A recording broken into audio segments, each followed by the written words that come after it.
Darth Wacko, Zach Bonifer.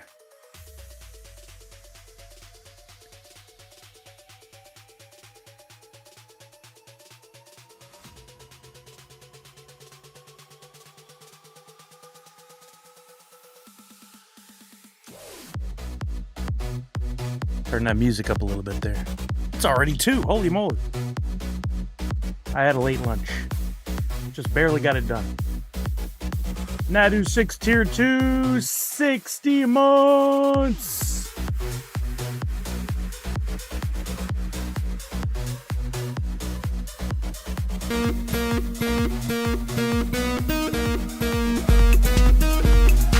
Five years, Nadu. 5 years. That's crazy. It's crazy to think that you weren't here for the very beginning. I always think of you as having been here the whole time, but you weren't here the whole time. Speaking of the whole time, Miss Chelsea Star, 67 months. And Walking Miracle, 63 months. Hype train!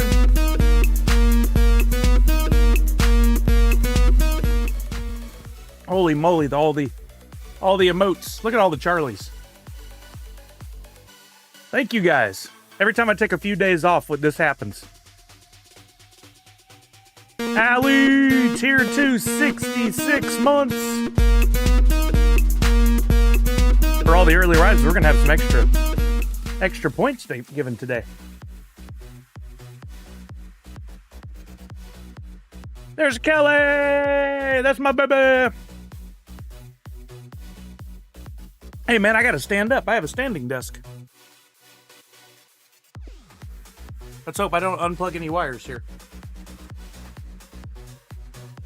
Going up, up, up, up, up.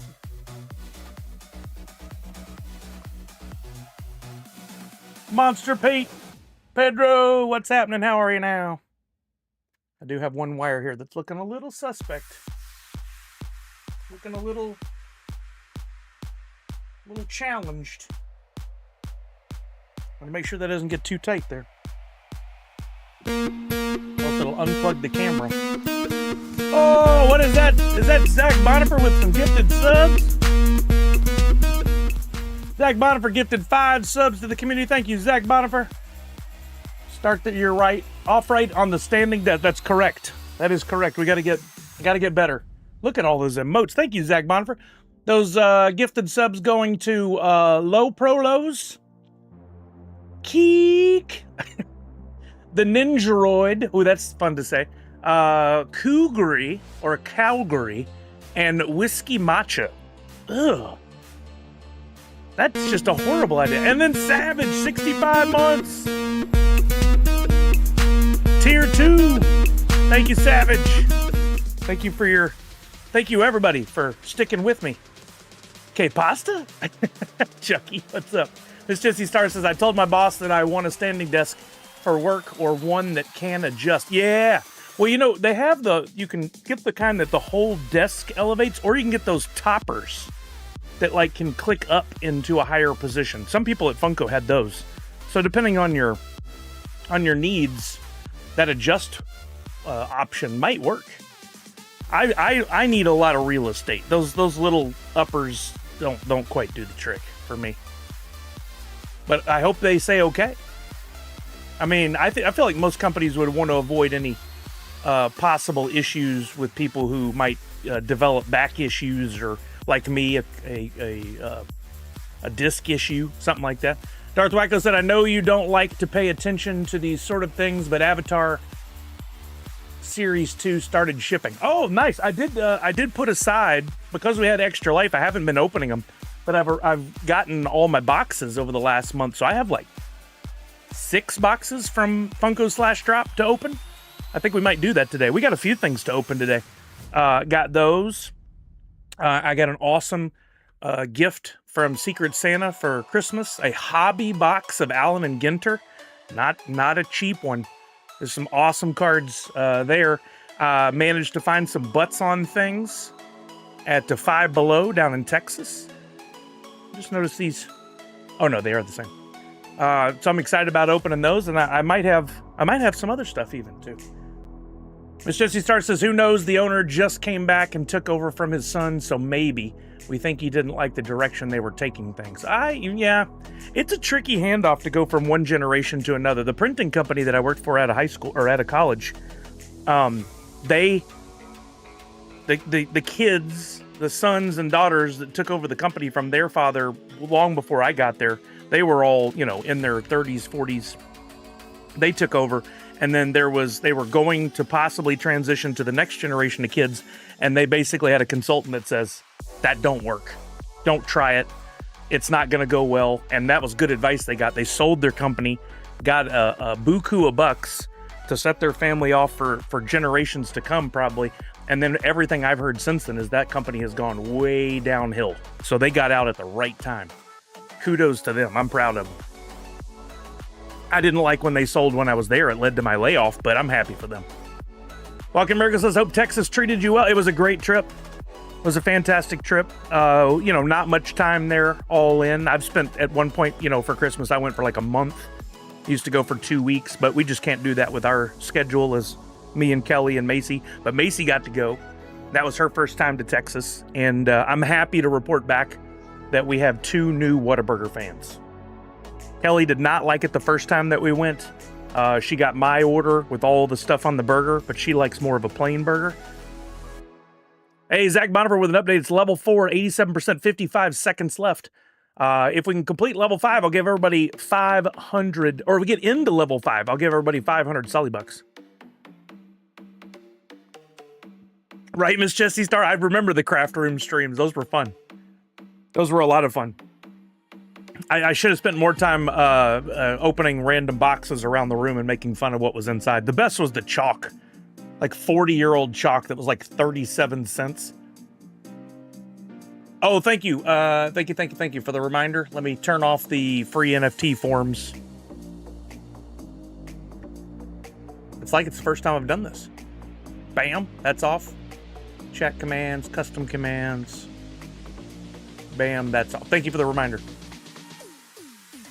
Yeah, Darth Waco, because we're into a new year, they all have reset. I turned off the overlay down there because everything was basically erroring out. Normally at this time I would go back to my old setup, but I didn't plan ahead enough for that. We had other priorities to work on this morning, and so I don't have a backup setup in OBS now. I'll need to go back to Meld, but in order to do that, I have to do some updates and some fixes. So I'll work on that over the weekend. Hopefully, maybe it'll be in play by Tuesday. We'll see. Hype chests are on the way, not cheats. So I don't think we got to level 5, but you know what? I'm going to give everybody 500 Sully bucks anyway for being here. Oh, I almost spilled the M&Ms. That would have been so bad.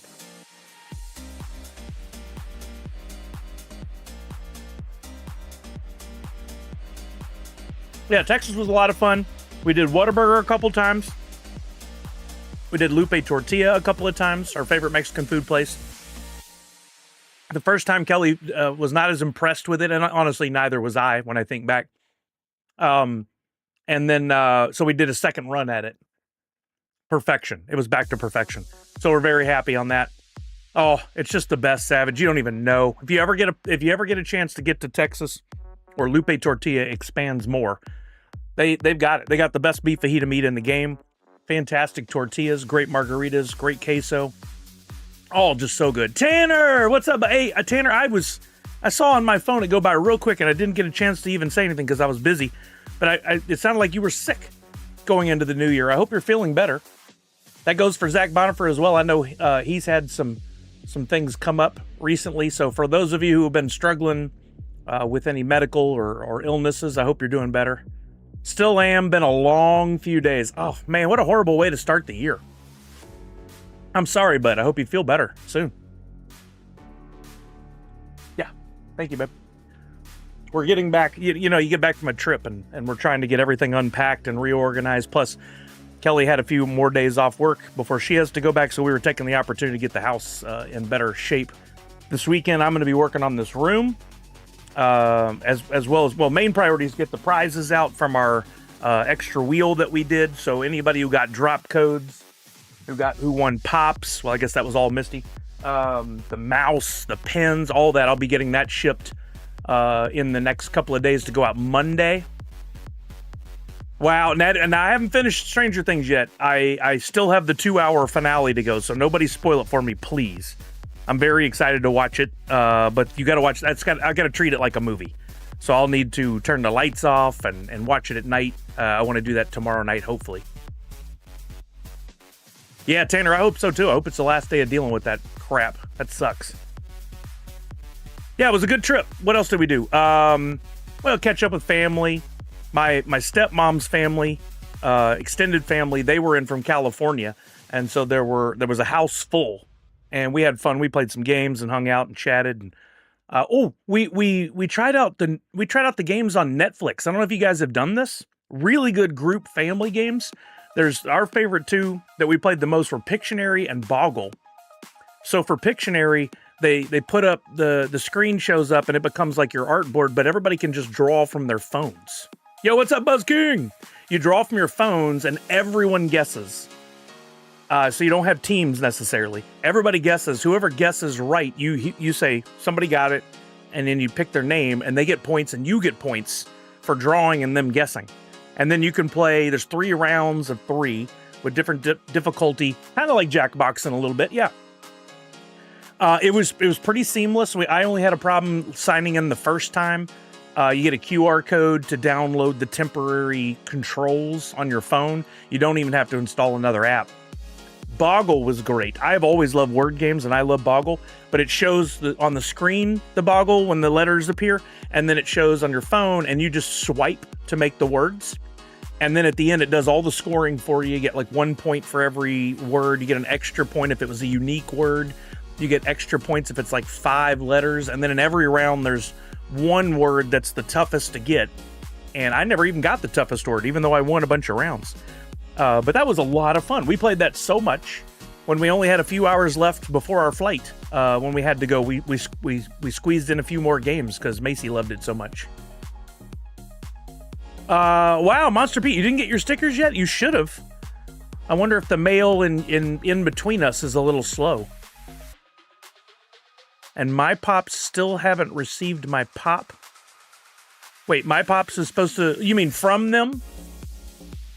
Yeah, I imagine it has to do with Christmas. You know, there's a lot of holidays between Christmas and New Year's, the holidays, plus the surge of packages that they receive. Hopefully everything gets resolved soon, but if for some reason your stickers don't arrive, let me know.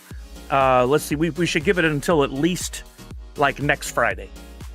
If you still haven't received them by next Friday, let me know and we'll figure it out. I do have some extras. We can get you another batch of stickers to you, but hopefully they will arrive. But yeah, if you're having family over or friends, I highly recommend those Netflix games. We didn't play any others really. We tried. There was a Tetris one where you can play against one another. We couldn't get, for some reason, one of the controllers, one of the phones would not connect, so we didn't get to try that one. But it looked really cool. And then there were a few others that they didn't really grab our attention, but I bet they're fun too. So yeah, I recommend them. The beauty is we always play Pictionary as a family. We used to play every Christmas Eve. And you know, you gotta have an easel and then a big notepad, and then you waste a lot of paper. You gotta have Sharpies. You try to make better use of the paper, so you just draw in an area. I mean, it has its benefits too, where you can draw better details and stuff. I think the best scenario would be if everybody had an iPad with a Apple Pen. You could probably do a lot better drawings, but kind of the roughness of it, where you're just drawing with your finger on a small screen, added some fun to it as well. I don't know. I really enjoyed it. I would definitely play again. I mean, we've got to get Brian and Betty, get the family here together and play some of those. I think that'd be fun to live stream that, honestly. Maybe there's a way to capture the screen out of the television, should be, and just play that where everybody could watch. I think that'd be a lot of fun. Next time we hang with Brian, I'll ask and see if we can maybe put that together. We should have them over and do it. I never did change my ad breaks back. Wasn't that great, Walking Miracle? I didn't edit or anything. I was just like, nobody said anything too bad. Let's just let it rip. Yeah, that was a lot of fun. I definitely want to. I love word games so much, and I did really good. I won a bunch of games. So did my dad. My dad's really good with games as well. That's where I got it from, and I think we probably shared the lead for the most part. I went on a couple of tears where I would win like 6-7 rounds in a row. Yo, what's up, Randy C? But I love those. So I wonder, it would be cool if there was like a just play versus the computer mode, a single person mode. But there was nothing like that. Matthews Ranch in the house. What's up, Matthews Ranch? How are you now? Good and you? Not so bad. I bowled. Matthews Ranch, I didn't update you. We had the family bowling just before we left for Texas. Kelly's family has this tradition where they all get together and they bowl, and there's awards and prizes for different things. And before I ever even dated Kelly, or ever even met her, Brian would tell me about the family bowling, and I was always like, hey, can I get an invite to that? Because I love bowling, and I don't get a chance to do it much. And he would always joke, well, you say you're pretty good. It would be good to have a Randy C, 38 months. He's like, it'd be good to bring in the ringer. But I never did get the invite officially. And so I always joke that the reason I started dating Kelly was to get into the Misty, 67 months. That the reason I started dating Kelly was to get into the family bowling. That's not at all true. But it was a nice perk. And so we had the family bowling. We bowled 2 games that counted, and then we had a third for fun. But I bowled a 146 on the first game and a 174 on the second, I think. Something close to that. The second game would have been 200, but I slipped on the lane. I didn't get to the oil, but before the oil, my foot slipped and really jacked up one of my throws that really threw my score off. Or else I probably would have got 200 on that second game. Last year I did break 200 on one game. But I ended up getting the high score for everybody. And my team, which had me and Macy, right, Matthews Ranch, you know all too well. Macy, I bet her her high game all time was like a 105 or 106 that she got fairly recently, like within the last few months. And I told her before the game, I was like, I'll give you $20 if you can bowl a 130. And she's like, she kind of perked up. First game, I don't know what she bowled, but the second game, she bowled a 150. She was unstoppable. In the 10th, she went strike, spare, or strike, open. I forget what it was. But still, she went from what would have been right below 130 and jumped up to 150. That was her all-time high score. Now she is hyped to go back bowling. She was begging on New Year's Eve to go bowling, but we weren't. I don't think the family would have been into that. So we got to get back out bowling again. That was a lot of fun. Yeah, 150. That's really good. I bowled lower than that in league on occasion, or maybe more than occasion. Probably regularly, I bowled in the 140s, and she threw a 150. Right, Matthews Ranch? I told her I think it's large in part to the fact that as she's gotten older, she's finally grown into her body and she's gotten a lot stronger, right? So I think the strength allowed her to have better control on the ball because she was throwing that rock. There you go. Matthews Ranch rolled in the 140s last week, and this is a man with 43 perfect games in the Hall of Fame.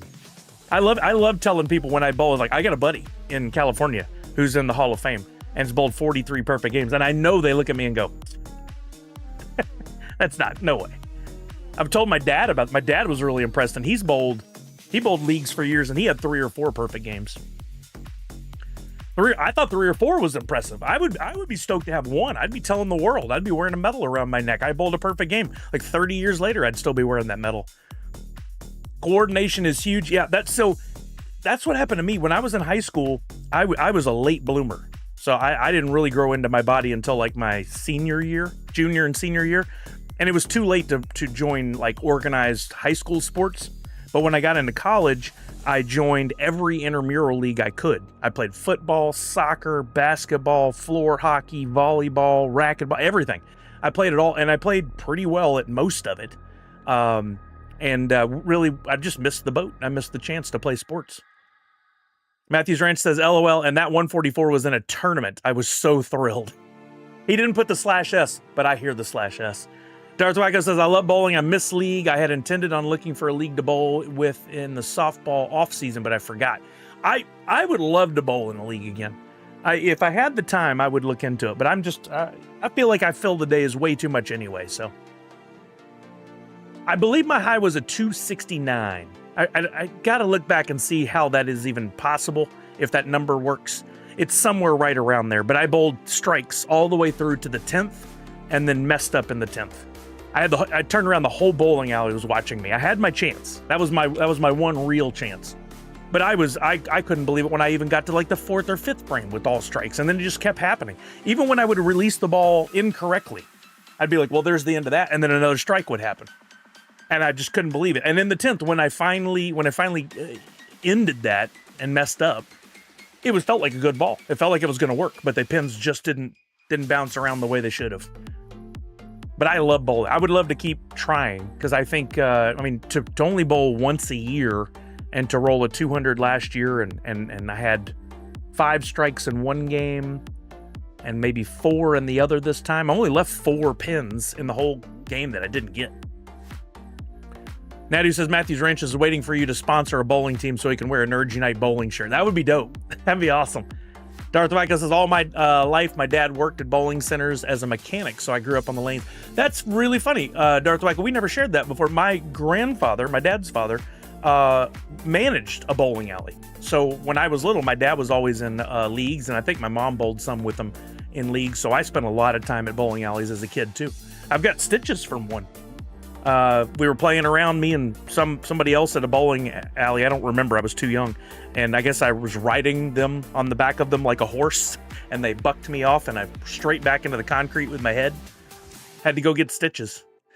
Probably ruined the bowling league for that night. I bet nobody was really focusing after that. Oh, Matthew's Ranch. That ball is amazing. Matthew's Ranch gifted me a ball that I'm using. Honestly, over the last year, I haven't worked out much at all. I've gotten in some cardio walking, and I thought, that ball's going to be too heavy this time. I just know it. I'm going to go to pick it up, and it's going to feel really heavy, and I'm going to end up really sore. No, nothing changed. It felt great. The release on the ball was great. Good action. And the next day, I wasn't sore. 2 days later, a little sore. Got Munson. Oh my God, I love that movie. That's where my gamer tag comes from, McCracken. When I was really little, my dad would let me ride the oil machine while it went up and down the lane. Oh, that's cool. That'd be a cool photo to have.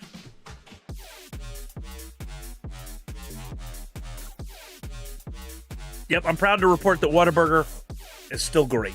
Anybody who says otherwise, that's your problem. So good. Got my bacon cheese Whataburger. Got my crispy fries. Got my spicy ketchup. Pure heaven. And then, did we try something new this time? Oh, we did Texas Roadhouse again. Always like Texas Roadhouse. Had a great steak there. I gained a few pounds. I feel it. But when we go to Texas, it's all about, for me, getting to try some of my favorite foods. Oh, twice, Randy C. Twice. First time was not up to Lupe standard. But the second time was. We were like, oh, please say they haven't gone downhill. But it was just a fluke. The second time was great. Had the beef fajitas, had the queso, had the margaritas. We took my dad and Celeste, my stepmom had been, but their extended family from California had not. And they were like, all right, we hear you really hyping up this Lupe place. We'll see. We'll see how things go after this, whether we believe you on anything else. They loved it. They saw how good it was. Several of them had 2 rounds of margaritas. I was a little jealous, but we had to drive. Texas Roadhouse is pretty good. I do not like Longhorn. I have not had a good experience at Longhorn, but I do like Saltgrass. And to be fair, I've tried Longhorn twice. I should probably give it another go. But if I've given the option, I would choose Texas Roadhouse because of the rolls and the butter. Macy didn't care for Lupe much. She's not a huge Mexican food fan in the first place. Her palate is very simple. She wanted like a bean and cheese burrito. So you don't really get to see how good the food is when you go for that, right? But she did like Whataburger. She did like Whataburger. Yeah, they finally found the right meal for them at Whataburger, so they were stoked. Kelly was like, wait a minute, I think I like Whataburger now. Like, sweet. Can't beat the rolls and butter at Roadhouse for sure. Yeah, you cannot. Those are the best rolls in the biz. And that butter with the cinnamon or the honey, whatever it is, come on. Yeah, I think Kelly just ordered the wrong. She ordered like I order, which I get the burger with everything on there: the lettuce, the tomato, the chopped onions. They put chopped onions on there, mustard. That's not the way she normally likes burgers, but she was trusting that my order would be the right. Well, it was wrong.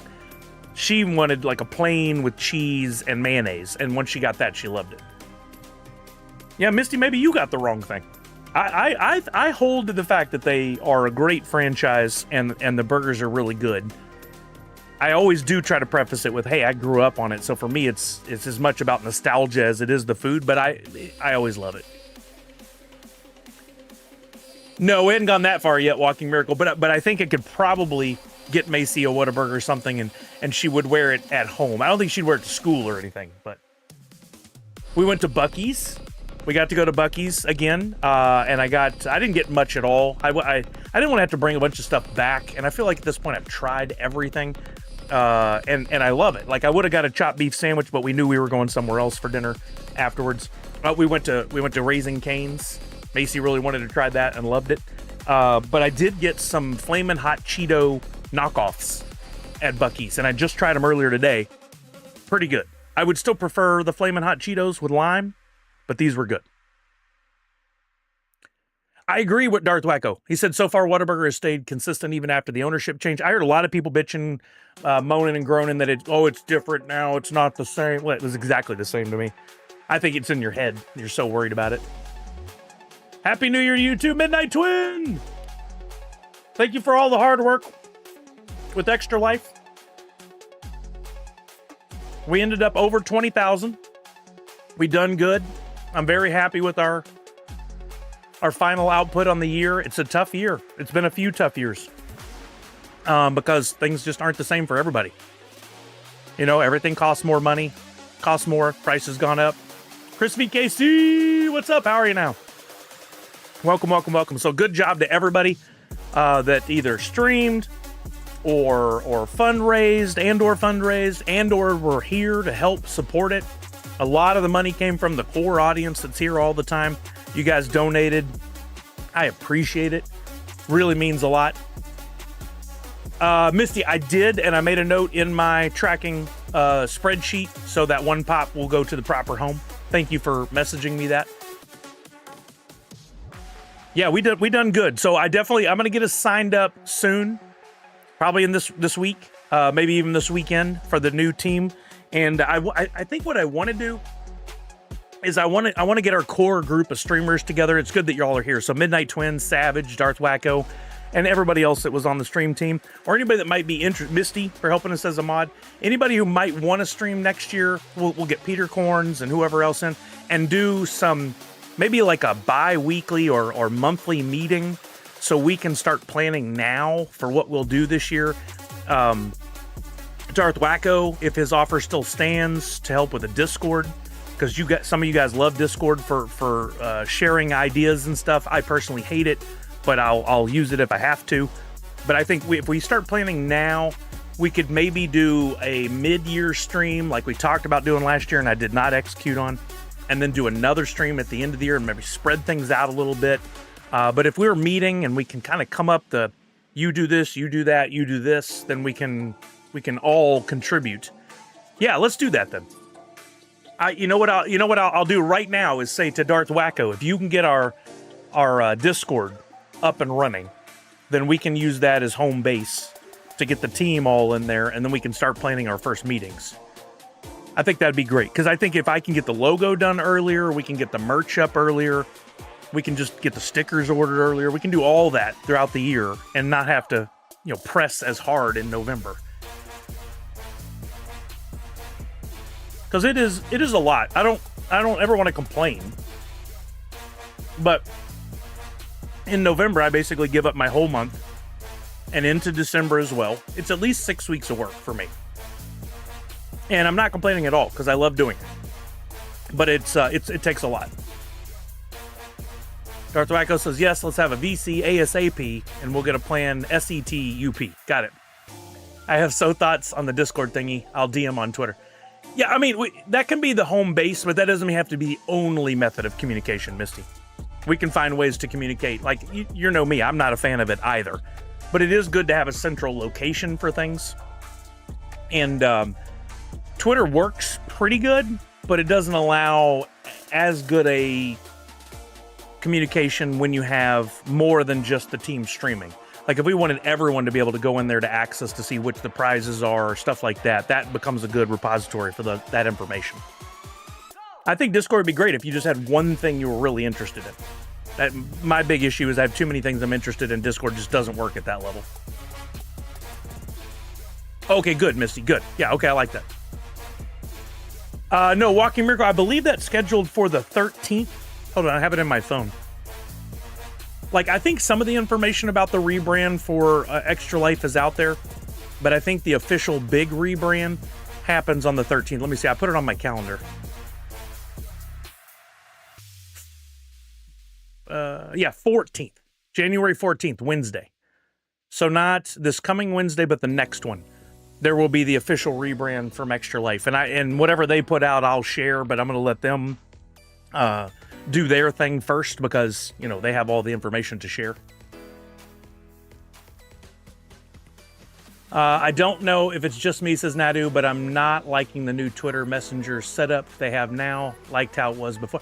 I mean, fair, right? But I think what human nature is, and I fight it real hard, is, oh, it's new, it's different, I hate it. Put it back the way it was. I think if we sit with it for a while and give it some time, we'll grow to like it more, but it's also in change, right? It's evolving, and they'll get feedback and they'll make adjustments. I think what Elon's long-term plan for Twitter was always to make it a central place where you would go and spend a lot of time. So there are certain things that had to change, and messaging really needed a lot of help. So this is like stage one of a long-term plan to make it more of a central hub for your daily activity. I think it'll get a lot better. But that knee-jerk reaction by people every time there's an update to software or whatever, oh, I hate it, put it back the way it was. I fight that. I personally go, hey, I'm going to give it a while, see how it goes, and then if I still have complaints, I'll complain. But there's too many people that go, oh, I hate it, put it back. We can't ever move forward if that's the mentality from everybody. Oh, I can turn off the stickers.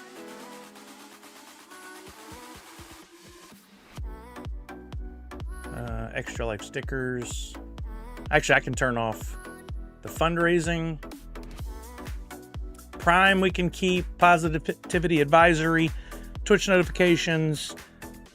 Oh man, I hate this one that I have to maybe turn it off, but the Pop and Stock website reminders. I think we can turn that off now. I don't want to, RIP, but it seems like that is the way. Maybe Funko Drop makes an announcement, we turn it back on. But I'm going to click the button right now to officially turn it off after 4 years of having it on. Does it say when I created this? It doesn't say when I created this. But I'm going to turn off the Pop and Stock reminder. Hurts right there. Hurts. Ah, Pop and Stock is here for it too. Man, I remember when Pop and Stock first came in, we were talking about this. He's like, hey, check it out. I have a website. And I'm like, who's this guy? What is this about? And then we went and looked and immediately fell in love. And we're like, wait, what? Such a great work you did, Pop and Stock. You were an integral part. Definitely not deleting. Definitely not deleting. You were such an integral part of the community that made drop fun. That made collecting the Funko NFTs fun. No, I mean, Darth Wyko, he announced several months ago he would be turning it off because there's a cost in keeping the servers and all that up and running. No point to do it if he's just throwing money to the wind, right? The site may be down, but the friendship remains. I love it. Savage says Atlanta Extra Life invited us local fundraisers to a logo reveal party on the 10th. Oh, cool. That's really cool. Maybe we could take a note from that. Savage, I bet you go. So good notes. Remember what happens. When it's time for us to reveal our logo, maybe we could do our team logo. Maybe we could take something from that. Yeah, thank you, Pop and Stock. A good point there, Walking Miracle. Good note.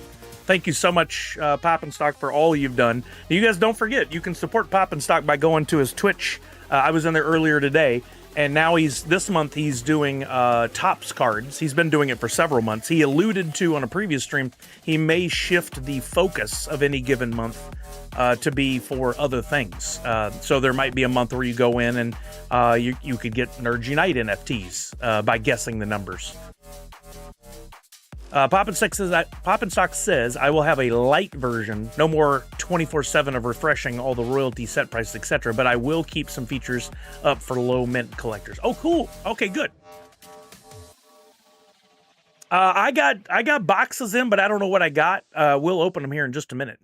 Yeah, Savage, anything you see that might be good, and actually this is, we need to do this too. Anything we learned this year from our extra life, we need to put into some notes in a post-mortem, we used to call it, a learning from what we did this year. I think everything went pretty smoothly, except for I don't think we got the word out early enough or enough saturation of everybody that participated about using the same name on every donation and filling out the form to be on the prize wheel. I don't think it was a big miss. I think we did really good, but I want to stick with that because it helped me tremendously with shipping prizes this year. I was able to get them out pretty quickly without a lot of back and forth with people, which is my least favorite thing in the world, is going back and forth with people to get an address and, oh, can you also give me your first and last name? And you don't do Twitter, do you do email and all that? If I just have your information, you won, put it in a box, gone, I'm done, you know? Tanner said drop couldn't end without one more thing for people to be irrationally angry about. My Roku and Avatar set arrived today, but I'm still in Maryland, so excited to unbox these. Oh no, I can't wait to see what the latest kerfuffle is about there, Tanner. Poppin' Sock says, at the moment, less than 15 visitors a day on the site, so the day it will be taken down, very few will notice. Yeah, there will be people who will complain, but they haven't been to the site in months, so that's a them issue. Could you do extra life throughout the year? Think maybe times are harder when it's toward... I mean, we could. I don't want to do it non-stop because I think it loses how special it is, Nadu, but I think we could definitely do like a mid-year marathon maybe. We could do maybe a once a month. This stream is all about extra life where we do some giveaways and prizes and, the kind of like the wheel or the envelopes, things like that. So I think that would be a good idea. Maybe our committee of the fundraisers or the streamers, we could come up with a way to make each month special for one streamer or something where they're doing something. I don't know. This is all new of us trying to spread it out, so. I agree with you. It's tough in November to ask people to open up their wallets when, we're heading into the holiday season and Black Friday and all that. It is tough. Darth Wacko, I'm really bummed about drop for the first time. My Two-Face came in damaged and they have stopped responding to my requests for a replacement box. Dang it. Dang. So their diminished staff is unable to handle all the requests. I'm not saying it's okay, but it is to be expected. That they've had to downsize so much. Oh, okay, Tanner. Well, I'll tell you what, since we're talking about it, let's open some. There's no rhyme or reason to these. I've been just throwing them over to the side because we've been focusing on Extra Life.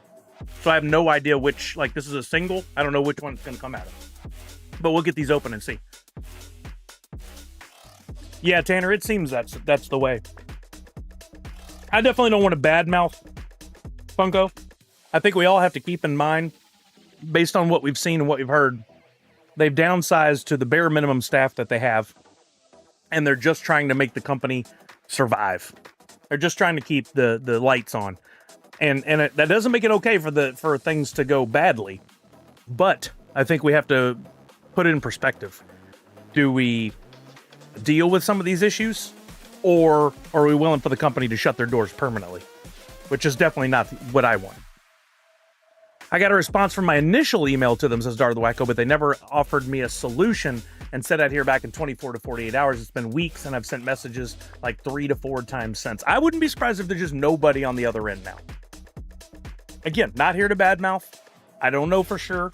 But when companies start to struggle financially and allude to long-term success, the first thing they do is cut labor. That's what all these big companies do. They'll cut travel for people. They'll cut labor. And unfortunately, when you cut labor, the people left have to do 3 or 4 jobs. And then you have these priorities of what really matters. And customer service usually suffers because of it. And here we are. It's unfortunate. It once an absolute behemoth of a company on a trajectory that could not be stopped. And it was a great ride to be on. And now not so much. It sucks. I mean, I still will always love that company, but sucks. All right, let's open our first one for today. I'm just doing the Pop the Corners biz, and it looks like this is not going to let go. Let's see. Try it.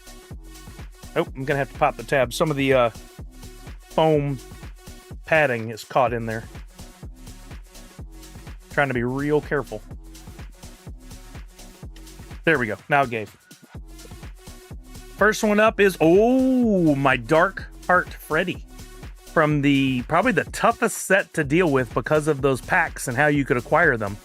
But I was able to put together a royalty set, and that wasn't cheap. That was an expensive royalty set to put together. Dark Heart Freddy from the Valentine's Day drop last year.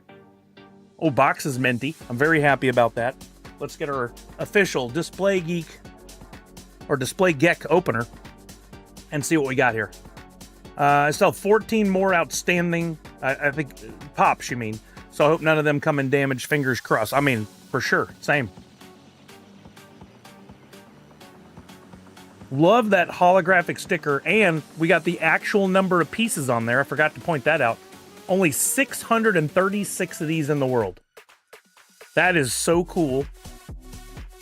I love that. I wish we had that the whole way through. I think things would have been very different had that been the whole way through. Look at how cool of a mold. Freddy Funko with the heart glasses, the heart staff. He's got the little that going on. He's got a cape, crowns and the jewels in the crown, a little gold around the exterior of the cape. Some gold touches on his vest underneath, but I love the jewels in the crown. I wish I had one coming in from that set. I love those red and black boxes. Yeah, I mean, we didn't get a lot of variants on the boxes over time. We kept with the blue and black, but we did get like Alien. We got the green and black. We got this red and black for Valentine's Day. Did we get other? I was trying to think if we had any other color variants. I know we did, but I just can't remember what it is. But yeah, what a great mold and a great pop. I'm so glad to get one of these in. I'm going to put it right into a protector. I didn't opt for the stacker except 1 or 2 times. Is what translucent, Justin Clayton?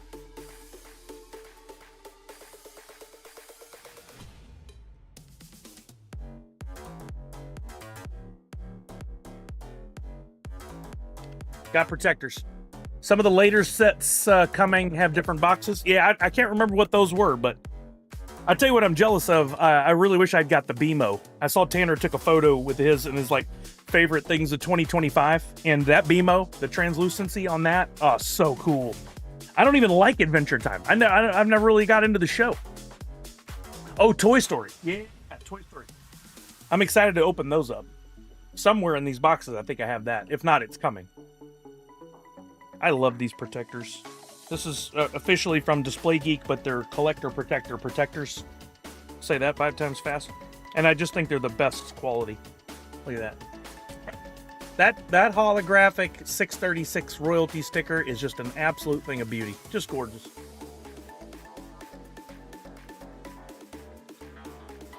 All right, we'll open up another single box. No idea which set these are from, and there might be some larger boxes that have 3 or 4 from one of these sets. I think that was the only one from the Dark Hearts, or the Valentine's Day set that I got. BMO was my favorite of the whole year, probably my 3rd favorite Pop Funko has ever made, said Tanner. I'm with you on that. Man, me too, Walking Miracle. We were all so puzzled by that from day one on why the stickers didn't get the proper numbers, and I think it's something they could have changed earlier for the better, but They didn't. And we can't go back in time now, unfortunately. So, oh, here's my Two-Face. Is this the one you were talking about, Darth Wacko? Got Two-Face from the Batman series of we had a bunch of villains that time, didn't we? This is a heavy pop. It's a very heavy pop. Me too, says Darth Wacko. I have an Ultra that says 5,000. Only like 1,900 were redeemed. Yeah, it's just, I think most of the employees at Funko, and specifically those drop guys, well, no, I can't even say that. Let me word this correctly. I think there's a lot of employees at Funko and some of the staff, the management, that didn't understand the importance of showing low number counts on stickers. So maybe the drop team actually wanted it early, and they were like, no, from a production standpoint, that doesn't work. It costs more to put the stickers on later or have those produced, whatever. They should have done it from the beginning. It would have made them so much more money, I think. Darth Wacko says, yes, I ordered the hard stack with it, and they damaged it sliding it in. Ugh. Caught the front cardboard above the window. Yeah, that's dang. When your staff is not collectors, or some of your staff. Sticker on this one, by the way, as an Ultra, 5,000 pieces. But this is a heavy pop, and this is one of those. This is one of those where it's a 2-piece insert of plastic. So when you look at it through the front window, you get a little bit of a not as translucent. Look at that. That is such a cool pop. He's in the cage with the back wall, painted half and half. He's got his little Two-Face nameplate. What's he holding? On his... Oh, he's flipping the coin. It looks like he's holding something on his thumb, but it's translucent. He's flipping the coin for Two-Face. That's so cool. I don't remember seeing that touch. Back doesn't have anything on it. And I guess we kind of wondered, would these pops, could they come out? They are glued in. They are glued in. But that is a very cool pop. If you get several of those villains and you can put them side by side in these cages, super cool. These cells. I never liked that most of the window is covered from the image of the pop, that you can't see the actual pop inside. Yeah, exactly. So we have if you put them in here, then you've got this whole thing slides over the top. And then when you look through the front of the box, you're looking at the plastic in front of the character. It takes away from the detail.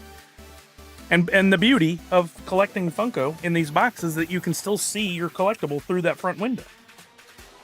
Honestly, I think Pop would never have been the product it was if it hadn't been for these boxes. So you do lose a little bit of the view, which is unfortunate. It looks nice. You can stack them by the looks of it out of box. Oh, the cells.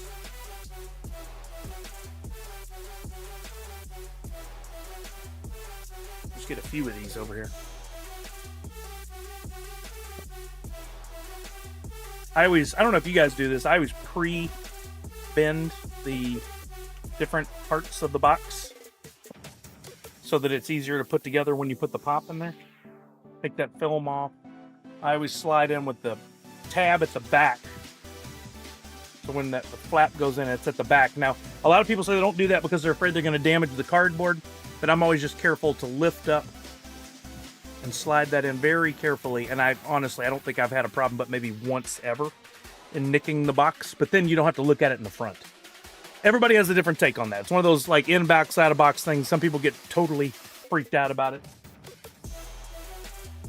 Bimerick, what's happening? Bimerick says, I'm curious how my Roku shows up from the Avatar set. First pop I bought a hard stack from Drop 4, and the pop is a premium sized box that doesn't fit in a hard stack. Oh, I wonder what they're going to do about that. They don't make any other sizes, and they're not going to buy them from another company. So I wouldn't be surprised if you get the pop and the hard stack separate. That would be really silly, but it would probably be the only solution they have. Yeah, right, Chucky? Yeah, it's not bad at all. I agree. Tab in the back. Sneak one. Team inbox. Yeah, all day. Yep, that was the issue I was referring to. They shipped without the pop stack. Aha. All right, now those were the single boxes. Let's open up some of the three. Try not to dox myself on stream here. I still always crack the tape so I can reuse these boxes later, but they do have the perforated tab, like like a FedEx box, where you can rip these up and open them. But I like to reuse the boxes. So, all right, this one is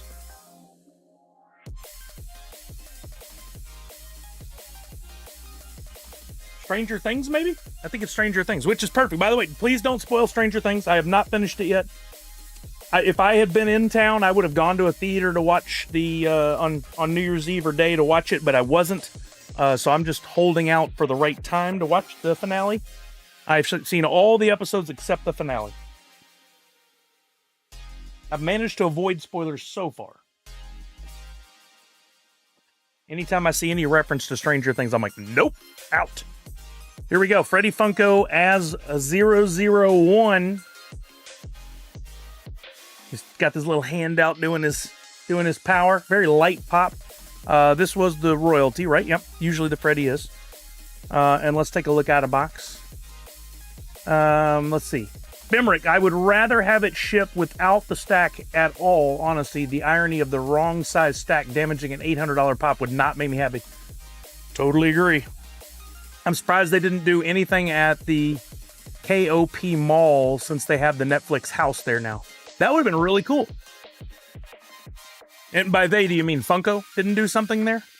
Yeah, that would have, I mean, those kind of installations, that's cost a lot of money. There he is out of box. Got his white suit on from being at the lab. There's the back. Nothing really mind-boggling with this one. It's exactly what you expect, but I do like the little blemishes with the blood. Oh, you can see, oh, look, nice touch here. Never mind, I take it back. Nice touch on the inside of the wrist. You can see the tattoo 001. That is a nice little touch. Just had the sleeve up just enough where you can see the 001 on there. People are rightfully annoyed that they'll have to wait for a refund of the pop stack, but a lot of people are irrationally angry that Roku is a bigger pop. I'd rather the figure itself not be shrunk down to fit inside a standard box, but I think some of these people don't actually collect for the pop themselves anymore. Yeah, they're worried about value, aftermarket value, and as we all know, if it's not a standard size pop box, it typically loses some value. People don't like 2-packs, 3-packs, oversized pops. There's some exceptions, but for the most part, if you don't make it in the standard size box, a lot of people get upset. And to that point, another reason I think Funko is successful is you do have a pretty lightweight, easy to ship product. I think that's why sports cards have had such a great run, especially during COVID, is that the shipping on them is not that expensive. Whereas if you collect something bigger and heavier, Sideshow, shipping those is next to impossible. So trading or selling, buying and selling is really tricky. This Jesse Star said WWE Raw is on Netflix now, and this Monday they are doing the meet and greet and Raw watch party on Monday for the first show of the year. Yeah, I saw that they're doing a Stranger Things WWE. There's a lot of Stranger Things collabs. I saw at Target they have a Stranger Things NFL collab, which I'm not quite sure I understand. They have like a jersey, a shirt that looks like the NFL logo, and it says Stranger Things on there. I'm not quite sure I get how that works. Like why the collab? It's not like football, unless it was in the finale, and don't tell me if it was. Unless football was somehow featured in the finale, and I don't think it was. It doesn't make any sense. I think what it just came down to is Netflix said, hey, everyone, we have Stranger Things license. Want to work with us and get your name featured alongside all these other companies? Go for it. We're right here. Come on. Monster Pete said, I got the Franny as Ivy on Whatnot for $37. I said, I checked Mercari and eBay, posted maybe 5 minutes before I bought. Nice. I don't know what the going rate for it on eBay is, the secondary market, but that seems like a good price. One guy called the designers useless because they couldn't make them fit in the standard size box. The Discord never fails to produce some of the worst opinions ever thought up. Yep. Yeah, nothing like giving a platform to just anyone who thinks they have an idea to share it with the world. That's social media. A lot of people should not be commenting. There are 2 Stranger Things G-Shock watches that got released. Oh, that's cool. A whole football game broke out at the hour mark in Stranger Things. I missed that. I haven't seen that yet. Bull Airs just released a new batch of Stranger Things. I like what Bull Airs is doing, and my friend Ming Chen is working with them. He does a lot of unboxings and stuff with them, which I'm really glad to see them getting their moment. I saw their booth at Comic-Con and I stopped by, but I didn't get a chance to really talk to anybody there at Bull Airs. But they're doing some great stuff, man. It's really cool. Those like custom small run shoes. They've done Turtles were fantastic. They did Mortal Kombat. They did Street Fighter. I'm trying to remember the other collab. They've done some great stuff. They're very, very cool. All right, here we got Victor. Old Victor. Stranger Things in the chair. In the cell, but this one doesn't actually have a cell. It just shows it on the and these are still the old the stickers don't reflect the piece count, so it says 2,000 pieces. I don't know what the actual number was. Yeah, Bull Ears is doing some great stuff. I love when new companies like that pop up that bring an opportunity to feature pop culture collabs in a way that we haven't really seen done professionally before. And shoes have been hit or miss. We saw some cool X-Men shoes at Comic-Con last year.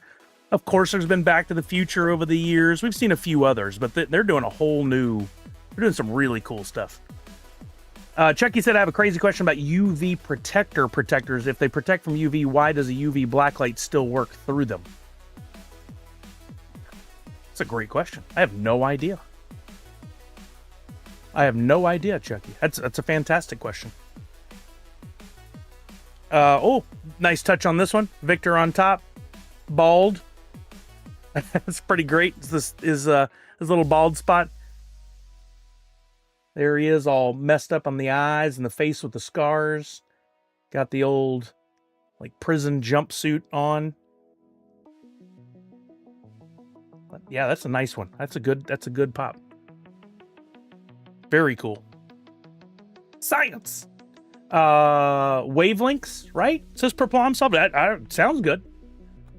Little bald spot. Is this John Cena? Oh, how dare you? How dare you? Does he have one? I didn't know he had one. Let's put Victor in a protector. I gotta get more protectors.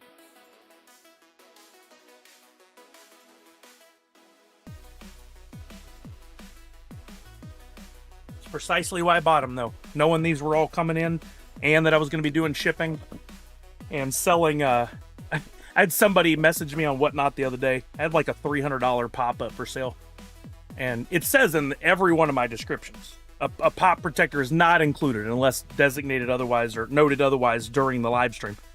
It's one of 2 paragraphs. It's not a lot to read, but he messaged me, this comes in a stacker, right? No, it does not. Well, can you put it in a stacker? I don't have any. I'm not a business. I'm just an individual. Oh, okay. And then nothing. Like, I'm not going to buy it if it didn't come in a stacker. I responded and said, hey, look, I got 100% positive shipping. I do a great job. I'm going to do box in a box. It's going to arrive to you fine. And then that's not good enough. They're like, if you don't have a stacker, okay, your choice. Good luck. There we go. Victor is protected now.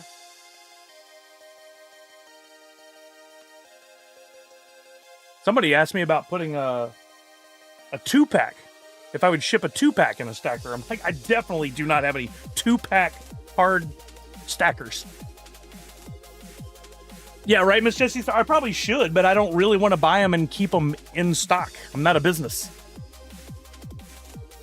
Right, Chucky? I get wanting to have it shipped in good condition to you and arrive in good condition. But I don't think what most people understand is if the thing that happens to the box is enough to really damage the pop, it will really damage it anyway, even in a stacker. We're talking like a forklift running into it or a truck overturning or something. It's going to take a lot of force to damage it the way I ship it. And I have 100% shipping,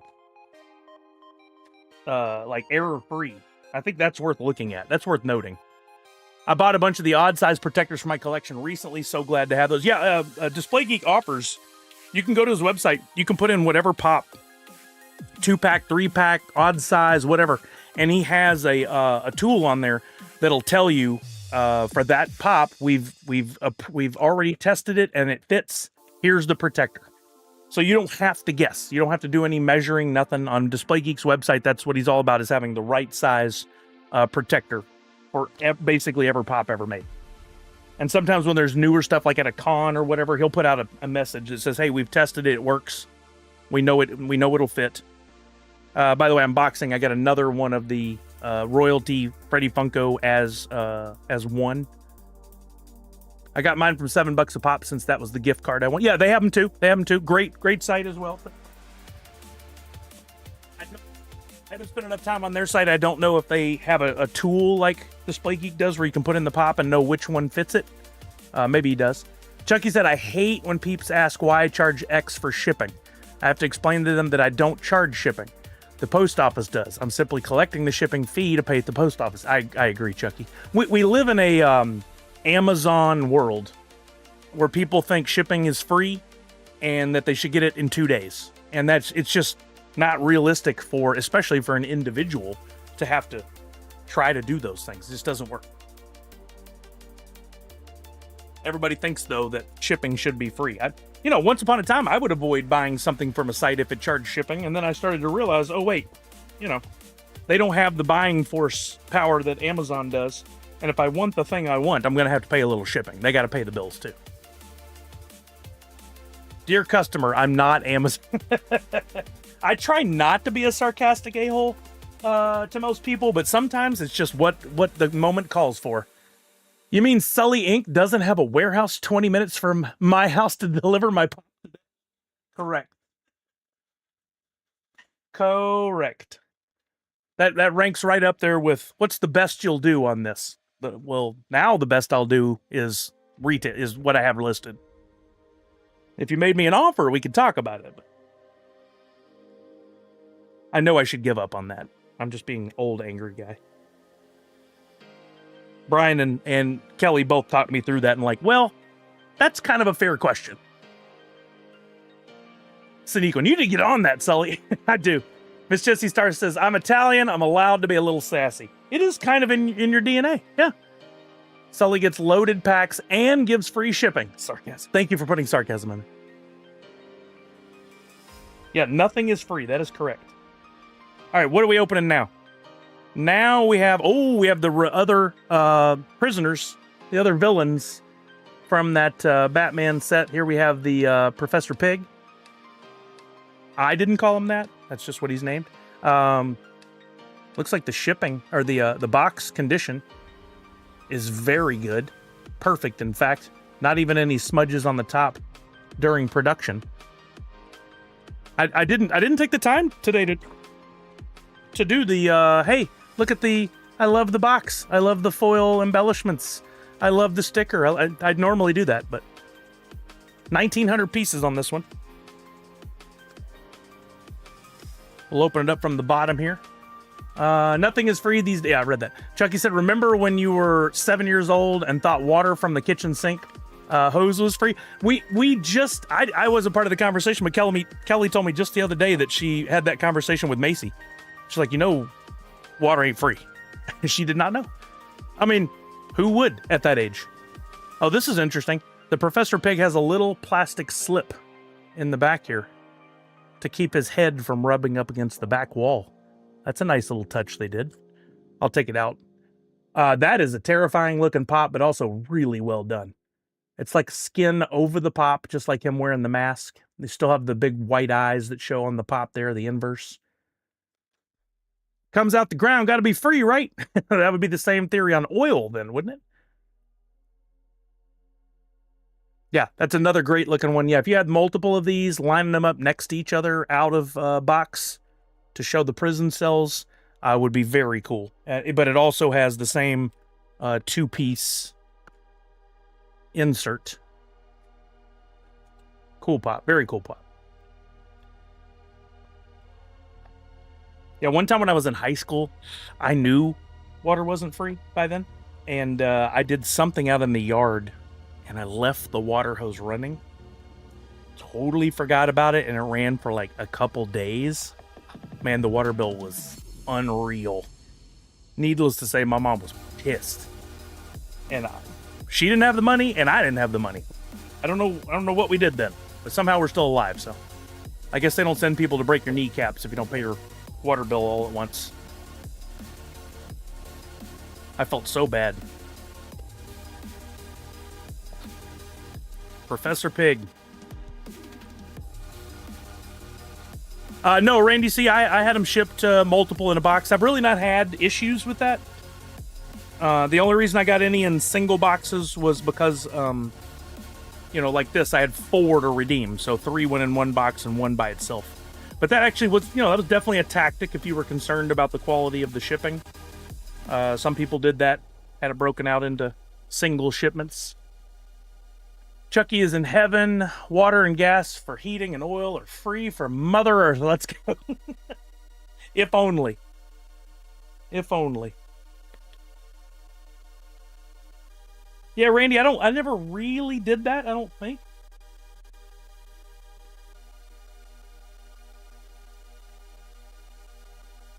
All right, my box fell. 1 second.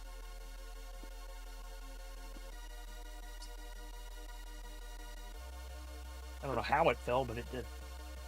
All right, let's see what else we got from that Batman villains. Misty, how do you get free water? You stealing? There's actually there's some wells around Seattle area, one that I know of for sure, where you can go get free spring water. And every time I drive past it, people are lined up with their big like Ozarka jugs to have it filled up. I've never done it myself. The water's supposed to be top notch. You're on a well. All right, nice. Ooh, we got the Riddler here. I do like this one. I can't remember if I bought this in the aftermarket or if it just if I got it from a pack. I don't think I got it from a pack. Another minty box. And the bottom I don't even have to use the trick on. It already was a little out of there. No water company in rural PA. Oh, interesting. I know my grandfather, they had a well on one of their lake properties when I was a kid.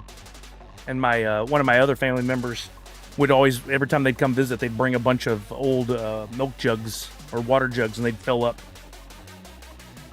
There you go. The Riddler. Really nice touch on that one. There's some stuff written on the back wall there. Unmask the truth. Also had a little plastic sleeve in there to keep his head from touching the back. Yeah, these would be great to line up. If I were ever out of box, I might do it, but... Riddle me this. Misty water coming to a shelf near you. It makes it sound like it was water that was taken from a misty weather.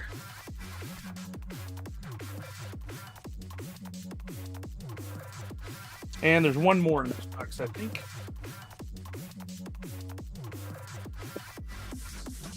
I haven't looked up any of the prices on any of these. I wonder if now that drop has kind of gone by the wayside, if the and Funko pop values in general are sluggish. I wonder if these are not doing as well as drop pops have in the past. We'll have to look up some on eBay here in a minute. It's already 309. Wow.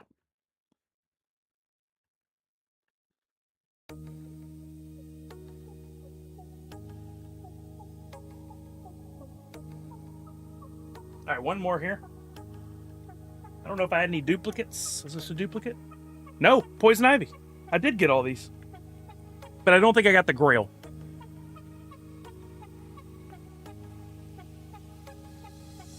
That's full of iron? I hope your water's not full of iron. There's the Poison Ivy. This is the one that I think Pedro said he got for 37 bucks. Originally 2,300 pieces. Back once upon a time, I could tell you if there was a burn on something. I feel like there might have been a burn on this one, but I don't remember what it was.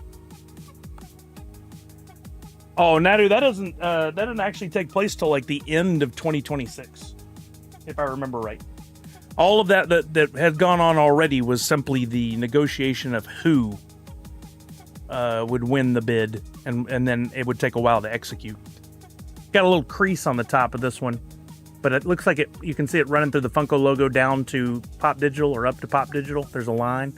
I think that was probably in the material of the cardboard before they even did the manufacturing on this. I'm not upset about it. Not worth replacing to me, but... Ooh, Chucky. Crazy. This is a great mold. Look at, she's got a crown, because it's Franny Funko. She's got a crown made of ivy. Look at that. That's a nice touch that I don't think I got when we were looking at the original Glams. And she's like sitting on a throne of ivy, or on a chair of ivy. That's a really well done pop, and it kind of looks like it might have glow in the dark in her skin. It's not marked as a glow in the dark pop, but let's see. No, it doesn't. Might pick it up a little bit, but it doesn't actually retain any of the flashlight to make a glow. It just has a little bit of that hue to it, and that might just because they painted her face to look a little green for the character. And, oh, and her little card, I just noticed, is sitting next to her instead of her holding it. That says Poison Ivy. Those are awesome. Right, Chucky? You don't want to sit on Poison Ivy. That's probably not good. But she's immune, so she can sit on it.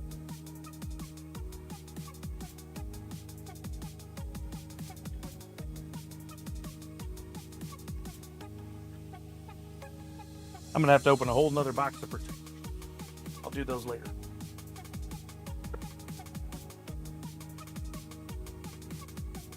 All right, one more box. I think this is the most recent one to arrive, so it might be Avatar. We'll see. Honestly, I never pay attention, so I love the surprise of just opening them.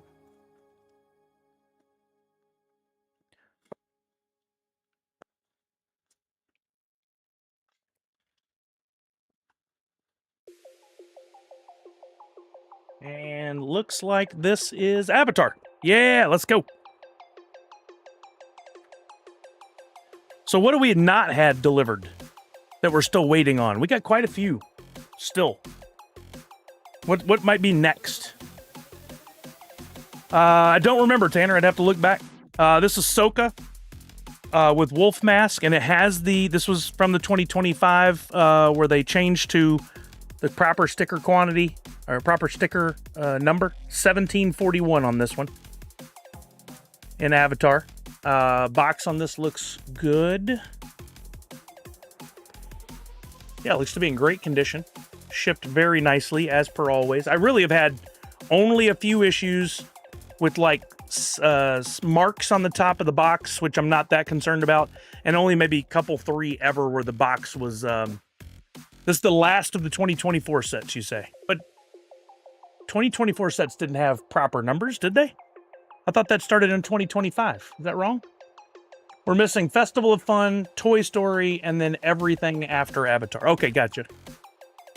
Oh, wow. Got the sword, got the mask on. It's a nice looking pop. No stand. Don't think it needs it. No hole in the foot. There's the back. Just the backs. I like the little fringe, kind of fur detail there. That's nice. It's cool, the painted stuff on the top there. I like this a lot. That's a good looking pop. Don't know much about Avatar. Never really got into it, but I do like the art on these pops.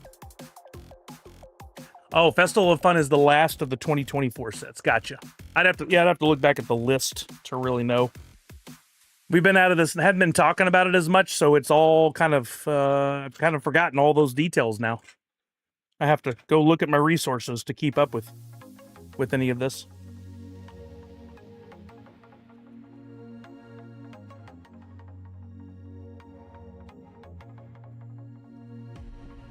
Man, so we'll still be getting boxes through this year. Through at least halfway through the year, won't we? If not longer, depending on any kind of holdups or problems. Because our last coins are due to be turned in what, 2 weeks, I think? A week or 2 weeks on redemption coins. And then that's 4 to 6 months after. So yeah, we could be well into summer and still be receiving some pops, probably. Proto as Appa. This one I was very excited about. Got the flocked sticker printed on the box. Avatar is one of the greatest shows ever made. I was watching the finale a few hours ago. Pretty sure it's rated in the top 10 of shows all time. Oh, wow. Chucky said, February 2028, the last of the NFT pops will be sent. Sarcasm. Yeah, I don't think we're going that late. That's awfully late in the process. This one looks good as well. No smudges on the top of the box. All the sides are good. This was a royalty. And Proto royalties didn't do that well, but this one, very cool. And flocked. Something that I wish we had gotten a lot more flocked pops out of the NFT projects, because I really felt like these should always be special. And flocked and metallic and chrome, spot chrome, to me, seem to lend themselves to being special. But look at Proto as Appa. Got the little crown on. Oh, the nice touch on top, the arrow. Look at the stripe down the back. So cool. I love it. And definitely the flocked, it just feels so cool. I haven't really opened so many flocked pops over the years, but great touches on that. Little tongue out. I think at this point, just based on the way things are going, I don't think Franny and Proto are ever going to rise to Freddy Funko fame levels, but they're still cool in my opinion. Nadu said, so in the end, the Funko digital line had 449 items across, what, 4.5 years? Pretty good, really. I would have loved to have seen a lot more, of course.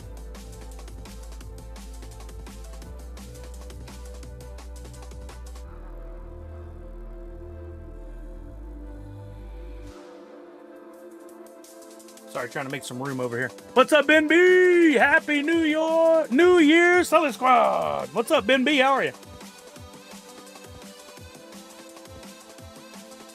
By the way, since we've been doing this an hour and 15 minutes, there it is. Bubba James, 40 months. Thank you, Bubba James. Hope you're doing well, sir. We got some of the coolest pops and Freddy's from the line. What a ride. It really was amazing. I learned so much. We got so many new people coming through. We had the opportunity to just be a part of something unique and different. And definitely not the last of its kind. I think we'll definitely have, there will be other projects in this NFT fashion with physical redeemables. I don't think we're done. I think we might be in a lull. And maybe one day down the road, who knows, maybe even Funko or some of our other favorite companies will get into it. But it takes a special kind of company and understanding to even try it. And it's kind of amazing, honestly, that Funko was willing to jump on it so early, which sounds like at the behest of Brian. But you never really know, because as we all know, he said he was excited about it, but we look at his wallet, we can all see it, and he never had more than like 6 NFTs total. If you have somebody who says they really love it, you would anticipate seeing their wallet just chock full of these things, and we did not. I actually got 2 of the Proto as Appas. So that is my haul from there. I didn't do much with the Avatar. Just because, again, not a huge Avatar fan. Unless I do have, what was the one you said is coming to? Sora is being shipped separately. Let's take a look real quick. Let me bring this up.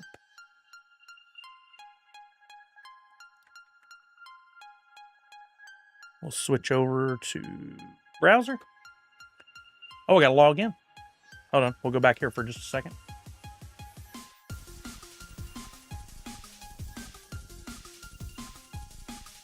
There was a time I was in there every day. Never needed to log in. Oh, Roku. Thank you, Roku. 6-digit code. I need my authenticator. Nadu said, watch. Once Pop and Stock puts the site down, they will make an announcement that they're back. I mean, if that's what it takes, I think Pop and Stock would even be okay with that. But I do not have high hopes. I'm sorry. I did once upon a time, and I don't anymore. It seems to me that would require some sort of sign that the company's on their way, their return. Oh, I put in the wrong code. Whoops. I've tried to put in my wax code. There it is. There we go. We haven't seen the signs of life. that Funko needs to have in order to be trying more new things or going back to some of the things that we liked. Let's go to Avatar Series 2. What did I have catalog wise? Oh, I did have the Grail. Oh, that's right. I got the Grail on this one. So I'll be getting that one. That's the one that's in the larger box. I didn't opt for the stacker, but I will be getting that one in. So I'm excited about that. I forgot that I did pull that out of a pack. Then we got, of course, DC Teen Titans Go, April Fool's Series 3, Dungeons and Dragons, Funko Presents Funimation Cosplay Series 2, West Coast Avengers, Thundercats, and Disney Villains. We're still waiting on Toy Story. I didn't get any Adventure Time, I don't think. Oh, no, I did get one, and I already unboxed that one, or already showed that one on stream. Yeah, I'm hyped for those too, Tanner, for sure. They will be back once the digital space is back in demand and popular again. I don't know, Nadu.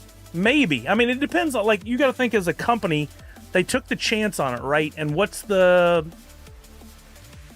it successful in their opinion? And who's in management at the time, right? If you got somebody in management that's just dead set against it, maybe they even lived a life of doing some of this NFT stuff or digital with redeemables at a previous company, they may be just adamantly against it. We don't know. Let's be hopeful. Because I think there's a lot of fun to it. And there's a lot of people that will have participated in this round who would be willing to do it again. And a lot of people who will see these pops later at shows and whatnot, be like, I don't know, never knew that came out, or how did that work, or whatever. I think, and they could take a whole new approach. Like if they were to bring it back, would they then do education and working more with influencers? They worked some with influencers, including myself and Wasatch and Top Pops, but would there be more people outside of the normal Funko community that they would work with to help promote it? I don't know. There's a lot of learnings they could get from this, but then too, how long down the road, and will anybody who was a part of it even still be around? We don't know.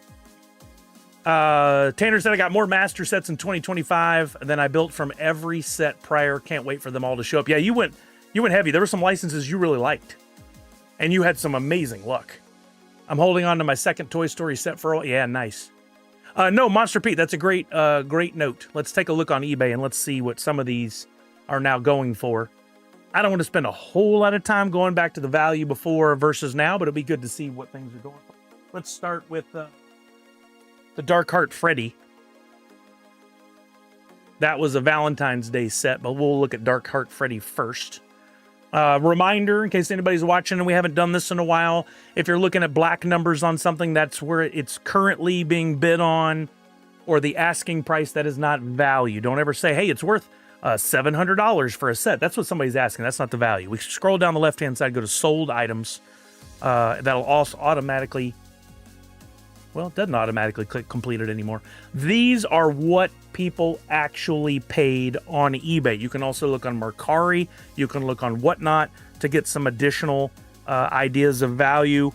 You can use sites like HobbyDB, but I don't trust their valuations these days. No offense. It just ain't right because I see the other numbers. So the best bet for value is for you to come look yourself. If we look at Dark Heart Freddy, this auctions can really hurt a value of a pop sometimes because people just aren't in there during the auction. I like buy it nows better, but let's take a look at these. Auction, you got $89, $81, $120. Keep in mind, they probably just arrived. Those first ones to sell always go for more too. $150 on a buy it now, $103 on auction, $113 at auction, $100 buy it now, $100 on auction. So if you average all those out, we're looking at about $115 to $120 pop, but it is trending down. So I'd call this probably closer to $100 pop. Yeah, you can also look within and decide what a pop is worth to you. Yeah, but people don't. That's not how it works. People want to know how much it's worth, and there needs to be a bigger education to the community. I'm sure that our friends at My Pops are dealing with this all the time. Well, they'd said on HobbyDB it's worth this. Well, that doesn't really matter because it matters what somebody's willing to pay for it, and people aren't willing to pay that. This shows specifically what people are willing to pay for it. Remember What's It Worth Wednesday? Pepperidge Farms remembers. Those were fun. I really enjoyed doing those. But that's Dark Heart Freddy. Let's look up. Well, we also had, if we go back over here, we can go to Valentine's Day. Where is it? There.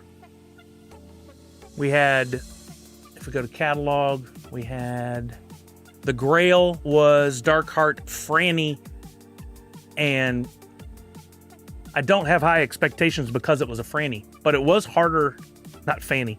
It was harder to come by, right? Far rarer. The sticker says $467.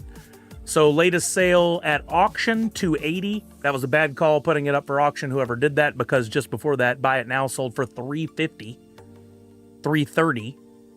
Don't count that because that has 2 pops. You can only count the 1. $290 at auction. They messed up as well. $307 at auction. They messed up. $265 at auction. $450 Buy It Now. You're telling me this sold for $450 Buy It Now, and then somebody decided to put it up for auction a few days later, or maybe they started before, but they got $200 less because they put it up for auction. That hurts. This is easily a $400 pop, maybe $350 to $400. Let's just see what other people are asking for it right now. If we take off sold, I bet 300, 350 is on average. Yeah, 350, 440, 350, 330 with 14 watchers. So this is at least a $350 pop, closer to 400, I think. There's a lot of wiggle room in there, you know, depending on the quality of the pop, the shipping cost, does it come with a stacker or not? People are very concerned about those things. Then what else? We have the, the Proto, Dark Heart Proto. We saw one of those in the lineup before, but let's take a look. I don't expect much out of this one compared to the others. His pops don't usually perform as well. 66 at auction, 85 at auction, 84 at auction, 90 Buy It Now, 80 Buy It Now. So it's a $75 pop. Not bad. It was, but the problem was those packs were so tough to get. If you didn't have points, you weren't going to get that for less than $75. And we already looked up the Dark Heart Freddy. Those epics were 20, 30, 40, 50 bucks. Some of them at one point. That was a crazy set. Let's look up next we have the Batman 85th Series 2. And the Grail on that one I didn't have was the Joker. What pop number is that? Can we tell? No. Joker will do Grail.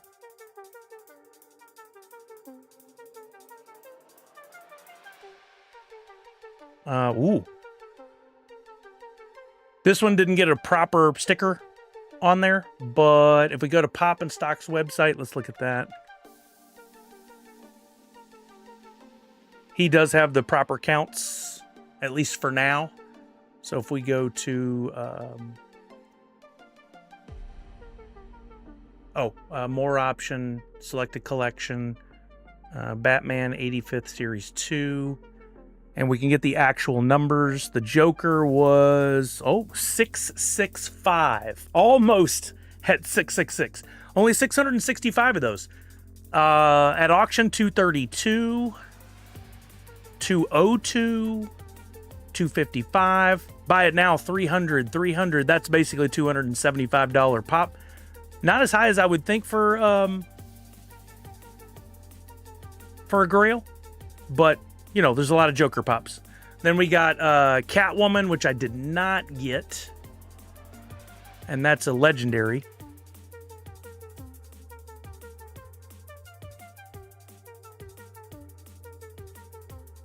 Oh, geez, you can get her cheap. 26 bucks. There was only 1,182 of these.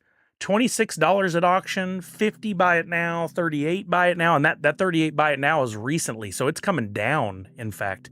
I bet you can get this pop for 30 bucks. It's worth about, based on recent sales, $50 to $60. But you might be able to pick it up if you're looking at it, your collection at a really reasonable price of like 30, 35 bucks. Yeah, look at these. Auction ending Still 2 days, 20 bucks, 750. Not a lot of them up for sale though. 19.95. Oh, that's the starting auction. I thought that was a buy it now. Yeah, I bet you can get that for 35, 40 bucks. Murray Grail from Stranger Things and Roku Grail from Avatar looking good. Oh, are they on the price? Is that what you mean? Or are you talking about the mold? It used to be when you clicked sold, it automatically went to completed. I'm not quite sure if there's actually any difference. Some do, some don't, Chucky. I'm just rattling off the actual sale price.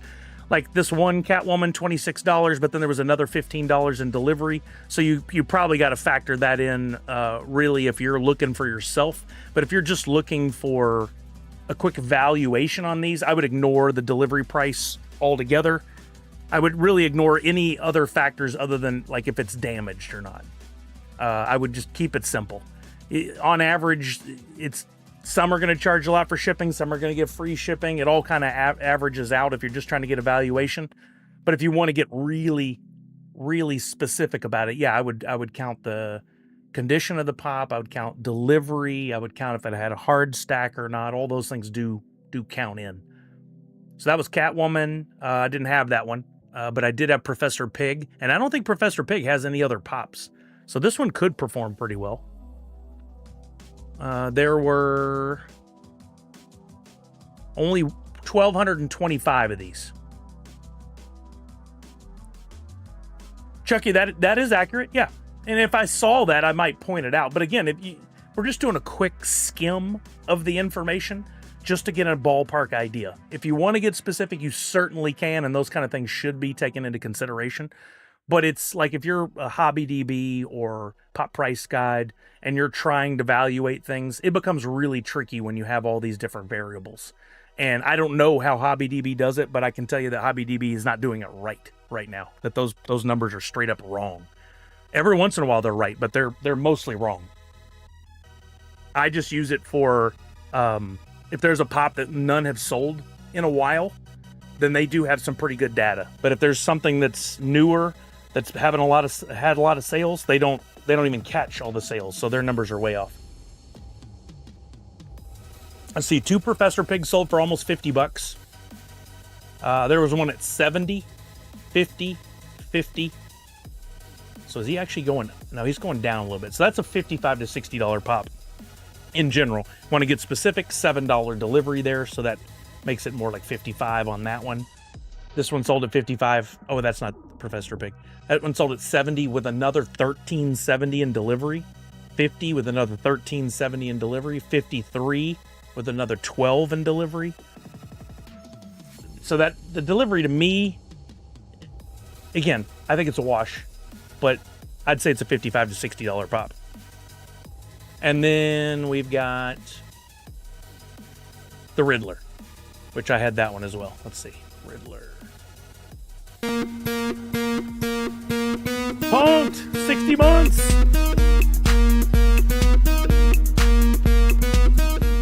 This one had 19. This has 1,900 pieces, but that's not right. Riddler was 1,229 pieces. They just didn't update the sticker.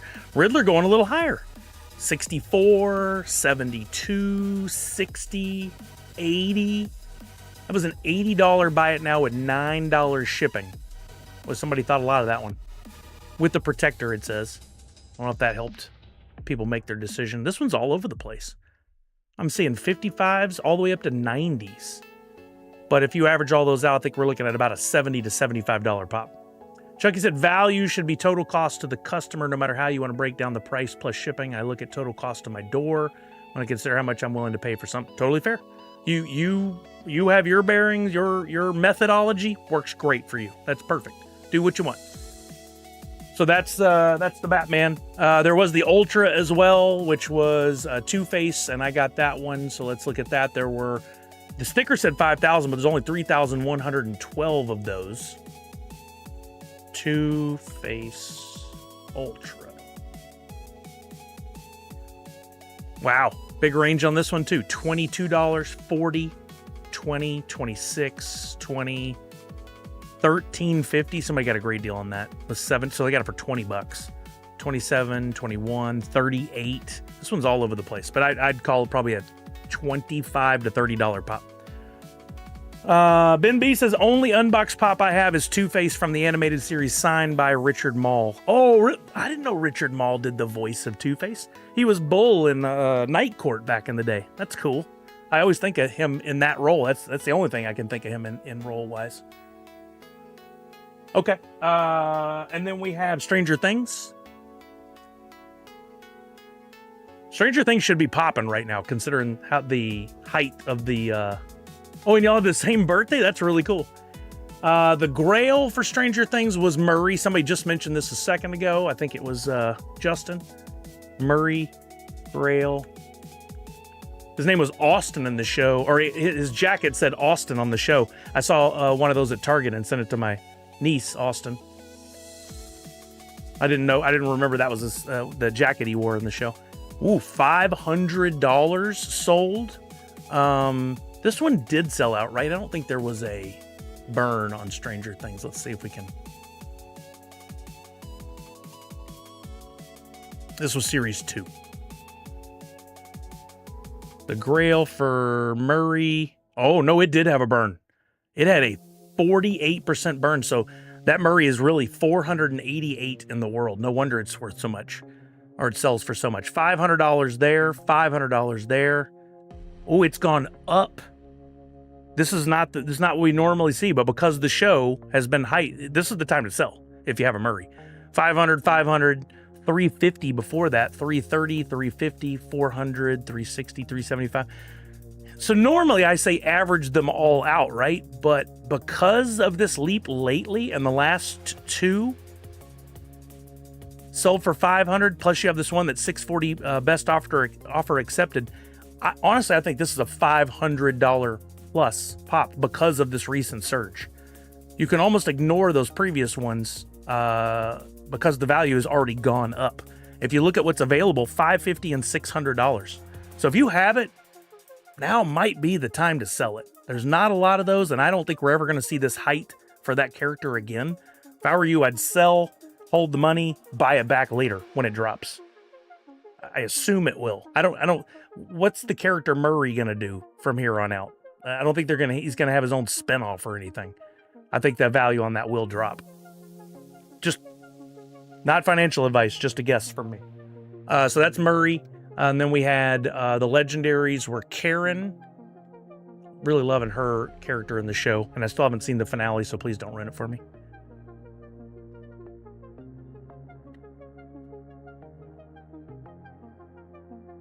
Oh, wow. Doing well. There's really only 953 of these, so it's like Grail status on the quantity. 140, 125, 150, 105. It's going up as well. This is a $150 pop right now. It's on the rise. The timing on getting these in hand is pretty good. Pretty good. And then we had Victor. I don't think Victor's going to do as well. I'm guessing $75. 95, 95, 70, 100, 98, 95, 130. It's close to a $100 pop. A little higher than I expected. What's up, Simshu? How are you now? Tanner said, absolutely the time to sell. It's all downhill from here. Exactly. I mean, they're going to do some spinoffs. They've already announced some unofficially. And one, they announced, they said the Duffer Brothers will not be directing it. They'll just be kind of overseeing it from afar. Shep, Happy New Year! What's up, Shep? How are you now? We've reached the peak of Stranger Things. There may be another good show that comes from it, but this is the peak right now. And then we've got Yuri. Oh, Yuri was a fun character. I liked his character. Him and Murray playing off each other were pretty great. Living a Conundrum. Happy Fri-YAY. Happy New Year to you as well. Whoa, look at Yuri.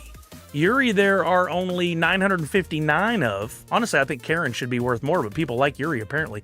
It's a $200 pop. One sold for $240.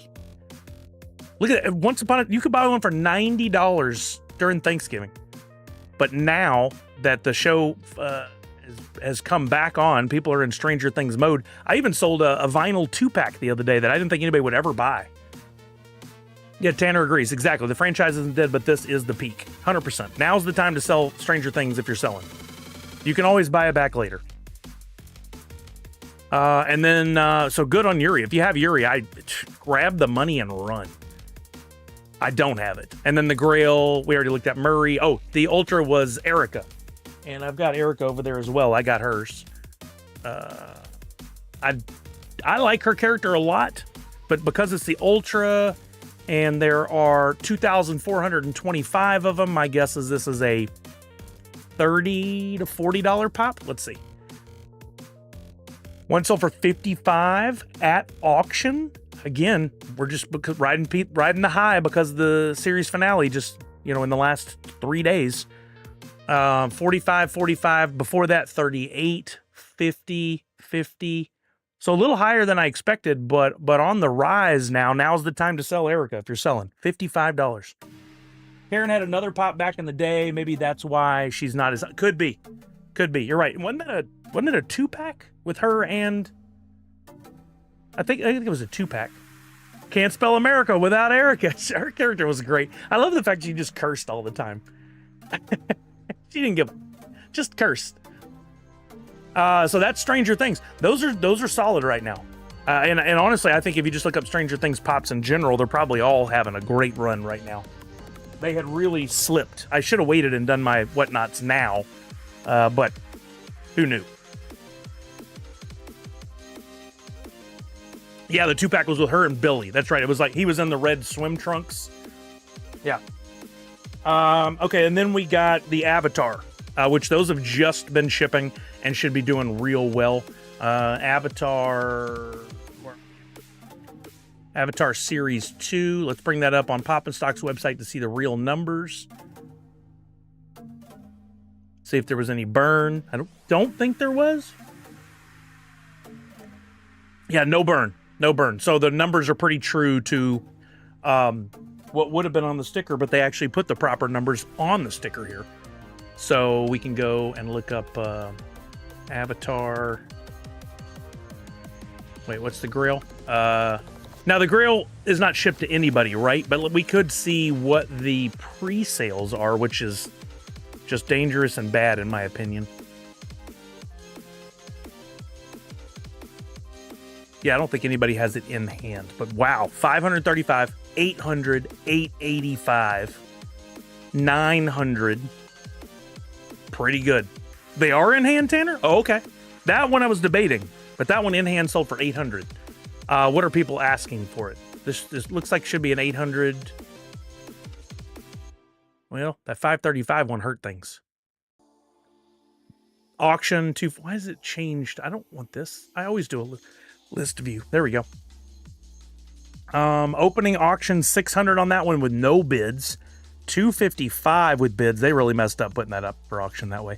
800 best offer with 20 watchers. So still seems good. I think you could probably get $700 for it. But it's down from what it once was. That last one selling at 535 was not good for that pop. That'll hurt things. That was basically $1,000 pop once upon a time. The glow was amazing. Oh, can't wait to see it. I can't believe I got the Grail. That's amazing. Then we had the legendaries. First up was Aang.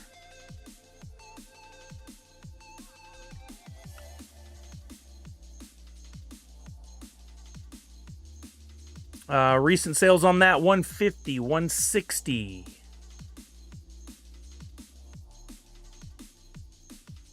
Yeah, those are the two most recent ones. 150, 160, so that's $155 pop roughly. Then we got Korra, which I got that one. Chucky said $800 with 20 watchers is 20 peeps wanting to see if anyone is crazy enough. Exactly right, Chucky. That is how I would define it as well. Because they just want to know, right? And if they see it go for 800, they're like, oh, okay, somebody's willing to spend that. Aang, I'm sorry, what did I say? Korra. It's not Korra Spirit. It's Korra. I showed it. She's, how do they label it? No, it is Korra Spirit. Oh, I didn't get that one. Never mind. Sorry. I got Sokka. Korra Spirit, which is a cool looking one. I love this blue. It's about $100 pop. Last few sales have been around $100 on that one. And that was, again, would have been 1,900 pieces, but only redeemed, or would it have been 1,900? Can't tell from looking here. We'd have to go back to the original. How many numbered? 1,800. So just a little under 1,800 for the ones that just weren't pulled or weren't redeemed. Then we got the one I did get. Sorry, Soka. Not Ahsoka, Soka. S-O-K-K-A. Another $100 pop. There was a 110, 110, 120, 110. So it's about $110 pop. And then we got Vatu. Now that one is a cool mold. I bet this one's worth more. It's such a good looking pop. I would have liked to have had this one. I'm guessing 150. I was wrong. It's less than. What? Crazy. Shep said, aren't they doing another season of that Ahsoka show this year? I think it was supposed to happen, but I don't know. I don't remember if it was confirmed or not. Living Conundrum says, I've got one from Avatar, The Royalty. Dang delivery driver keeps coming after my office closes. Hopefully we'll have it on Monday. I hate when that happens. I was wrong. The Vatu is worth less. About $75 is going right now. And then the Royalty, which I think is super cool, but people aren't super hyped on Proto. Proto is Appa.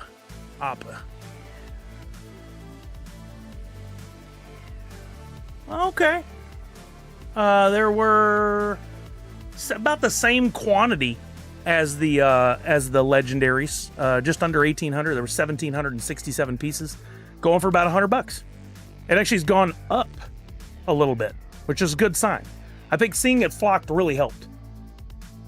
Batu was always the cheapest legendary-wise. Okay, I read that wrong, Tanner. I mean, I don't know the character. I was just going off the mold, but I get it. Ben B said season 2 confirmed, just not sure if it's wrapped filming. They have the actor who played the Hound. Oh, that's right. I did see that.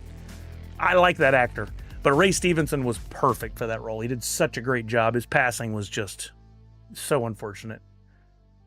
Yeah, good to know it's coming back. I liked season 1. And then that was it. That was it on those. So that's a quick catch up on Drop and what's been going on, but we still have a lot more coming. So of course we have plenty to talk about. Rayman, yeah. Let's see. Is it time for me to make my announcement? I think it's time for me to make my announcement. If some of you were here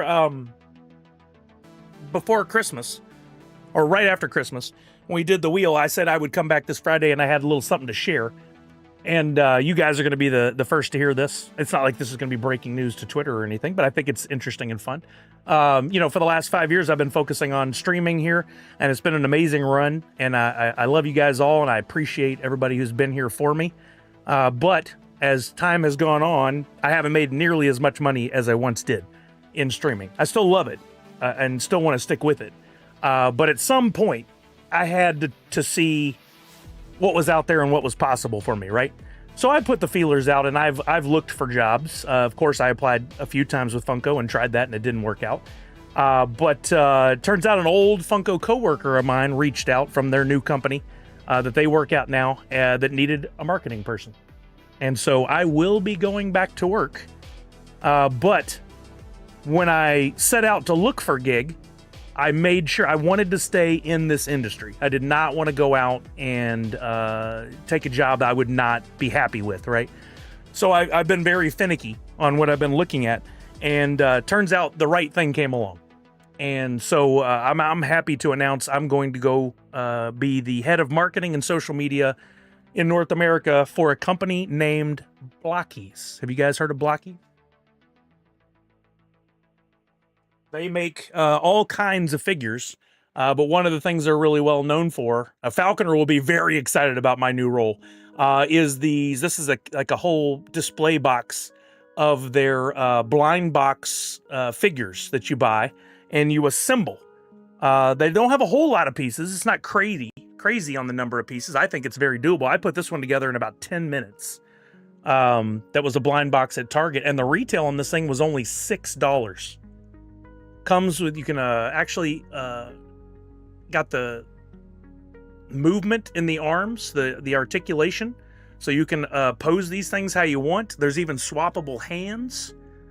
And they come with a little display card as well, which I think is really cool. So, you know, I like cards as well. So this might be a fun thing to collect alongside your figures. But I've been interviewing and talking with them for a few months. And we finally got an offer in place, and I start work next week. So I will be working, and it'll change my streaming schedule. At least at first, it'll take a while to get accustomed to what I'll be doing when. Thank you guys so much for all the congratulations. I appreciate it. So far, no digital presence. This is a company based out of China that has had really good success overseas. And they've only been in North America for like the last year and a half, but they really haven't had a big push. And of course, if they haven't had any marketing, right? So I'll be helping to build that for them. Does the company still sell Star Wars, Misty? Yeah. So if you look at their licenses, they have in China, they have more licenses than they do here. And Misty will be happy to know they do have Star Wars licenses overseas. Here in the US, Transformers is their biggest license, but they did send me a welcome box of all the fun stuff, right? And I got some of the stuff that's only available overseas, so I'm gonna show you guys some of it. I haven't had time to, this arrived right before I left for my Christmas break, but they do a Marvel in China, and so this is one of the figures. I don't know if you can get these at like import shops or somewhere here in the US, but since they don't have the license, they can't sell here, right? But these have, you know, these come with more pieces. They have those I don't know if you call them racks, where the pieces you kind of have to twist them and take them off, but then you can build this Iron Man, and then he's posable. He's got the articulation. So Misty said, I'm happy to be the tester of the Star Wars figures. I mean, hey, when the day comes, if they get the license in the US, you know, there will be all kinds of ways we can market it. And one for sure is influencers, people who are big into it. Yeah, they're like model kits, but you don't have to paint them. The pieces are already painted. And like I said, this guy here only took me about 10 minutes to put together. But I love the fact that they have the articulation. So you can pose them. You could do stop motion video, which some people do. And then you could take pieces from different sets and put them together to make what you want. I really dig the details on them. As I was putting them together, I was really amazed that like that hat actually went over, that part of his head went over the face. And the details are so good. Any of the stickers or anything that are on there are already on. Yo, Sneak, when you better believe, I thought of Falconer instantly. And Falconer's been doing a lot of video editing too, so I think there's some opportunities there. Falconer, keep up the great work. Not having to paint would be a selling point for me, right? Blocks game coming soon. I mean, there's a lot of potential for this company. I think the price point is super low. Like I said, I've got another one of these to ship. This box here from Target. I haven't seen them on the shelves at Target, but they had it on Target.com. Look at the foil accents on that box. It's a gorgeous packaging, right? And this is pretty big. This box let's compare it to a Pop. Size-wise, it's a little bit smaller than a Pop, the box. And when you open this, you get the pieces. It's like, I don't know, maybe 30 pieces. I don't even know if it says on there how many pieces, because it's a blind box and you have all those characters that you might get. And some do have much higher rarities. There's some that are like 1 in every 144 boxes. So they get it's kind of leading down to the road to kind of like Lego, where you're putting it together, but it's not too complicated. It doesn't take that long. The instructions are one sheet, put together pretty easy. Simshoe said, I looked at Blocky site and I'm excited about Minions. I don't know about the Minions license and where it's available. Maybe it's a US one as well. Oh, Falconer's already got some. They have Beast Wars coming soon. He says, I have 2 chases, Optimus and Soundwave. It's so cool. I really like, I mean, $6 for this is just an amazing deal. I don't know if that's the normal retail or if Target had discounted them or something, but $6, got 2 of these. Kelly got me 2 for Christmas before we knew this big box of fun was coming from the new box. Misty. And Darth Wacko. How about a big old Vader? Look at this beauty. Champion class Vader. Great packaging again. Compare that to the size of a Pop. Look at how much bigger that box is. And you've got the assembly of Darth Vader, but now you've got this posable with saber. Look at that. Look at the different poses you can do. You got different hands. that you can put out there, and it looks like even with the saber, you can do one that makes it look like there's action. Very, very cool. Yeah, I'll definitely want to do some assembly of these in the future, but that's probably content that I'll want to use for the marketing for them. So, look at this Optimus. Another great box. This is, again, the action editions, what they call it. These don't have different rarities because these large ones, but look at the all the assembly, all the different options you have on the back, the different poses that you can do. I'm gonna definitely have to clear some shelf space so that I can. Hey, is that 007JC? Hey, what's up, 007JC? How are you?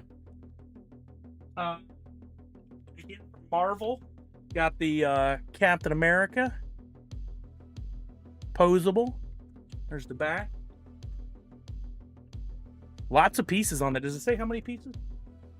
For ages 14 plus, model kit, size medium. But it 94 pieces. There it is. 94 pieces written on the box. So you know what you're getting into. Thor.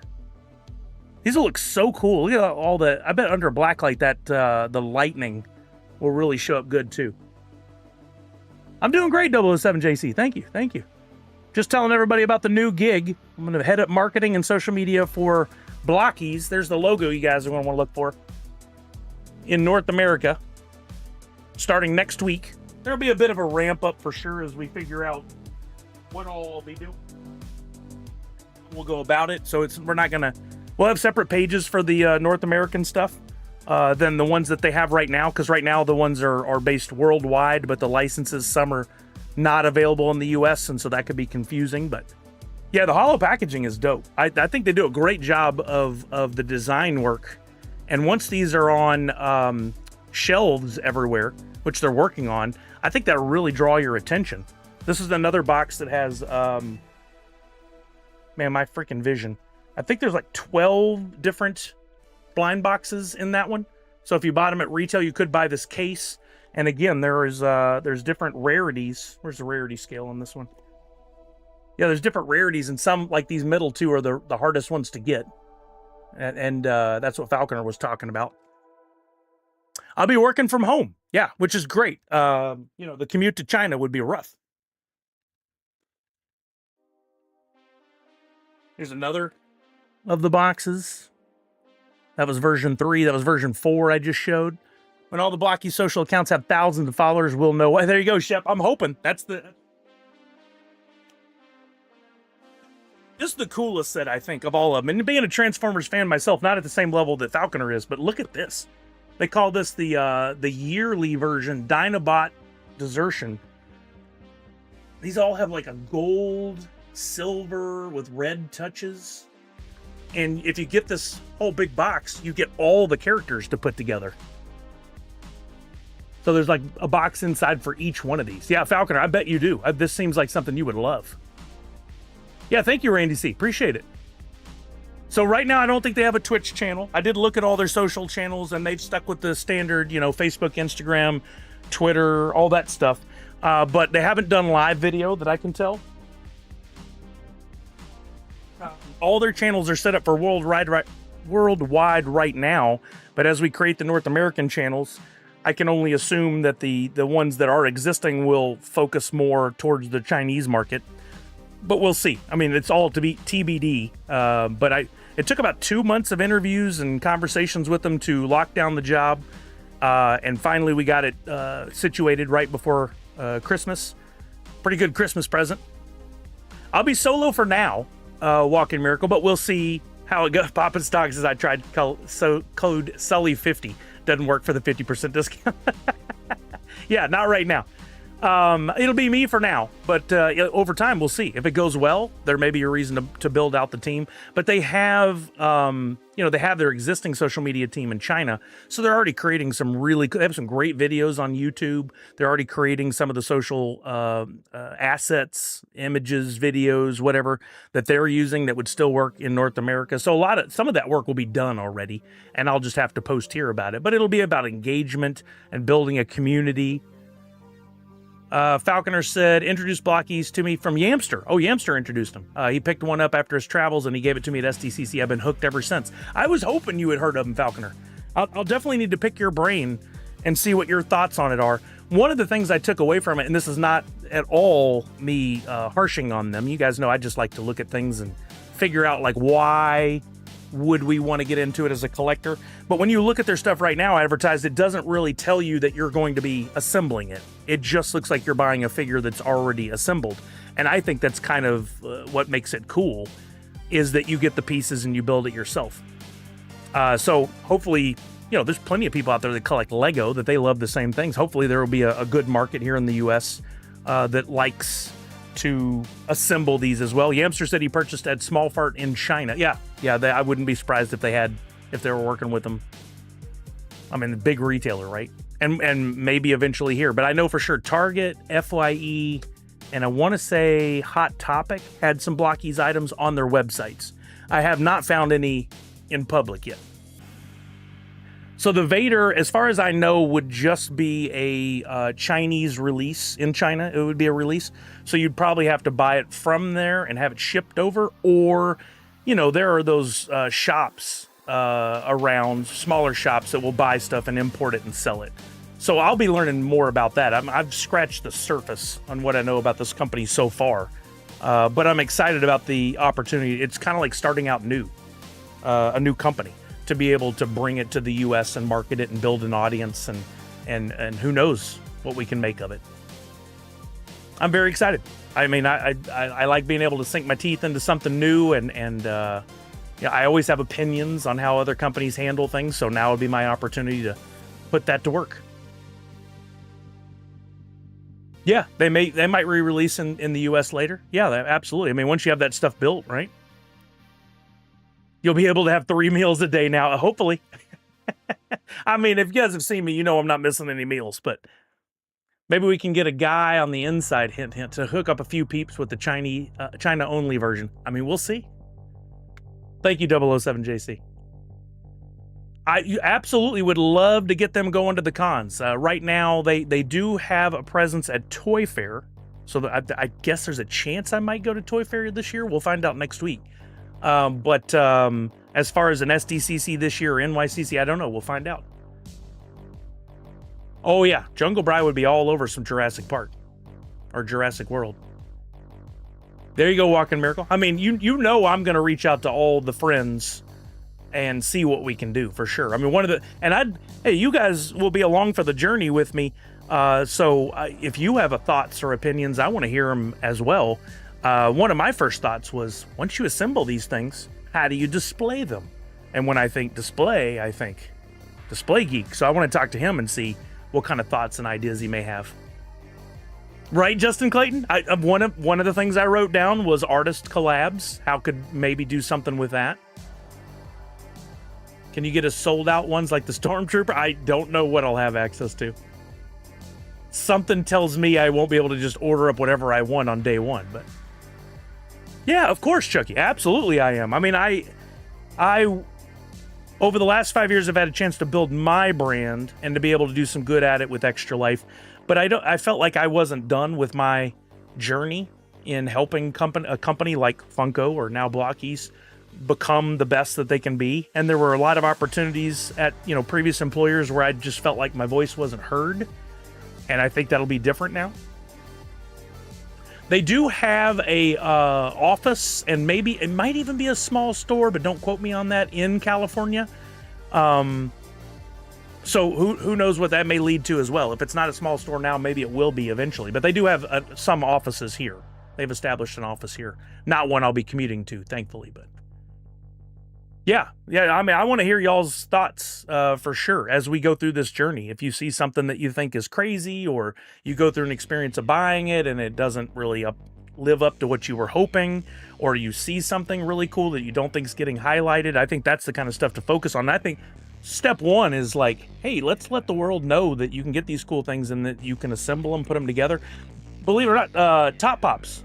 I found a video where Top Pops had unboxed some of these and put them together. So I want to pick his brain as well, now that this is an official thing, and see what he thinks about it, because that would be very valuable information. If you guys know of any influencers, like Transformers influencers or Star Wars or Marvel or whatever, let me know about those as well. That'll be handy information. Thank you, Miss Jessie Star. I'm glad that's what you think when you see me. Yeah, oh yeah, Jedi'd be great. Absolutely. Sneakwin said, I can swing by that address and see what it's all about. I'm only a hop, skip, and a jump. I would love to know. Yeah. Yeah, let me know. I mean, one of the first things I think of, and maybe they did too, when looking at the size of my following is, hey, this guy's got a built-in couple of people that might be interested. So you guys are along for the journey. Yeah, my gut tells me it was more offices, Boba James, but I thought for sure I heard something about a shop. Maybe they would just work with a local shop or something.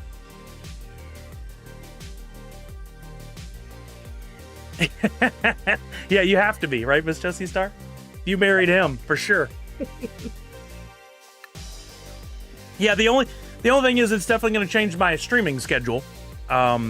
So may have nighttime streams couple times a week. I don't want to give up on it for sure. I definitely want to continue streaming. I still want to keep doing NF Tuesdays if possible. I still want to have the Friday streams with the box game, things like that. Because I enjoy hanging with you guys way too much. And who knows, maybe like you were asking if there's a Twitch channel for Blockies, maybe we get a Blockies Twitch channel up and going, and that becomes a regular weekly thing there, and you guys can come over and we can hang out there. I honestly think that would just be great, because that's something I thought that Funko should continue to do. I know I'm going to make these comparisons forever. I got to find a way not to do it when I'm in meetings there. But I think that's something that we were doing at Funko that was so imperative to connect with the fans, to see the questions immediately pop up and be able to answer them, or at least be able to table them and then take them back to the team and say, hey, what about this? We're getting asked this, to find out what the community is into or not into. Get them on whatnot. That's a great thought. Yeah. Bimrick says, Sully, looks like Big Bad Toyster has a bunch of the international Blockies. Oh, good point. I haven't shopped on Big Bad Toyster in a long time, but I got to tell you, I always had a great experience with them, because once upon a time, they actually, let's look at this together, they actually would offer a buy from us and pay like an extra $2, and we'll guarantee that you're going to get the minty box. Like they double checked, they looked for a minty box, they wrapped it a little differently, and they only charged like an extra $2 for it, which is pretty amazing. Let's see, right off the bat, I see up here they actually work with Good Smile Company too, which they make Nendoroids and some very cool stuff. Let's look up Blockies up here.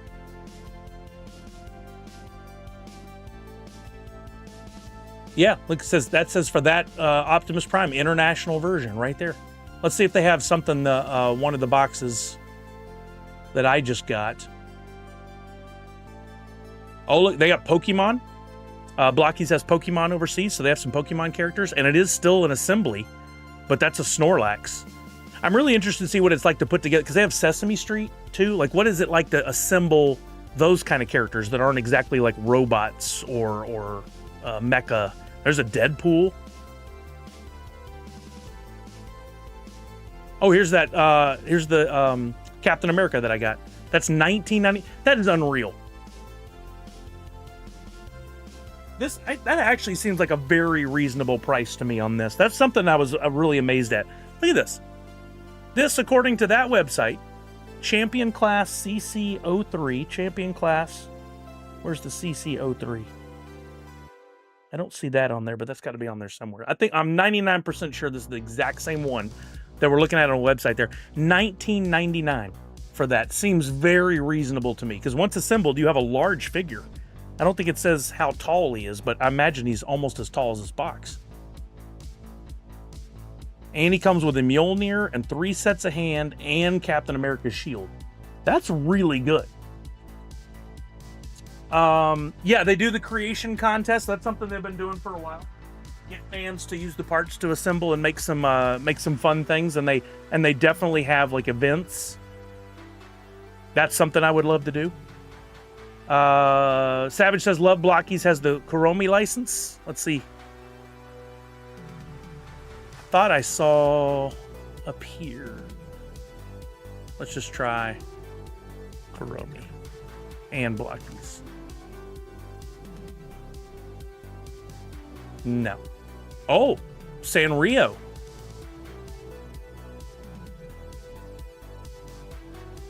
Sold out on that, pre-order on that. Let's see. Oh, those are really cute. There's a little Hello Kitty. And so for $45, it ships next month. You get 6 random model kits. Is there ratios? 6 random, series 1. Yeah, I don't see anything about the rarity scale on these. That's information I would definitely want to know. But this is the kind of thing I'm talking about. Like, if you just glance at these first, you don't know there's any assembly required until you get down to an image like that. And even then, it's not real apparent. Nadu, let's not start that yet. Yo, what's up, Funko Addict Tech? How you doing, bud? Oh, the Bimrick says the Vader is on there. I didn't get through my whole list. Let's go back to the Blockies list. See if we see that Vader. Oh yeah, there's 5 pages of that. So they carry a lot of it. There's the Vader. It's $26. Are you kidding me? That's cheap. And it doesn't say anything about international version, not available in the US. Misty, you can get that for 26 bucks. Hopefully they will have more someday and Tuxedo Sam becomes an option. I mean, here we go. Let's start the list, right, of the dream licenses. First thing I'm buying, says Monster Pete, is Iron Man. I love it. I love it. I did not know Big Bad Toy Store carried them, so that's exciting news. I really have had great experiences with them in the past.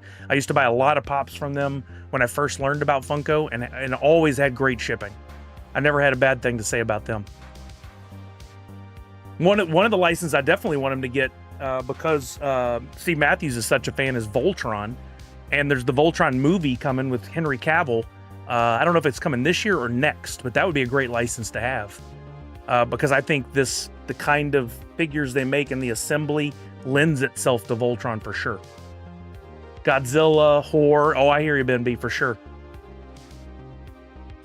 That Vader box pick on BPTS is the international one. Great, Randy. Yeah, I just didn't call it out on the description like some of the others does, but I'm not surprised. Oh, Hatsune Miku is one of the licenses that they have that I think is available in the US. That's got that. There's one of the kits right there. They have a lot of Pokemon. Oh, there's the Sesame Street ones. 8 random kits for $74. Like, those look pretty good. And the fact that you can pose them as well, I'm anxious to see how those assemble. Like, they don't look like something you'd assemble. They look like they're pre-made. But that price is really not bad, and especially depending on the size. Billy would show us the latest items from Big Bad Toy Story on Wednesdays. Oh, yeah, really? Did he used to do that? Yeah, they're not blocky, exactly.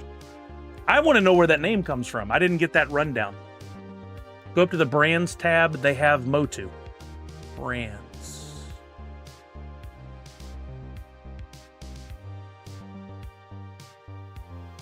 Well, that's Big Bad Toy Story has Motu, but I don't know. I don't think that's Blockies. Like if we go to one of these.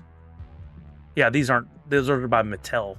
But if I'm looking up just Blockies and then Masters, like Masters of the Universe, there's nothing that comes up. Do you not know Big Bad Toy Story, Falconer? Great site. I used to order from them a lot. Like I was saying, let's look up a Funko Pop and see if they still offer this. No, you're fine. You're fine. We're all learning together, right? Used to be like if you looked up Pop and you picked an item, like this Arcane one, you could do, okay, this Mint Pro used to be an option. It says unavailable on this one. You could select your packaging grade. So for an additional $2, you could select this Mint Pro. They would guarantee a mint box and they would do extra package padding in there to make sure that your pop arrived minty. And I always thought it was a no-brainer. Some people thought I was silly when Steve and I were doing Nerd Foo. They'd say, why are you going to pay the $2? And I'll be like, because I want a mint box. And now look at the value of some of my stuff that's mint versus not. It was worth $2. Same with the shipping. Used to offer, if you could order online from Hot Topic, you could pay $2 shipping to have it delivered to you, and people would be like, oh, I don't want to do that, I'm going to go to the store. I'm like, well, I'm not going to take the chance of missing out on it. I'll pay the $2 in shipping to get it delivered, and I'm glad I did. I'm so glad I did. 007JC confirms I've ordered a lot of pops from him in the past. Randy C says, great site to order from. Oh, I said story, like Big Bad Toy Story. Oh, that would be a fun thing for them to do. Falconer says, I used to buy Transformers, Futurama, and other stuff all the time until shipping got crazy. You did it too, 007JC? Nice. It makes sense to pay for mint always. I want to be the one to ding it. Hopefully you don't, but if anybody's going to do it, it should be you, right? I used to use their pile of loot all the time for figures to save on shipping. Wait, what is that, Bemrick? What's the pile of loot? Does that allow you to save it up for a while and then have it all delivered at once? What is pile of loot? That seems like a good...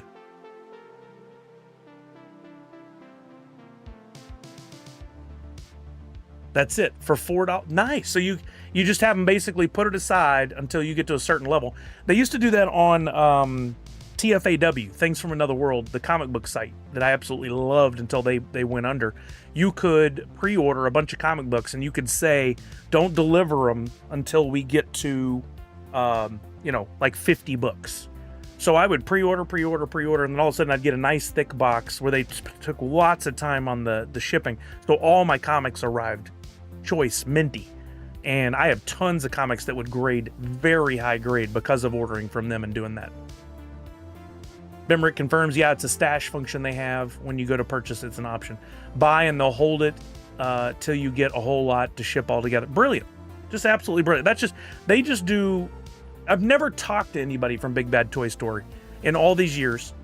I have no idea who's behind them, where they're based out of. Can we see where they're based out of? I'm guessing California, but that's literally a wild guess.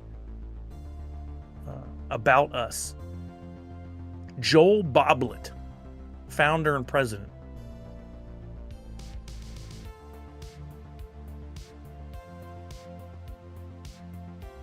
Oh, there's the pile of loot described. They have a 24,000 square foot facility. Wow. No, now they have 52,000 square foot. Does it say where?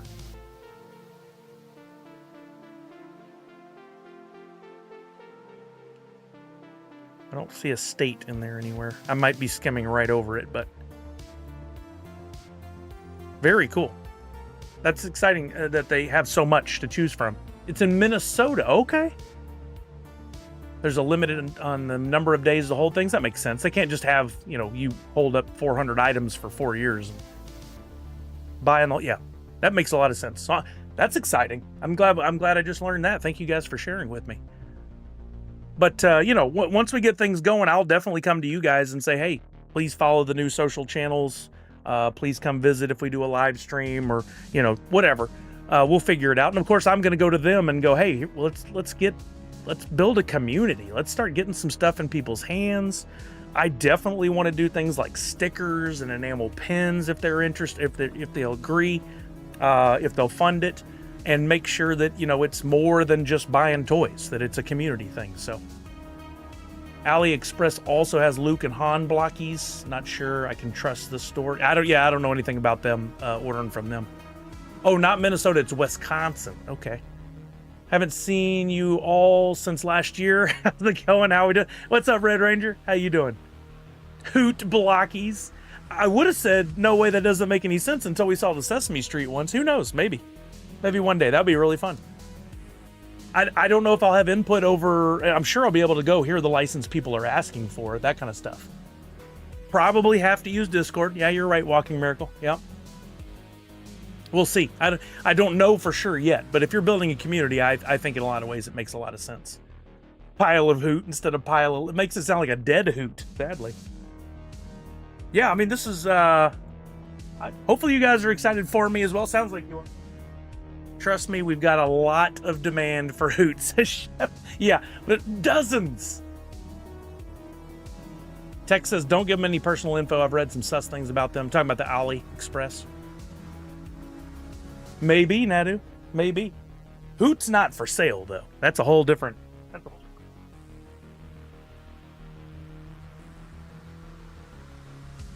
Yeah, but if you guys are talking to friends or whatever, too, and you know anybody that has collected blockies, be good to hear some experiences firsthand. It turns out I do have one thing in my collection that was blockies, and it was a Halo set from years ago from SDCC. Let's see if I can find it. Yeah, this right here. It's part of their called Mega Blocks. But I have this set right here. Let's see if this guy showing it off? Yeah. I bought this years ago because, of course, being a big Halo fan. No Monsters, Inc. That would be awesome eventually. I'm pretty sure Mega Blocks and Blockies are under the same... I gotta confirm that. But I liked this set a lot. You got the little... the box opens up. Has to be assembled. Got the base, got the characters, the figures. I never actually assembled mine, of course, since it was an SDCC exclusive, but very cool. So I did have one thing I think is from them. But I didn't own any of the other ones until Kelly got me these blind boxes here. Fun stuff. All right, well, I wanted to share with you guys so you'd know coming up. So, like, starting next week on Tuesday, my stream won't be early, and I'll put out a post about this. Probably have an evening stream for a little while that day after my normal work day is over. And then we'll figure out from there, you know, how feasible is it for me to have 2 a week, and what time will those be, and how long they'll be. When I hear Blocky, says Nadu, I think Funko Blocks. I didn't even put that together. Chuck, I don't think it is. I think you're wrong. Yeah, Red Ranger. I was just telling everybody, starting next week, I'm taking over as head of marketing and social media for the Blockies company, Blokkees. We were just looking at some of the stuff they sent me.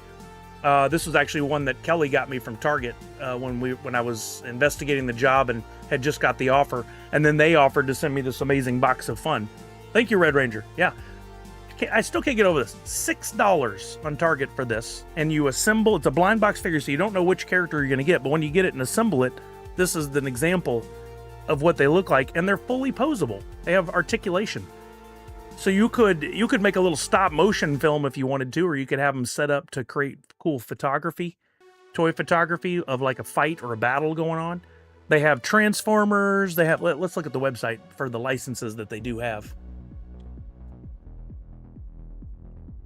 There's the international website and then the US website. So some of the licenses are not available everywhere. But in the US, they have Transformers, and there's a lot of price ranges and a lot of different options that you can go for. There are Evangelion, Hatsune Miku, Saint Seiya. I don't know any about that one. Sesame Street Minions is a North American license that they do have. So they have some Minion stuff. Ultraman, Hero Spire, and Jurassic World. So yeah, a little something for Brian. Let's see what the Jurassic World looks like. Oh, they come in fun blind box figures.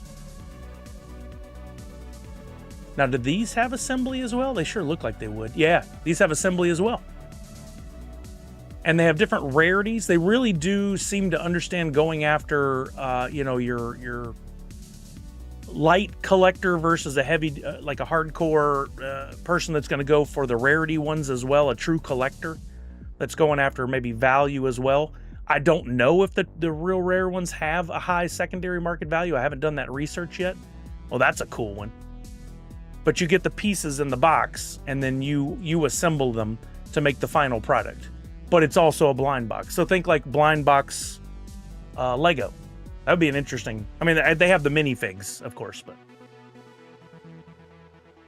Thank you, Tech. I appreciate it. Yeah, this is a couple months in the making. Whenever I went up when I came to New York Comic Con, I had already started the conversation with them, but just didn't know if it would work or not. If it would turn into an actual job offer, but it has, thankfully. So I'm excited about that. So I'll start next week, and we'll get down to business, and I'll figure out the balance between that world and this world, and moving forward, I certainly do not plan on stopping streaming. I'm just going to back off of the amount and the days. I know I'm only down to 2 days right now. We'll see. Yeah, we'll figure it out. Yeah, we're all in good time, right? Did I get any of the Shining versions? They have LED lights in their chests that make their chests and eyes go. No, I haven't gotten any of those yet. That's exciting. Let's see if we can see a Shining version.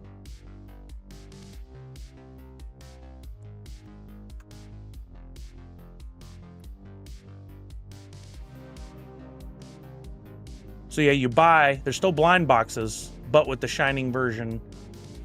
And here's a good. Oh yeah, you can see in the eyes. Oh, that's covered by me. If I bring it over here though, you can see in this image here, the eyes and the chest on Optimus Prime glow. Those would be dope. Wonder what kind of battery that takes.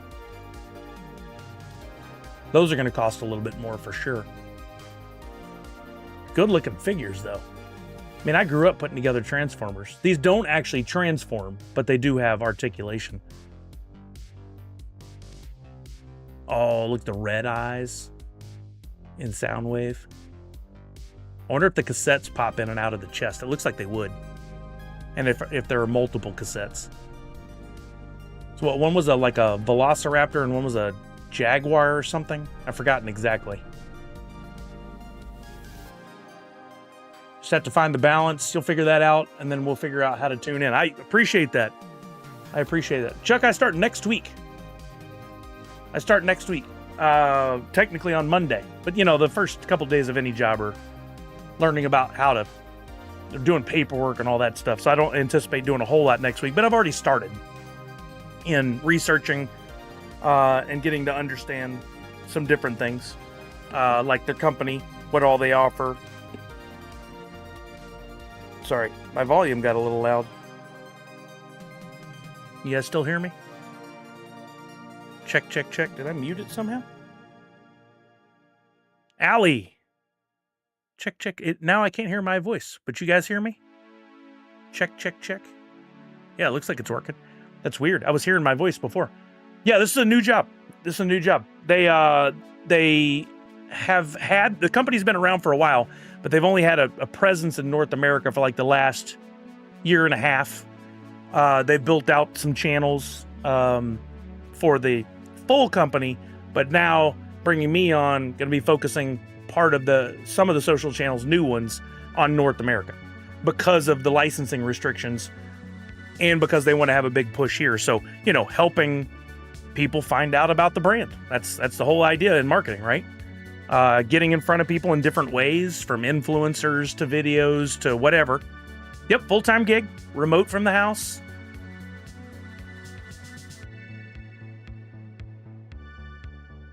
Yep, Darth Wacko, Blockies, Blokkees. We were just looking through at their licenses and their products. Really fun stuff. And it answered all my prayers on what I wanted to do. Like, I wanted to work for a company that would stay in the toy collectibles industry. I wanted a full-time job. Wanted to work in a place that could get me to the conventions, and that's something that they want to do. I wanted a chance to make an impact and to actually be able to make decisions. So I'm not just, from what I can tell, you know, you find out once you actually start working a job. I'm not just another person, one small cog in a wheel, but I'm actually in charge of this stuff. No team yet. It'll just be me, but, you know, who knows what the future holds. How big it gets, how well we do. I just think that they're poised for real success with a very inexpensive price point and some good products and kind of a niche new option in collecting. Like, is there another blind box that you assemble that also has good licenses, not just their own individual concept? There you go. Real Ben Feldman. I accept Transformers as gifts. I might have access to a couple, so. Kinder Surprise. Do you actually assemble some of that stuff? I guess you do, don't you?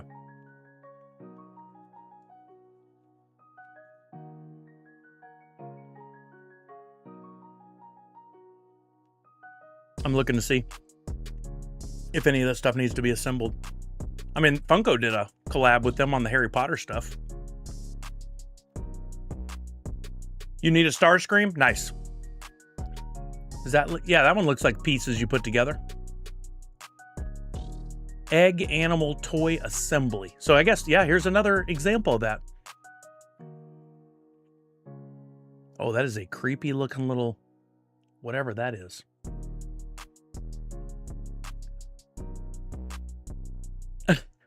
Why does that have someone's head on there? Who is that? Oh, Kinder Surprise Egg marriage proposal. Oh, wow. This guy went all out with the graphics. That's pretty crazy.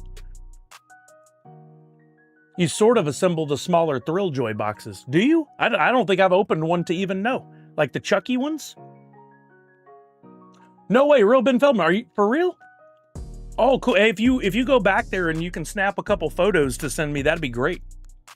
Maybe there's an opportunity to call out, smaller stores and retailers where they're available. I mean, I would think that would be a good thing for people to know. I can't wait for Sully to introduce GoBots to the. Oh, stop it! If I had gone and found out, hey, there's this company that's interested in talking to you, and the one license they had was GoBots, I would have walked away. That'd have been done. I'm a man of principle. Real Ben Feldman knows. I hate GoBots. Oh no, I didn't see that Falconer. Really? Yeah, I think photos of this kind of stuff would be fantastic. Like, it'd be really cool to hold up one and get a picture with like the Toys R Us logo in the background, and then like maybe another photo of the variety of products they have available there.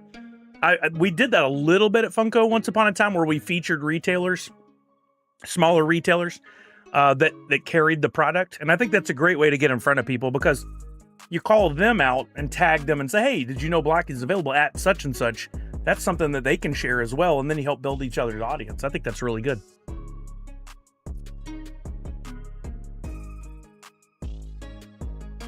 I mean, if they're carried at the W, I keep my rules here, but whatever channels we have for Blockies, that'll be there. It'll be part of it. I can't avoid that one.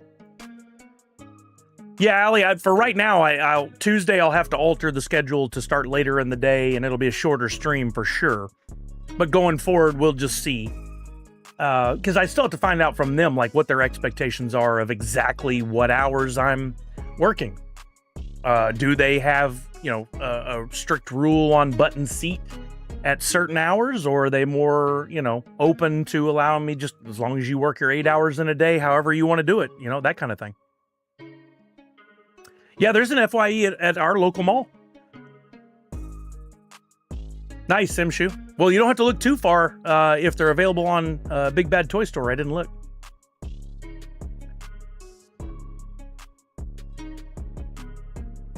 What, the Fri-YAY? Yeah, I thought I heard at one point that they weren't going to carry Funko stuff anymore, or they weren't going to do any exclusives or anything, but... So they're on a lot of the social media channels, all the big ones right now, but that's because they've built the brand as a international brand. What we want to do now is focus some North American channels, because if you look at, we'll look at their Twitter. If you go, whoops, wrong button. If you go to Twitter and you look up Blockies on Twitter right now, you'll get the main brand, right? Blockies Official. But that is aimed at everyone. And if you look closely for certain things, you'll see on posts that it says only available in these areas. Let's scroll down till we see one. Yeah, this. They've got Marvel Heroes Galaxy version 6, Spider-Verse. And if you look on their authorized sales regions, only available. Mainland China, Hong Kong, etc., etc., etc. They're not available in the US. And that's really confusing to fans, right? So now they'll have a North American channel, and when stuff is introduced on there, or marketed or talked about at all, you'll know that it's available in the US, and that you're not going to be having to order from overseas or from a specialty store or something to even get them. Like, I don't know if these particular ones are available on Big Bad Toy Store or not. Let's look and see. Blocky's Marvel Hero Galaxy.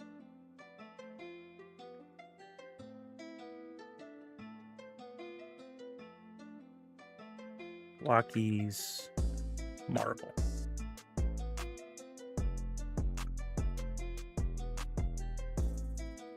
Series 5, Series 6. Well, there was Series 5 up for pre-order, and I imagine the Series 6 is as well. But look at this. All cool.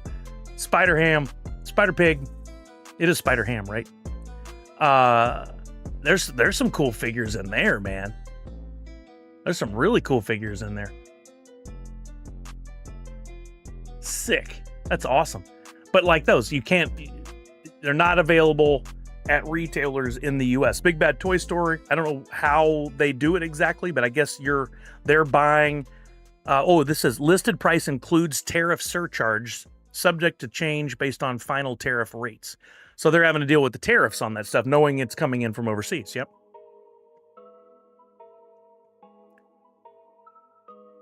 We had one FYE close and another one open, says Allie. That's interesting. And they still have their website, of course, right? When the one that we have over at the Tacoma Mall is a little sad, to be honest. It's kind of run down. It seems like they only have one employee at a time. Yeah, what's the? I'm not going to that website, Chuck. You know me. But Target had them for $6 for these blind box, which I'm blown away. When I was looking at this, Kelly had got me 2 for Christmas. And I was looking at them before I went and found out any more information. I opened them up and I put one together. And I'm like, this to me seems like a $12 to $15 item. And then it turned out to be $6, which I think is crazy. $120. Are they on clearance or on sale, Chuck? Or are they possibly something smaller than this? Are you sure it wasn't a Spirit Halloween disguised as FYE? Wow. Okay. Well, hey, you could pick up on, because these have ratios on them. And there are some harder to come by figures. So it might be worth picking up on those for the future. Again, not financial advice, but some of these are 1 in, I think that says 1 in 36, 1 in 12, and then most are 1 in 9. But imagine this company takes off and you're holding on to that, the 1 in 36. Could end up being worth quite a bit. Yeah, I could do an unboxing of this one because I was going to assemble it anyway. This is one I have put together already that I was showing you guys, but let's look at this box.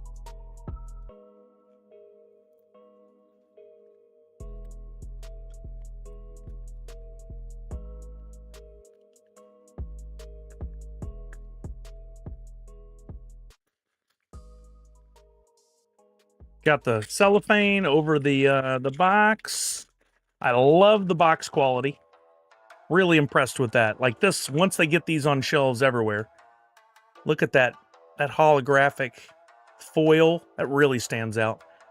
The box opening experience is not quite as, like, say, Thrilljoy or something with the satisfying pull, but maybe that's something for the future. And then inside, you got a couple bags and a card. I'm not going to look at the card because I don't want to... Well, I guess I could go ahead and ruin which character it is, because you also have the instructions. You get the instruction sheet, and when you get the instruction sheet, you can see which character you got. And in this character... Ooh! Is that Starscream? Who is that with the wings? I thought that was Starscream. And what rarity is he? Here, we'll get the card out. Where'd the card go? I leave it between the... Tell me the card didn't come in this one. Oh, there it is. Nope, that's my other one. I swear I saw a card between these two. Did I drop it? I must have. Or was that just the instructions? I guess it was just the instructions, and I thought it was the card. Oh, maybe the card's in one of these. Let's see. Starscream's other ugly brother. Yeah, you get 2 bags in there with the pieces. Card is in the bag. Thank you, Falconer. I'm a rookie. Yeah, there it is right on top. This is, oh man, the card is messed up. Dirge. Or Durg. Unfortunately, the card is, the corner got bent during the, I guess the assembly of the product itself into the bags. Look at to show you an idea. I need something to put this in. Oh, I know what I'll do. To show you the number of pieces and stuff. I got a clear box here. This is perfect. Send it back.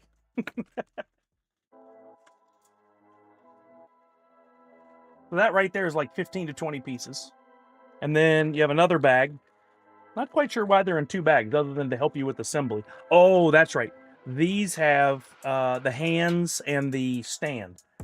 So you have the option to use different hands, and some will hold, like if there's a gun or whatever for that character. But those are in two separate bags. So that's it. That's all the pieces that have to be used to assemble it. And the instructions, like I said, are one sheet. So the assembly time for me was like 10 minutes on the one that I did before. It wasn't bad at all. I would do it now, but honestly, I have to have my glasses on or contacts out to do it. Just take it to work with you on Monday and request a refund. A hand stand? I guess you would call it a hand stand. There's hands and there's a stand. So that's a handstand right there. Yeah, I like the idea of the stands too. I think that's a smart idea. I don't know if they can be like connected in any way, but each one has the stand they go on, or I think you can easily still, yeah, he stands up just fine without the stand. I wonder if these stands can connect in any way. Doesn't look like they can. But they have on the bottom, they have pegs with holes. So, you know, a smart 3D printer could develop some sort of cool thing to put multiple on to keep them all set up a certain way. I may have to, Sneakwin. Yeah. Dirge is a seeker, but it's a subclass of Conehead. I had to catch up with Falconer on my Transformer knowledge. Funny that they do primarily Transformers because I just got the Optimus Prime and Bumblebee Lego sets. Oh, that is nuts, Callard. That's funny. I mean, that was one of the things when I saw Transformers, like, oh, I like that idea a lot. I've always been a fan. I was mainly, you know, a fan of the original toys and the cartoons. I didn't get deep into the lore. I did really like the Michael Bay movies. Could be interesting if the head and hands were magnetized so you could swap them when you feel like it. I mean, you can, they're all, everything's assembled through small little, like you can see the node there. Hold on, put something behind it. Little ball joint.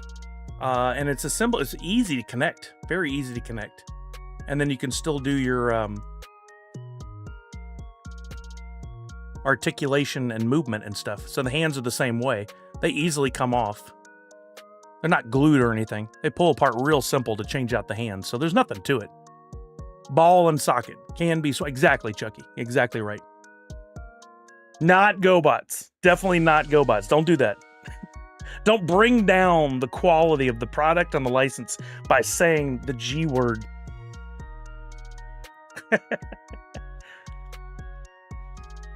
All right, gang. 4:45. News is out there. I wanted to share with you guys. Thank you for the support and the congratulations from everybody. I am excited. Lots more to share on that as I learn and get into it. Another thing I wanted to unbox. No, Miss Jessie, it's not in this case.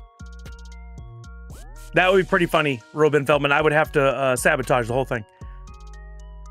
Transformers owns GoBots and have incorporated some of their characters into the Transformer lines. Well, at least it'll be better quality then.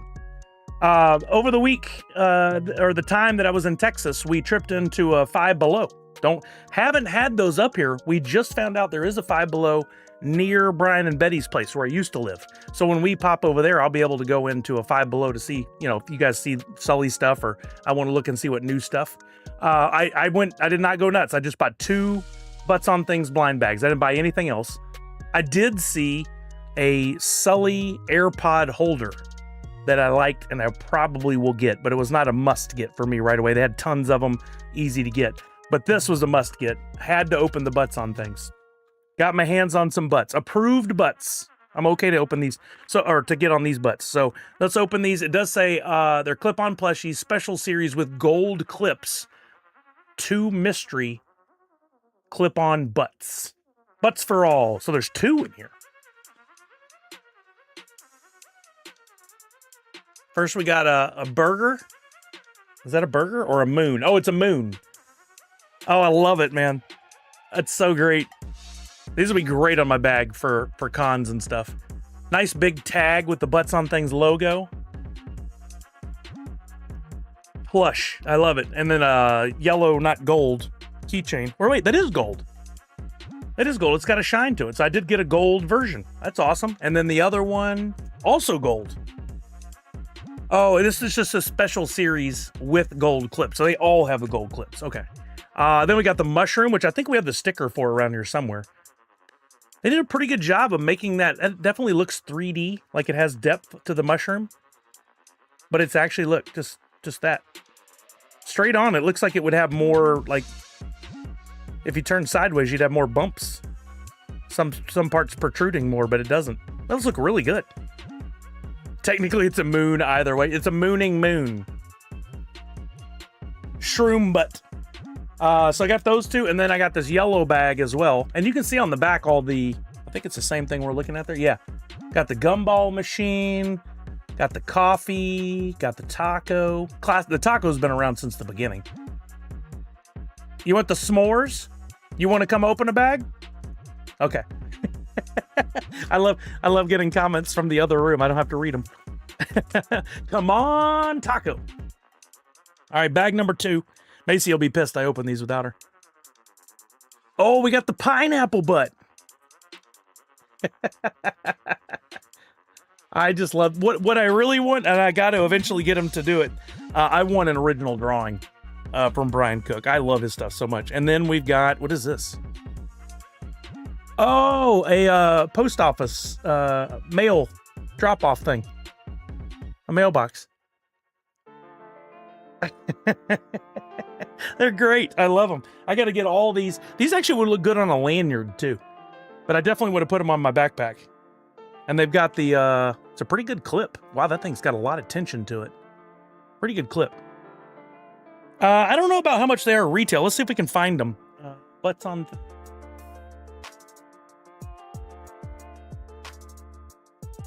blind bag plushie.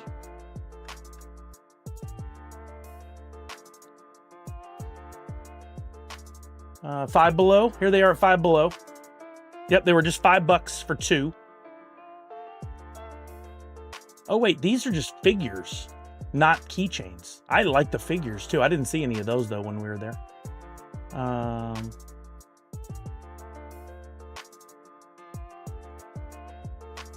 They have squishies. At Box Lunch, they're $6.90, or they were. It says they're out of stock now. I like the squishies too.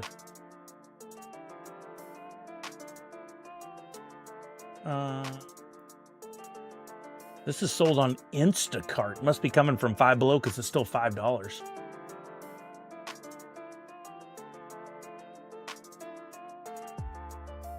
Whoa. Somebody put up 6 of these blind bags for $80?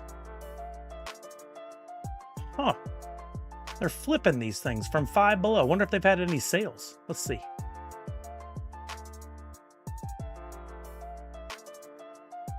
Can you look at sold items for... Well, I guess we could just do butts on things, blind, booty, plushies, and then look at... Oh, look at this. Rare silver burger that comes out of some of the blind bags for the figures. Oh, if you get the silver burger, it's worth a couple of bucks. Let's see what actually sold is. Caller, believe it or not, Five Below does sell stuff that's like $7 and $9 too. It's kind of misleading. Whoa. Somebody sold 6 bags for $65. They paid $30 retail and doubled it on eBay. Interesting. This one bag sold for $11 plus $6.55 delivery. Kind of unfortunate those people are paying that much for them, but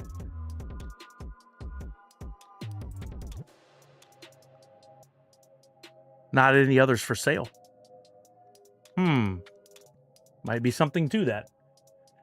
Do you, Chucky? Good for you. I'm proud of you. I'm happy for you. But I honestly, I got to tell you guys, when it comes to collecting, you know, you love the things you collect, but also it's about the community and the people. And I love collecting Priscilla's stuff because she's so generous and amazing. She's at SAC Anime this weekend. But Brian Cook is just one of the nicest guys I've ever met. And he was a teacher working full-time and doing this, but has recently gone to just focusing on butts on things. So now's a great time to support him, because if he's able to make that work to pay his bills for him and his family, he doesn't have to go back to work teaching. He can just focus on this. So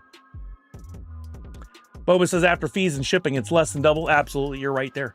Falconer said could be buyers that don't have access to the... Exactly. From another state or another country. Absolutely. We didn't think we had a Five Below, and then just recently found out that there was that one over by Brian and Betty's. I think it's time for me to sit finally. I've made it almost 3 hours standing, so that's pretty good. Way better than back in the day, where all I did was sit here for hours on hours on hours. I gotta make sure none of the wires get caught. Did I tell you guys the story of the lost Amazon package? Some of you may have heard it. The short version is I ordered a wire that I needed for my camera to make sure it didn't get caught and unplugged when I went up and down. And I need a couple other wires, but I just ordered that one. Well, as boxes arrived from Amazon, a lot of them being Christmas presents, I just tossed them in a corner and was like, oh, I'll get to them. Eventually, I opened all the boxes, and I'm missing 2 presents for Kelly and that wire and some other thing. No, I have not found it. I did the research. I found when it was delivered, photo from the Amazon guy, went back to the Ring doorbell footage. You can see him put it down, take a picture, walk off. He didn't take it with him. You can see later Kelly leaves the house to go to work, and she didn't stop. She looked down and didn't stop, which if she saw a box, she would bring it in the house immediately. So chances are at some point I reached out and brought it in the house. It is now just missing. We've asked Macy's look. She doesn't know. Kelly doesn't know. We've opened all those boxes.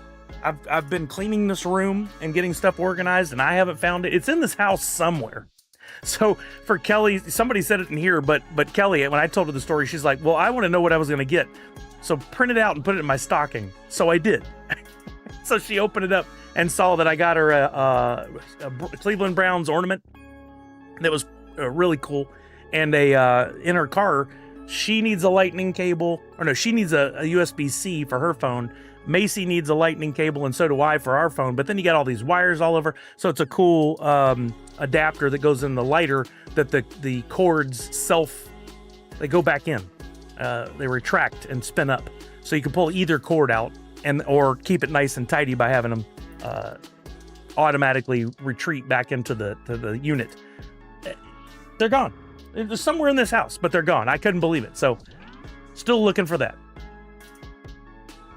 No chance you might have included it in a... See, we talked about that, Red Ranger, me and Kelly, and there's a real good chance that I did that. There's a real good chance that I took and dropped it off. But you would think that there'd be some sort of...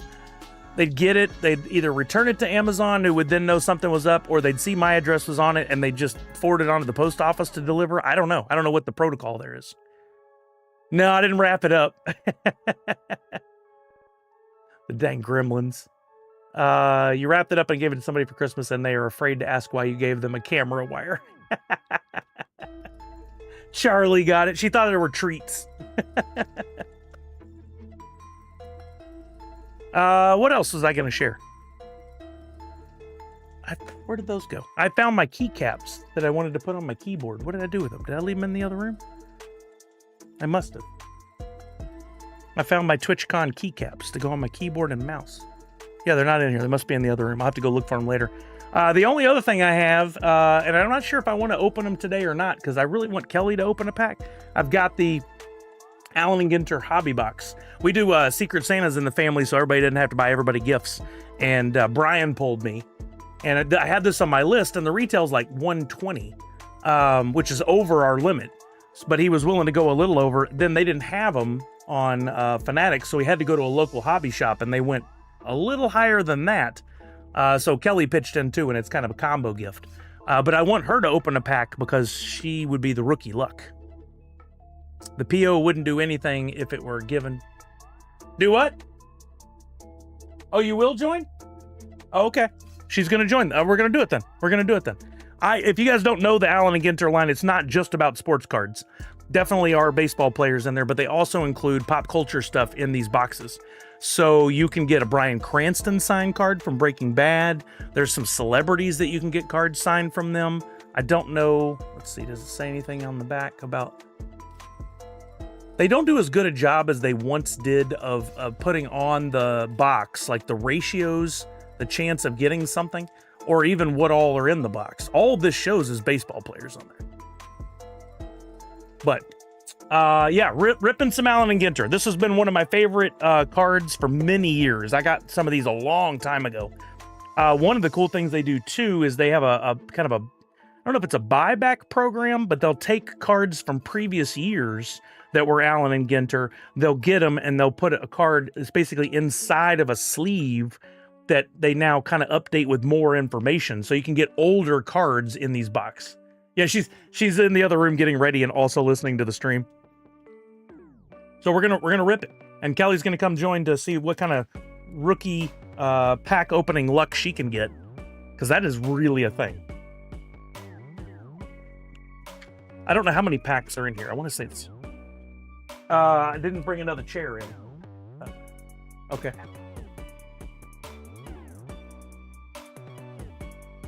Y'all don't make fun of her wet hair. Ooh, cool. I didn't see this before. On the hobby box, that's not just printed on there. That's a sticker that you got to break the seal.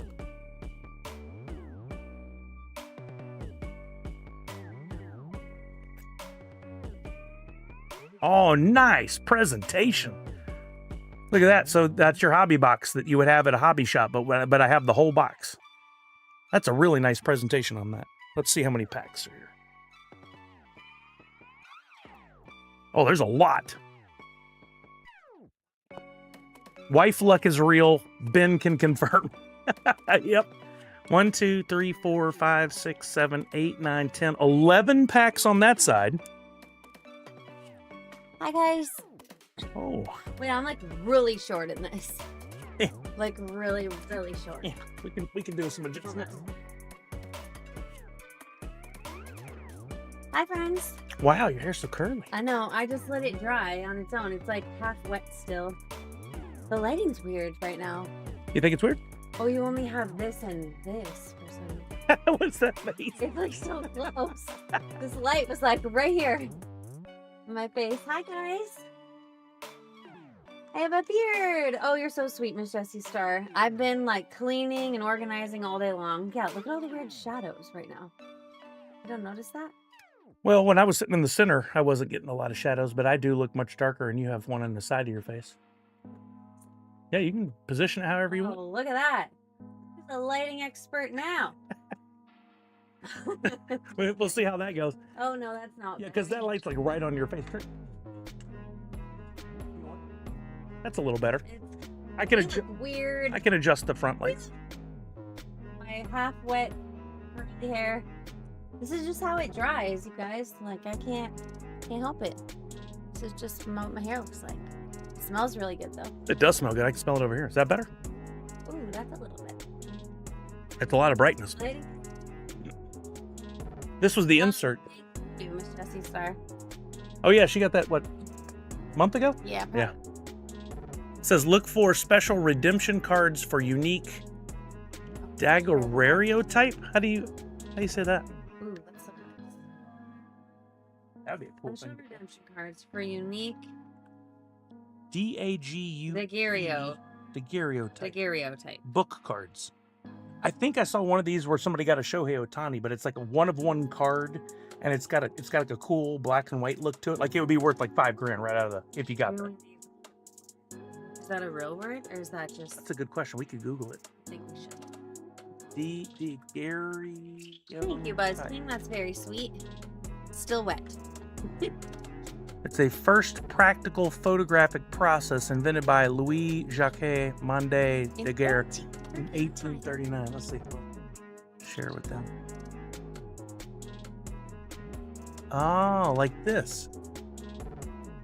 What's Alan? Did anyone here already know this? The definition of this? Crazy. Doesn't look like anybody's got theirs yet. What Topps and these other companies do is you'll get a redemption card for something like that. You send it in, and sometimes people wait up to multiple years It says to get it in. No purchase necessary. Visit tops.com/NPN for details and entry. Oh, we need to figure out how to enter online like every day if we can. What's on the other side here? This. Oh, it shows the open one. Actually, in here to read this for you. No, I can't. I can read most of Because he it. doesn't want to put his readers on. That's the image I was looking for that shows it, though. Oh, this? Yeah. Same thing. No purchase necessary. Yeah, but now you can see what it looks like. Show them what it looks like. That'd be really cool to get one of those.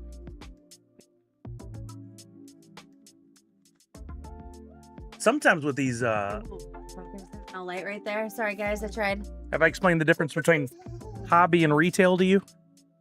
Have you heard me talking about that? There is a difference in the supply, but I don't know what it is. So if you buy from somewhere like a Small Fart or a Target or GameStop or something, they're selling what are considered retail packs. And if you buy from a local comic book shop or a baseball card shop or something, those are hobby packs. Yes. And I don't know for sure, but I think what that is the hobby shops that used to sell them only before Target started carrying them probably got a little upset when Target starts carrying them, becomes their competitor. Right. And so somebody like Topps is like, hey, how about we give you the special, more loaded packs? So if you ever want to buy, you buy hobby. So like if you were to buy something like, probably not. It might still be in there. It'll be way harder to pull it than this. Well, like you wouldn't see this exact box at a retailer at a Target. It's a different box that goes to them. But also it would be like you would get a box that has half as many packs and would be like $40 versus this was $170 or something like that. Very expensive. So when you pay for it, you have a better chance of pulling something cool. And I have that's a good question too. It's the brand that Topps started doing years ago. I don't know if it's named after people. Sounds like it is, but okay. I don't know. I don't know if Alan Ginter was like an important man that I'm supposed to know who he is. I don't know that one. Hey, Toyful Hearts, what's up? I just want a free ticket to the 1938 World's Fair for my Animal Cracker redemption card. Whoa. Chucky says an old-time picture on metal usually refers to a 10 type, also called a ferrotype or melanotype. Just old pictures. Sometimes reversed images and can be identified by a magnet. Oh, wicked. All right, well, I just took these out of the box as is, so some people do, but I'm not concerned about it. Wear gloves? Yeah, some people wear it for all their unboxing videos so that you're not looking at their dirty nails and whatever. Yeah. Oh my gosh, Savage, that's like the greatest compliment in the world. Got her Mariah Carey dream I over never here. thought of that, but this is just my natural air-dried, half-wet hair, so that's amazing. She's what I aspire to be, is dream lover specifically, Mariah Carey, and I didn't even think of that. You're amazing. You made my day. Well, I'm going to open one, and then we'll let Kelly open one with her new beginner luck and see what she gets, but let's open one to see what kind of fun Allen and Ginter cards we get. So these are just like very random, right? Well, most of them are sports cards, so you get the baseball players like that. And it kind of looks like more of a drawing than a photograph. Should be in that somewhere over there to the left. Oh, no, right there. I can see it under this pile of crap. Oh, here we go. First one that's not a, who is that? Hey? Elena? Country singer? Yeah. So it'll have pop culture people. Like I said, there's some Bryan Cranston signed cards. Stan Musial. You got some old players from back in the day. So we got a Stan Musial there. I'll try to see if I can get some ding-dang old focus in here. There we go. I did see a holographic card in the back of this, but I'm not going to go straight to it. Is that Mike Schmidt? Mike Schmidt was a player in the 80s that I used to collect and follow. I have a bunch of his cards. I think we're about to get to a holographic here in a minute. Caro, I think it's Joe Caro. I could be wrong on that. Oh, there we go. We got some sort of holographic Steer. I don't know the player. I don't know all the rookies these days, but that is Spencer Steer, and it's a nice holographic on there. The gloves are to not damage cards with fingerprints, oil, so card is pristine as possible for future grading. I hope it's not to hide their hygiene. Well, I mean, it could be that too. We got a, pardon, babe? Oh, no, thank you. We got a, Luis Gonzalez card from back in the day. Played for the, Diamondbacks, I'm pretty sure. And they have these mini cards. Oh, is that King Griffey Jr.? Holy crap, let's go. King Griffey Jr. mini card. And one of the other things that Alan Ginter does that's really interesting is not all the rarer cards are marked in such an easy way to find out. You kind of have to look at the back of the card sometimes.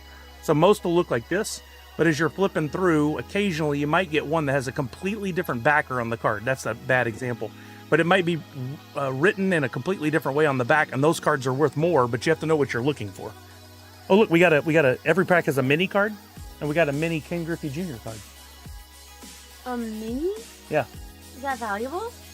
I mean, it depends. This one probably not. This is probably not a real rare one, but some can be. Some can be. We got this in there as well. Some of these holographic cards can be worth a lot more. And most of these I'm not going to know right up front if it's more valuable. We can look on eBay afterwards and find out. What was the last name again? Elena? It's Elena. Here's my tongue. I know I have to. It'll say on the back here. Lauren Elena. Duh. Oh, it's just doing last names like athletes. Yeah. Got it. But what I'm hoping for, if we're going to pull anything from this box, I would love to pull some sort of cool Shohei Ohtani card because I've yet to pull one. Or I would love one of the signed pop culture cards. Specifically, I would love Bryan Cranston. So if you're manifesting something to pull from your first lucky pack, there we go. Isn't this the set that has cards that you can tear open for? They do have those as well. So you can get a card that has a perforated pull tag on the back, and there's a mini card inside the card. And some people have gotten really valuable regular cards and still debate whether they should rip and open to get. And there's some that have two cards in the card, a front rip and a back rip. They really go all out for this set, which is why it's one of my favorites every year. So I'll let you grab a pack. You want to pick one? All right, I love it. Okay. This is like a zoom camera from above or something. I know they were just saying. I probably should update it here. The newbies they can find us that way. But then maybe you'll get stuck opening out and Ginter cards all the time. If it brings people in. I thought they were expensive. Are they expensive for everybody? They are, yeah. Are all cards this expensive? No, not all of them. You can buy a lot of hobby boxes that you can get for under $100, but whatever you want to do. This is the Allen and Ginter set, Red Ranger. I just updated the description. Well, you will have a little bit of problem. There is a mini card in there somewhere, so if you don't hold it just right, that's going to fall out on you. You could go to the mini card first if you want. It's in there. It's probably... There you go. Oh, I see some sparkle in that pack. Who we got? Jack Morris. Old pitcher from back in the day. Jack Morris. You pulled an old guy. Okay, and then here's the mini card, which is someone from the Boston Red Sox. Is that that's a current player, I think. Marcelo Mayer. Yep. What's up, Jace? Opening cards for the first time. That's so funny. Somebody named Jack. I accidentally say Jason. Jace is here. Oh, we got a sparkly. What you got? Jose Ramirez. All right. Oh, it's a holographic. Yeah, like the other one.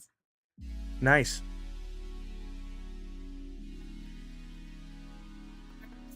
Izzy Dean. Oh, way back. Like a 1940s player, probably. Ernie Banks. Oh, yeah. One of the all-time home run hitters. Then we got a musician, Andrew Bishop. Anybody know who Andrew Bishop is? I don't know Andrew Bishop. Oh, it talks about them. Oh, yeah, there's full details. You want to know something? Andrew Bishop brings an open mind to jazz with a vast perspective that straddles boundaries in the genre. a versatile saxophonist, clarinetist, and flautist. Is that how you say clarinetist? I didn't Wait, know that was the word. If you play the flute, you're a flautist? Anything's better than being a pianist. That's the worst name for a musician. Sorry to those who play the piano. A Yankee. Okay, I want to see some actors or something. This is silly. Okay. And an athletics player, Reggie Jackson. Ooh, Mr. October. Why'd you call it Mr. October? Because he would go with the Yankees to the playoffs, of a good call. And he was always very productive in the postseason. We got a bunch of packs. We got 22 packs. They got a Honus Wagner card. Be fun to have something like that. They do reprints of cards. I don't think Alan Ginter does, but in other sets, like you could pull reprints of old cards, and that would be fun. But they do, like I said, they do some really random inserts in these, so you never know what you're going to pull. There's some of them have actual dinosaur bones.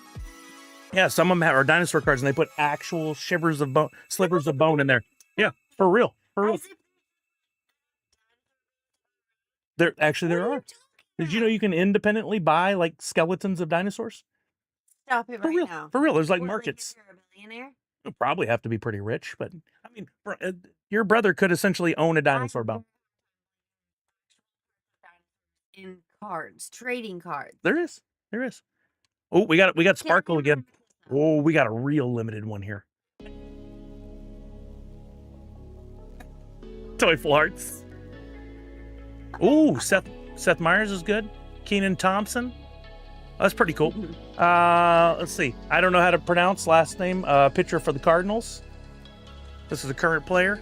Oh, here we go. Another musician. Oh. Keane. Yeah, that's how I know. Eric Keane. Can you? I certainly can't read it. I almost need readers. Eric spent nearly 20 years as the bassist in the Messingers, an American institution in punk rock music. All right. Might be in the Mopop Museum. I'm keeping those separate. It looks like there's one per pack, pop culture. There's another player. We got Naylor with the Diamondbacks. Oh, now this is a super limited card. I don't remember what they call. Look at this border. It's got a foil border with a pattern on there. You really can't. You got to catch just the right light. There's the angle. You can see it. That's a really cool border. I forget what they call that. I'll have to look it up on eBay. But that is Abrams, C.J. Abrams of the Washington Nationals. In a perfect world, we get like a Shohei or another rookie that's really valuable out of that. Inserts or variants, regular baseball players, mini cards, pop culture, and then these are just like throwback moments and stuff. Because ultimately these inserts would be the ones that be the most valuable. Got Vladimir Guerrero of the Angels, who Vladimir Guerrero Jr. now plays pro ball. We got a mini card of, oh, is this McGuire? Yeah, man, that's my boy. I clicked Mark McGuire. Yeah. And the McGuire, I probably have more cards of McGuire than most any other player because he was one of my favorite players, and it's got the special back. So this is actually a rarer card. It doesn't, I was trying to tell you all about earlier. It's a special card, so we'll have to look up and see the value on it later. That's perfect. Of all people to pull one of those, F. When do we freak out? There's like, probably what's the with a tear thing? Yeah, that would be awesome. Or an autograph card would be a freak out. Yeah, which I think we have a pretty good chance of pulling an autograph card. Throwback card of Sully doing movie takes. Would you like to do the next one? She's gonna pull the heat. If anybody does it, it'll be her. Miss Jessie Star thought it might be called filigree. Yes. So people will do that. Sometimes the packs are just ridiculously thick all of a sudden. Yeah, this is thicker too. Okay, we're going with this. Heavier, thicker. Miss Jessie Star was right. That's called a foil filigree. Filagree. Foil filigree.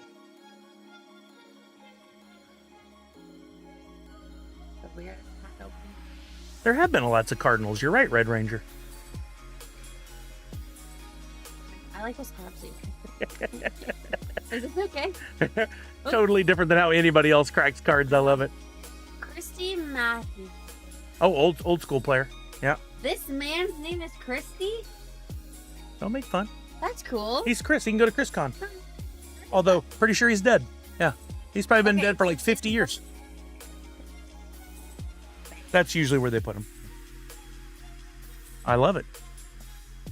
Oh, it has the special back. Who is it? Colt Keith. Don't know Colt Keith. Detroit Tigers. Probably looks like a... Oh, Cal Aird would know. He looks like a current player, maybe. Expos Tim Raines. Oh, old school 80s player. Tim the Rock Raines. Ooh, this feels completely different. Oh, it must be one of the... Oh, an actual foil. And he looks a little like three-dimensional. That one's a real deal foil. Look at that.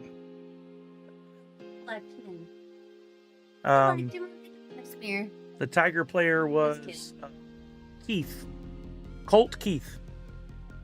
Jacob Wilson. That feels cool. Yeah. This Packers heavier. Oh, he's an old school player. Wilson.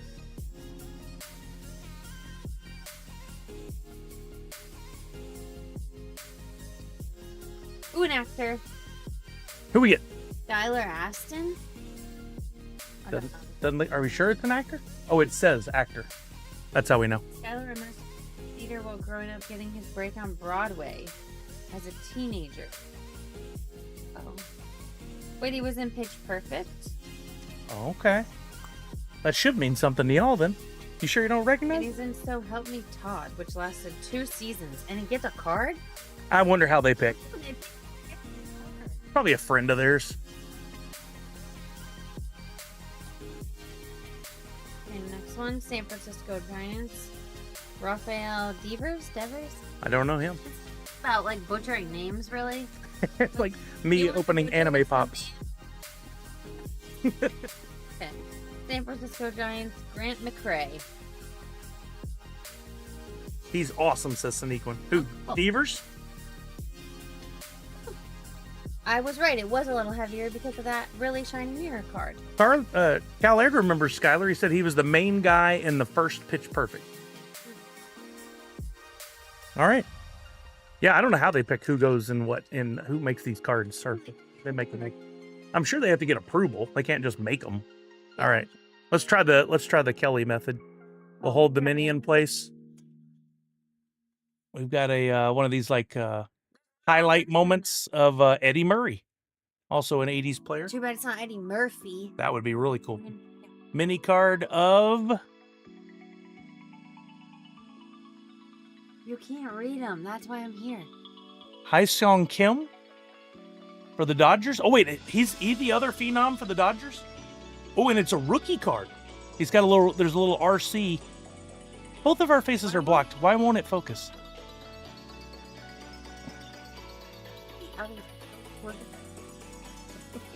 There we go. Oh, nice. Yeah, I think this one's actually a really good one. And it's got the variant back. Oh, let's throw it. And it's got the variant back, so that could be worth a couple extra bucks. What are these cards for ants? Yeah, serious. How about Willie McCovey? We're talking old school baseball right there. Is that the key? Yep. Willie McCovey. We got another Willie McCovey back to back. Oh, with the what you call it? Filigree border. The same card. Wait, that's a gold filigree, and it's numbered to 50. Number 34 of 50 in the world. A Willie McCovey card. That's got to be worth a couple bucks. Where'd you pull that pack from? Right at the top of this stack. Not this one. We got Christian Yelich of the Brewers. And we got Fernando Tatis Jr. This is a good one. He's been in the league a few years now, but he's a great player. Thank you for the sub, TB420. And did I miss another one? I thought I heard twice. Cutie Beck, thank you for the subs. Ooh, one of my favorite players of the 80s, Ozzie Smith. He used to come out and do like flip-flops and hand back springs on the field. That's what I was trying to say. And they eventually told him not to do it because they were afraid he'd get hurt. But he used to come out on the field doing crazy stuff. And then Tomoyuki Sagano of the Orioles. Nice. I'm stoked about that. This gold. Let's look at this one again. The gold Filigree border. Sorry. It's hard to make out the gold until we get it in the right angle. Let's see. We don't know that to be sure. It's actual. It was carved out of a gold bar. But Martin. I'm just trying to keep up with dinosaur bones. Number to 50. Right there in the second shelf, middle, top right. It says top loader. Can you hand me that box? This? Towards the front, top right. Yeah, that. We want to put these. We want to protect these. You want the back kind or the front kind? You think so, Chuck? I need both. Back or front? You give me the back first. Oh wait. That's a penny sleeve. A penny sleeve. Penny, not panty. I know. Okay. It sounded a little bit like you did. You put it in there first, and you try not to ding the card while you're putting it in there, and then you put that on a top loader. It's like a pop protector for cards. That's exactly right. Our numbered to 50 card. What about our mirror one? I'm more concerned about this one. That any numbered cards that can be worth quite a bit. No. Oh. Yes, his stats are average, and he wasn't even the best in his position at the time he played. Yeah, but he was good for baseball because he put on a show. Yo, Natty, we'll definitely check eBay on these in a minute, but when did he put on a show? Like during the game? Because like going out on field. Dances in the NFL, I can't stand that. I like a celebration. No. Like yes, celebrate small, but I don't like when it's like a huge, extravagant celebration. The game starting, he goes out to his position. He does so by doing like a round off flip flop. Oh, okay. Yeah, and then he would be in his position. But then enough people said, "Don't do that. You're going to get hurt," and so he stopped. He could have been a great Savannah banana player. A Savannah banana. All right, you're up. I think. Aren't you up? You're up. Okay, let's do this game again. Every time they took the field, he drew attention with this. Exactly, Randy C. Exactly. Do you remember that? Did you watch? I'll be honest, I didn't get to see it many times. I saw it as a highlight most of the time. Let's see. We can be looking this up on eBay. No. Phil. Oh, that's really nice. It's Phil Uggery. Oh my goodness. Oh, and hello. You know this person? Swim Dodge Vince, what's happening? How are you now? Racking packs for the first time ever. Well, for me, not for you. Okay, let's go. Ready? I think I like the way I'm opening them. It's unique. I hear this though. Somebody Very satisfying. Somebody graded one of these, and it got a PSA 10, and it sold for $47. I don't know that we would get a 10. It looks like it's in decent condition. What decent? What possibly wrong with it? I think I see a nick at the bottom there. It could just be in the way it's made, but it has to do with the centering and the surface. I think we're okay. I think we're all right. Okay. Atlanta Brave. Chris Sale. This is another wicked curves. Okay, do all of the mini ones have the same back? Because you said this was Nope, look. a cool back. These don't have that back. Well, this is comedian, actor, writer Larry David.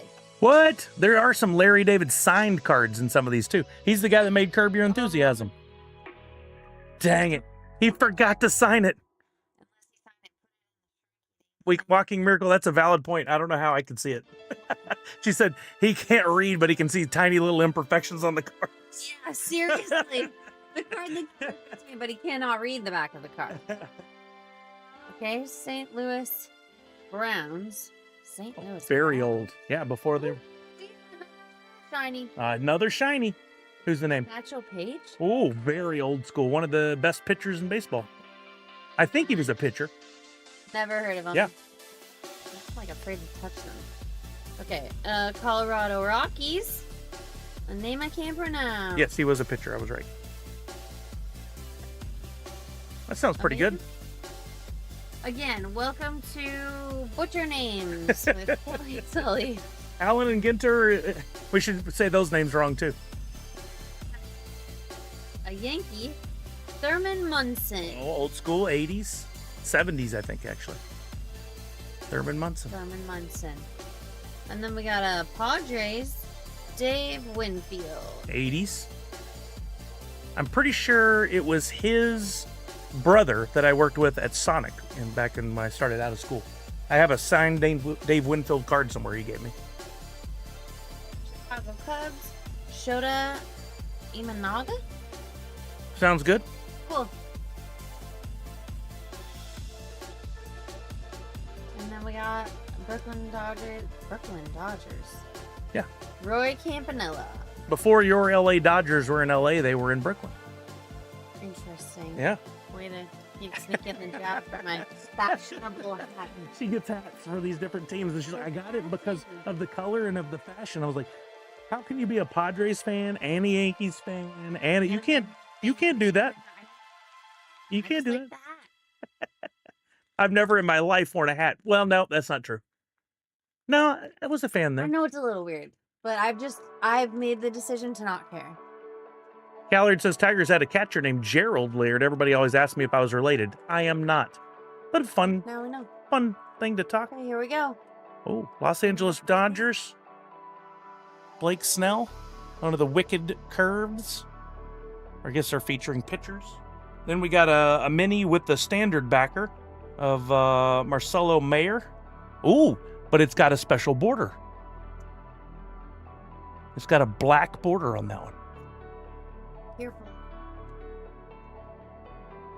The other ones don't have. Oh, they don't? No, they don't have a black border, so we'll put that aside to look at. Oh, what is this? We got a card. We're not at that one yet. We got to look at this one first. Jackson Merrill. Oh, we got another holograph. You think this is a good pack? We've got one of the special card in a special border cards. Oh, upside down. So I think these are the ones where they bought back cards from. Oh, it's got a piece of bat in it. What are you talking about? Look, there's a sliver of a bat inside that card. In there, this wood area. Are you sure it's not dinosaur bones? It's definitely not dinosaur. I probably shouldn't touch it though. You're fine.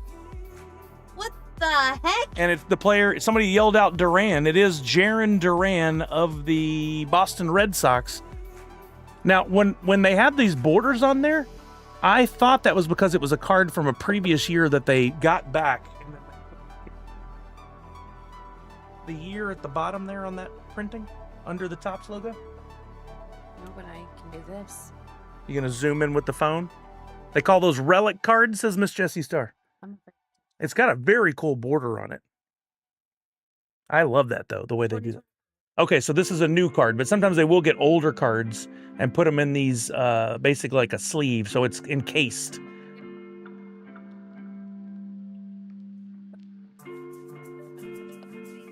Featured athlete, but may not be from the event depicted in the image on the card. But at least they did say it was actually game used by that player. If I don't have my context, I can read it.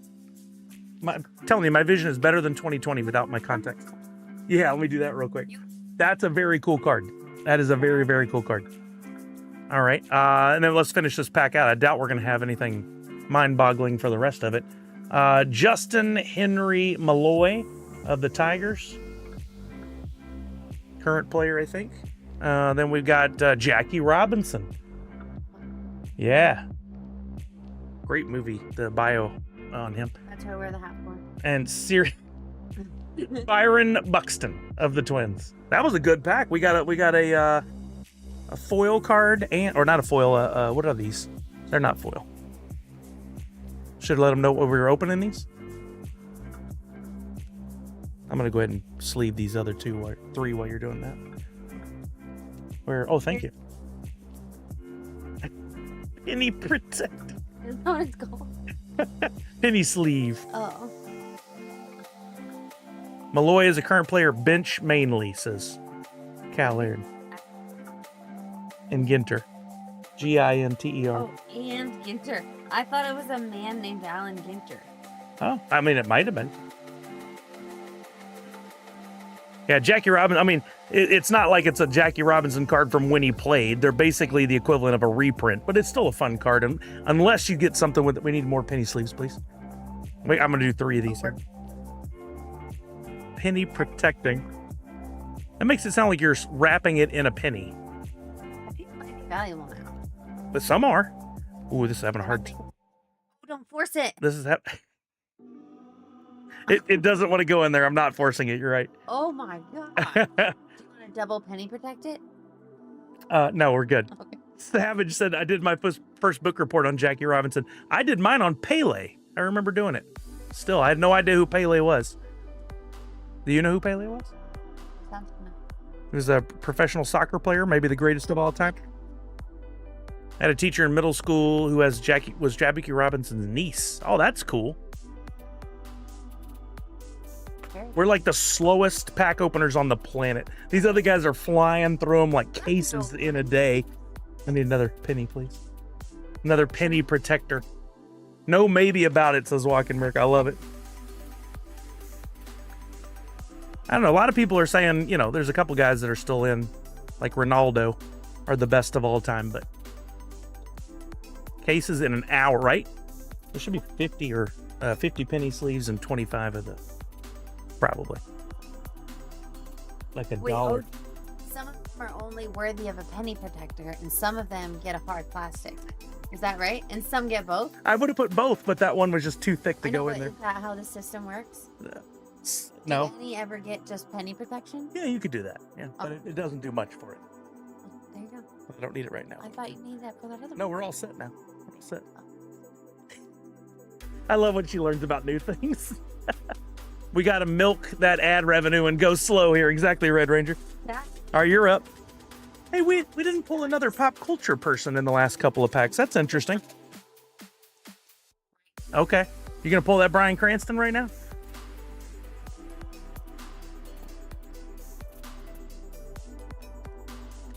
Not bad. That was satisfying. Macy would be proud. Someone was. I do penny upside. Yeah, y'all were telling me that the other day. I never have done that in my life. Done the upside down penny. First, we got Boston Red Sox, David Ortiz. Oh, mini card down. Big Poppy, David Ortiz. Like a moment one. Yeah, this is probably from the 04 ALCS against the Yankees. Yeah, one of the greatest playoff matchups of all time, if not the greatest matchup. Same, R-Y-N-E. Ryan Sandberg probably. Yep. Yeah, of the Chicago Cubs, who just passed away last year. He was great. He was probably one of the best Cubs to ever play the game. Astros. Oh, let's go. Craig Biggio. Oh, my boy, Craig Biggio. Yeah, I love Craig Biggio. Fantastic. There, Seattle Mariners. Ken Griffey Jr. 2 Ken Griffey Jr.'s in this box. Are they loading them? Same?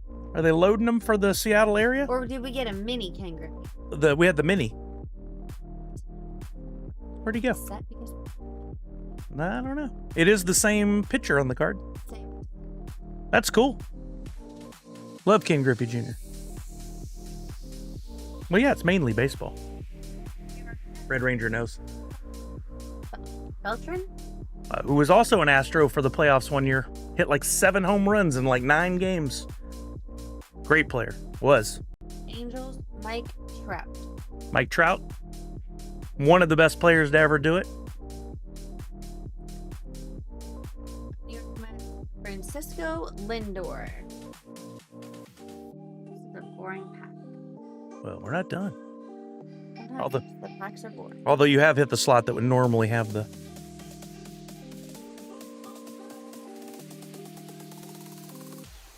All right, well, it happens. We're still waiting. We're still waiting on you to hit you're going to hit a gold pack that just has some amazing stuff in it. Okay, let's see what we got here. Oh, hey, here we go. One of the greatest home run hitters of all time, Albert Pujols. I do have his rookie card in an E-top. Tech, that's hilarious. Said I love Kelly's card ripping style, giving the patented spin a run for its money. Thanks. And we got a mini card here. I've watched a pack opening video. Cam Smith. Well, that helps. Cam Smith, and it's a rookie card for the Astros. Let's go. We got Johnny Bench, another one of the legendariest players. Yes, that's a word. Okay, so what do we do with all these? Like, Ted Williams. Oh, that's a question, isn't it? So if there's anything really valuable, we would know right away. But every once in a while, you're going to pull a rookie card for somebody who doesn't do anything in their rookie season. So you want to hold on to the cards because you just never know. And then 2 years later, they blow up. Well, that likelihood of that is nothing's going to happen unless they, like, murdered somebody or oh gosh, all of a sudden became famous for another reason. But that's like the bane of being a collector is you got to keep all this stuff and do something with it. And 8 and 8 and 8 and 8. That's what we do in Texas. Walking Miracle's right. Garrett Cole. Yeah, I came back at least 10 pounds heavier. Hopefully we'll work that off over the next few weeks. Toby Mayo of the Orioles. That looks like another rookie card, I think. Nope, never mind. Sam Aldegari. I don't know how to say it. Looks like a pitcher for the Angels. And last but not least, Kelvin Alcantara. We're gonna do this. We need to get a camera mounted above so we can just like. Yeah, it's inevitable. Hold it. I'm going to have to do it. All right, you're up. Let's do that God Pack. Where's it at? We'll quit messing with the people and just do the thing.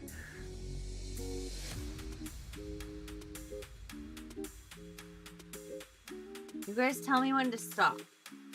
Somebody say stop in the chat and I'll just get the one that's on top. I'll read it. The minute that I see you say stop. Stop. Booga. Tech said keep the bulk in card storage boxes. I give a lot of mine away at local card shop to kids from school for free. Always bring them my Pokemon bulk. Kids love them. Nice.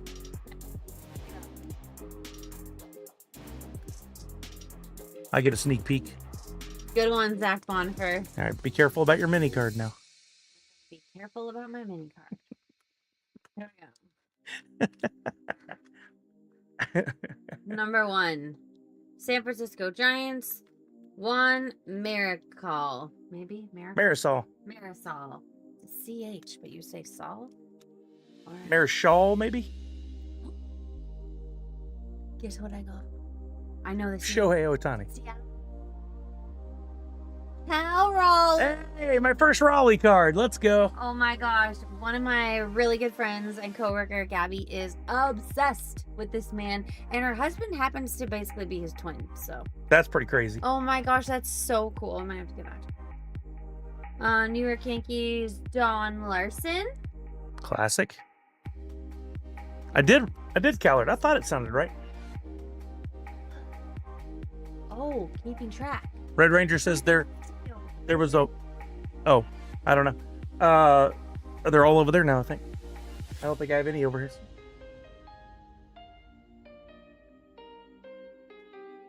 Six, 7, 8, 9. This is the 10th pack. All right, we're almost at the halfway mark. Okay. Boston Red Sox, Carlton Fisk. Ooh, classic. San Francisco Giants, Willie Mays. Another of the best all time. A minute. My maiden last name. This is Macy's last name. Kurtz? Yes. Athletics, Nick Kurtz.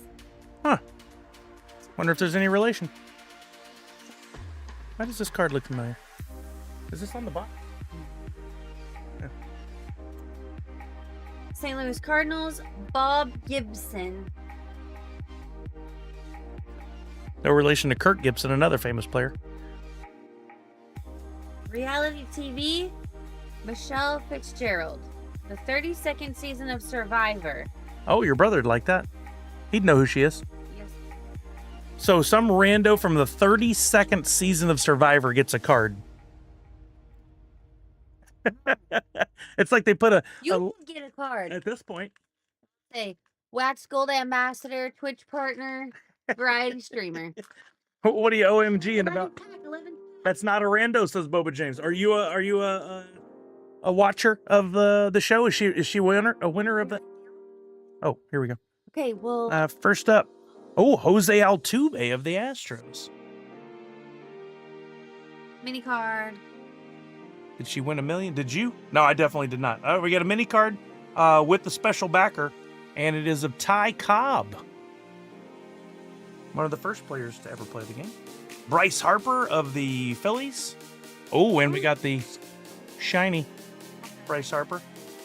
Ooh, I used to collect him. Oral Hershiser of the Dodgers. Pitched in the 80s. His name's Oral. Oral, O-R-E-L. Hershiser. Willie Contreras of the Brewers. Oh, here. Oh, we could let this be an autograph one. Would be so dope. Oh, Larry David, another non-autographed autograph card special. But now we have Big Larry David and Little Larry. Michael McGreevy of the Cardinals, and Leslie Arfin, writer and artist. Wow, What? that is an interesting ensemble. He forgot twice. It's like he doesn't even know us or like us. Wait, what did I do with Larry David? I put him in the wrong spot. Oh, 9-9. I mean, she earned it for 9-9. That show was so good. All right, you're up again. That was the 11th pack. That was it. It's the. You should have opened the 11th pack. Wait, you have a scale for the mail. Should we weigh them? Scale for the mail? I don't know if it's out. Yeah, that's what happens when you stupidly clean. I hope we pull an autograph card. I don't know what the ratio per hobby box is.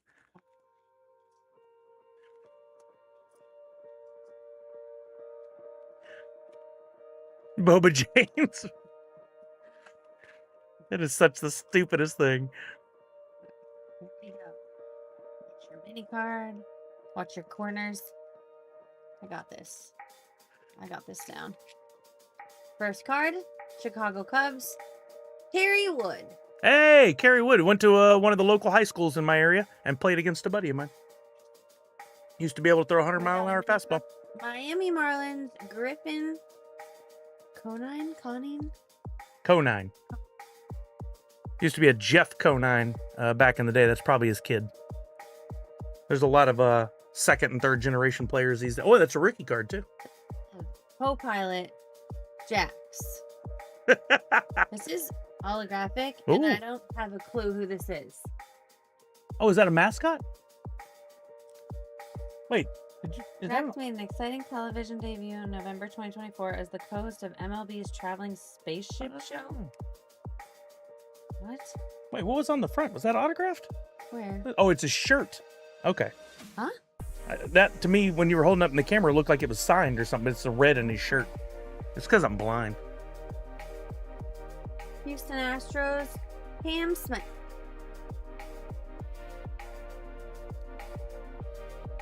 Dodgers, Dalton Rushing. That sounds like a cowboy. Yes, it I does. think he should do bronc riding. That's so last year. Los Angeles Dodgers, Mookie Betts. Mookie Betts? Mookie. That's a cool name. Yeah. I like it. Detroit Tigers, Riley Green.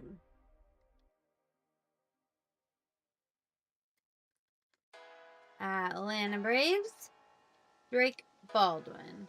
I don't know, Drake.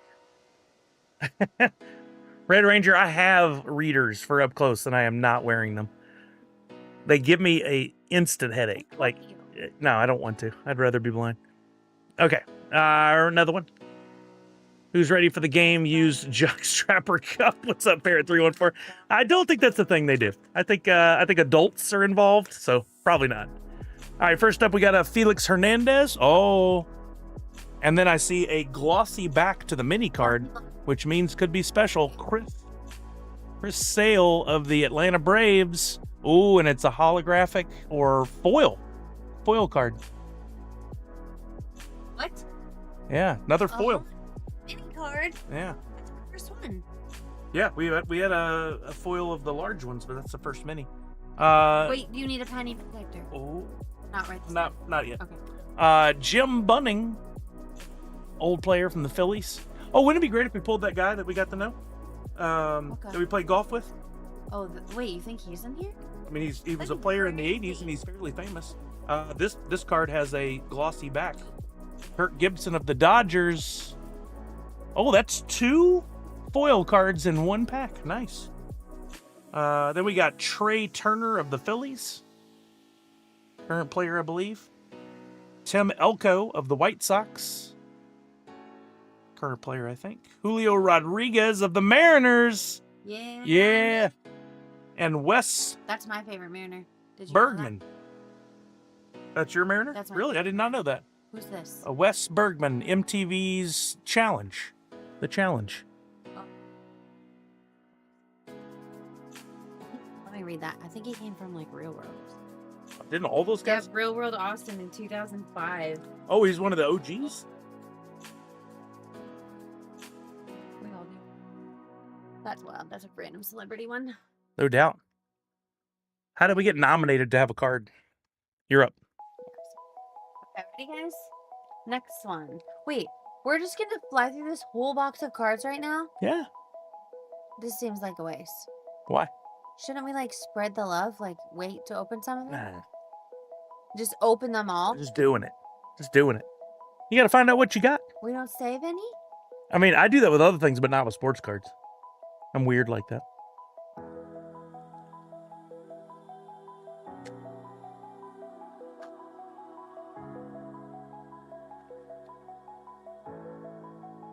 Okay, here we go.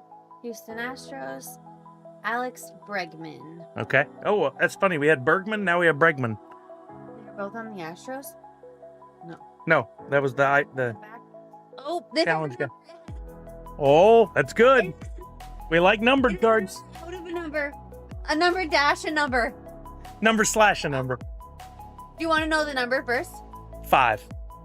The number is 7. Do you want to know how many out of? 25. Yep. Oh, that's good. That's good. 7. Is it the mini? Chuck Ragan musician. I don't know who that is. I don't either.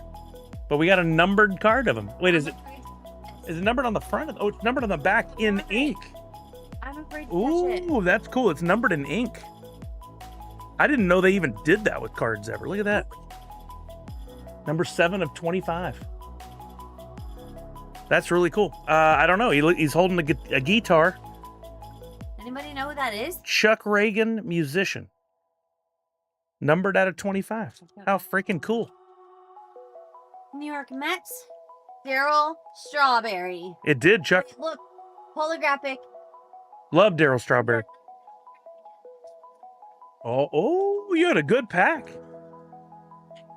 Wife luck, exactly. Daryl Strawberry was a fantastic player, but unfortunately had a little of a problem with the nose, the snow, the nose candy.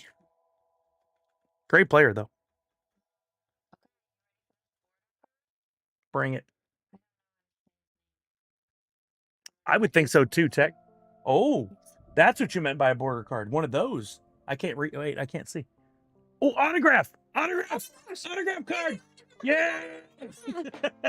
But of who? Oh, it's a rookie card too.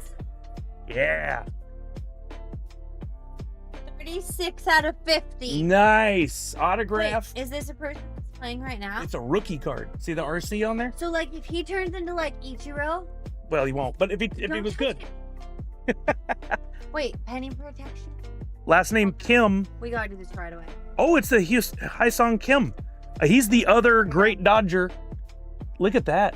Autograph card. Wait. Rookie card. That's a good one. That's a good one there. Wait. Zack Ryder on the WWE SmackDown right now as Matt Cardona. Wait, what? Oh, how cool. Probably. Yeah, where's SmackDown on? It was on TNT once upon a time. How cool. I don't know. Wait, do you need like pay-per-view? I don't think he's ever wrestled in WWE as Matt Cardona. USA. Channel is USA. Oh, we got to look up this card.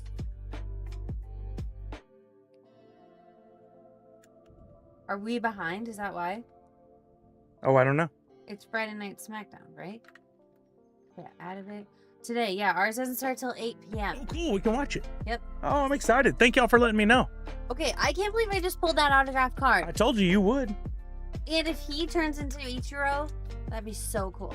Oh, snap. What? It's only 95. Wait, those are different borders. We have the green border. Whoa, shite. Green border. You just pulled a card worth the whole box. $175. I did it. Wife luck. Wow. Oh my gosh. And it had that other little one in there of that musician. Yeah. And in one pack. Ooh. How do they do this? How do they distribute these? I've always wondered. I want to see. Yeah, this guy's really good, and this card numbered to 50. The other one was numbered to. Yeah, if it'll fit. These are thicker. It may not. Wow, that's worth nearly $200. And a pop protector. Well, it won't fit in here. I have to process your questions. I was like, wait, what? It might. The other one may not have fit because it had the wood from the baseball bat. That feels a bit snug. I'm not gonna push it. Yep. It's safe enough for now. Did you want another penny protector? So far, she's gotten most of them. I did get one of that gold border one, but this is why you do this. This is why you do this. Because we just pulled a very good card. Mets. Nemo? Don't know. Finding Nemo? Oh, N-I-M-M-O. Nemo. Musician. A random musician name. Zach Rischel, a talented guitarist. Zach joined the Red Clay Strays. See, here's another example, though. The Red Clay Strays could get huge next year, and all of a sudden this card's worth something. Who decides who makes it on these cards? That's what I want. Yeah, I would love to know the process. That would be interesting. I don't think we can top that pack. Oh, we could. That was crazy. We could. You never know. That was really But, crazy. See that? Oh, wait a minute. What? Something felt different about that for a second. That alone right there, if we sold it right now, we basically got this box for free. That sounds like a gambler speaking. Well, I'm just saying, as an example. I'm not planning on selling it right now. I think I'd like to have it graded. I think that'd be really cool to have it graded. Whoops. That's just how I do it. Well, why do you do that, you think? Scott Nolan? I think that's what I'm reading. Or is it Roland? Roland. Scott Roland. Sorry, I was hopeful. I was thinking of John Nolan. Only a few more days. All right, we got a mini card. Oh, another black border mini card. This one of Ken Griffey Jr. again. Let's go. Ken Griffey Jr. Yeah. We got the black border and the regular border. This is they loaded this for Seattle. All right, and this one is rapper politician. I've never seen that hyphenated or dashed in my life. Rapper / politician. Shine. And it's shiny. It's the shiny shine. Then we got Colt Keith of the Detroit Tigers. We've got Aaron Nola of the Phillies. We've got O'Neal Cruz of the Pittsburgh Pirates.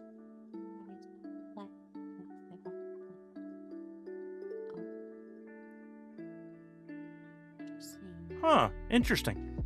Yeah, it comes back on the 6th, next Tuesday or Wednesday. Cannot wait. Matthew Boyd of the Cubs and Ethan Zone, reality TV. Oh, what? I don't know. You read the back? I didn't show that one to them. Pro soccer player when he rose to fame as a contestant on the 3rd season of Survivor Africa. Wow. Well, Brian's getting all the Survivor cards. So is that the 3rd season of Survivor that was in Africa, or did they do 3 seasons of Survivor Africa?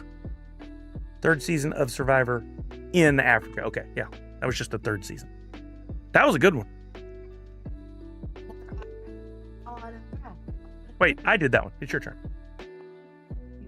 Yeah, I did that one. I just handed you that card to look at the... Pull another auto card like that. That was pretty sweet. Auto mini card.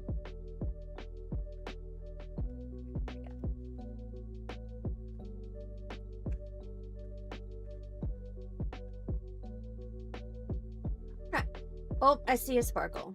I see some sparkle. I like it. Picasso. Here we go. Oh, why are they giving it away? What? Yeah, Zach Bonifer. No, it's okay. It's wrestling, but I'm glad he won. I can't wait to watch. San Diego Padres, Trevor Hoffman. Ooh. What? Somebody else has one of these that we pulled, the border, the green border signed. They want $500 for it. We're not selling it. Okay. Here we go. Another Hal Raleigh. Wait, with the border. With the black border. Hey! Double Cal Raleigh. This really is the Seattle box. Nice. Wait, the one that's shiny is backwards. Backwards? What do you mean? It's turned around. It's not facing the thing. Oh, that could be a good sign. Or it could just be an accident when they put it in. My guess is that would be an auto. Clayton Kershaw. Oh, that's a good one. And it's holographic. He's, I think he just had his last season. I think he's retiring. Hell of a pitcher. Okay, well, look. This is facing the wrong way. Oh, that's good. I think that's a good thing. Is that Yogi Berra? It is indeed Yogi Berra. Why did they put it in backwards? I don't know. It's just a standard hollow. Yeah. Or, yeah. I think. You got 2 in that pack, though. That's crazy. Yeah, it's not numbered. It is weird.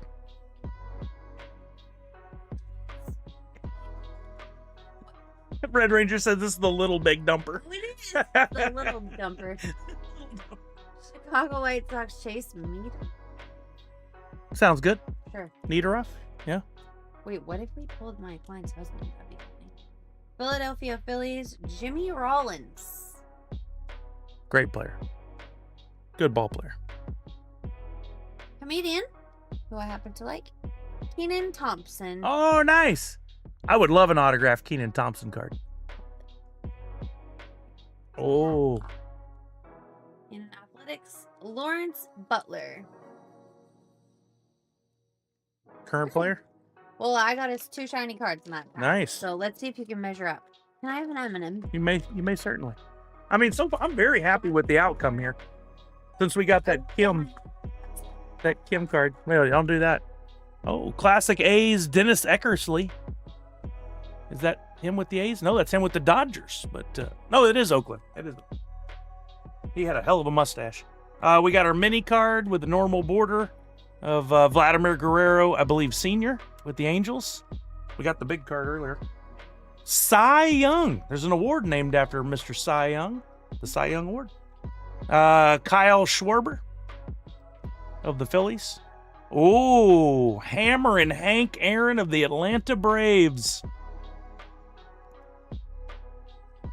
Jamie Chung, actress. Not autographed. What do we know her from? 79 acting credits to her credit. Ooh, we got another Mariners legend.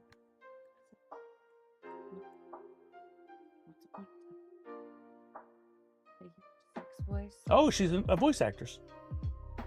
Wow, nice. Seattle Mariners legend Ichiro. That's a good one. And Andrew Romine of the Detroit Tigers. There we go. Hallard said he would autograph it. We should probably have him autograph a Detroit one. Chuck, you don't have time for that. You're a busy man. Oh, all right, Walking Miracle. Nice. All right. Still got like, what, 7 packs left? 1, 2, 3, 4, 5, 6, 7. I nailed it. You're up. You are that luck for the Kim card. That was great luck. If you could do that again, wow. She was Mulan in Once Upon a Time. Nice. He did it again. Wait, what did I do? What did I do? First one we have is Minnesota Twins, Johan Santana. Oh, nice. Or Johan, whatever you want. I'd pick Johan. Special back mini. Angels, Hayden Dana. Is that what it is? What'd you say? Hayden Dana? I don't know. That's a new name to me. I think I see a rookie card emblem on there. Well, sorry, they were showing just fine. I'll walk. Come on. Boston Red Sox. Masataka Yoshida. Nice. Is that right? Sounds good. When I was in Little League, the coolest thing was getting our own baseball. Yeah, totally. I have one somewhere. Lecter. Didn't know that about her. Emma Roberts. Oh, yeah. She went to the National, the big sports card show, and was trying to get one of her cards out of a pack. Well, we got it. We can give it to her. I think she got one by now. But yeah. Pretty sure somebody else would have pulled one there. In a penny protection, in a hard protection. In a penny protection. In a hard protection. Rookie? Why is it funny? You know why it's funny. No, I don't. Why are you laughing at me? In a penny protection. Okay. Rookie Sasaki? Wait, is his first name Rookie? R-U-K-I? Huh. You could get a rookie card. Well, he looks like he is 12. Oh, we got another one? Felix Hernandez.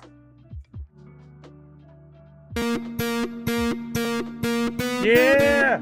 We have actor St. Keith. William something. Sports Technology Keith. Is that William Fichtner? Yes. Oh, yeah, I like him a lot. William. He was in, what is he best known for? Contact. He played the blind guy in Contact with Jodie Foster. But I like him. I think in real life he'd probably be kind of an a-hole. But as an actor, I like him. Always protect your pennies. Thank God that says pennies. I didn't know at first. Okay, let's see. We need another banger. Oh, look, we got a backwards foil card in there. We got Andrew Jones. Hell of a ball player back in the day for the Braves. We got a mini with a special back of Reese Hines with the Reds. Did I say rookie? I did say rookie. We got a Tony Gwynn. Oh! We can really DM her. Okay, go ahead. And we just pulled the other cards. We've now got a foil Emma Roberts, not signed, but still cool. I don't know. It's a good question. Jace Jung of the Detroit Tigers. Oh, here we go. Another Mark McGuire, a big card. And that's awesome. To pull him and Griffey. Oh, okay. I'll put it over. Bo Bichette of the Blue Jays. And last but not least, comedian Drewski. I don't know Drewski. I think I have seen him too, but I don't know what from. Drewski, you'll do the reading? You'll do the research?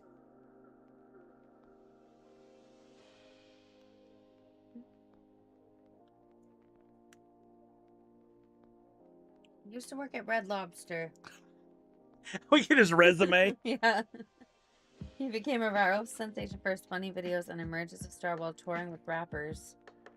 What? Chuck said that card was doing some HGH. Hey, he never lied. He never said he wasn't doing HGH. He definitely was. All right, you're up again. No. That's what happens. You know what happened? We sell this one and we buy another box. No, we saved that one because he's a rookie, you said, and he might be really good. It could end up being a spectacular card at all. How about this?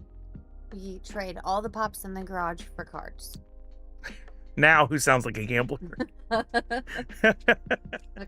We're reinvesting it, but not into cards.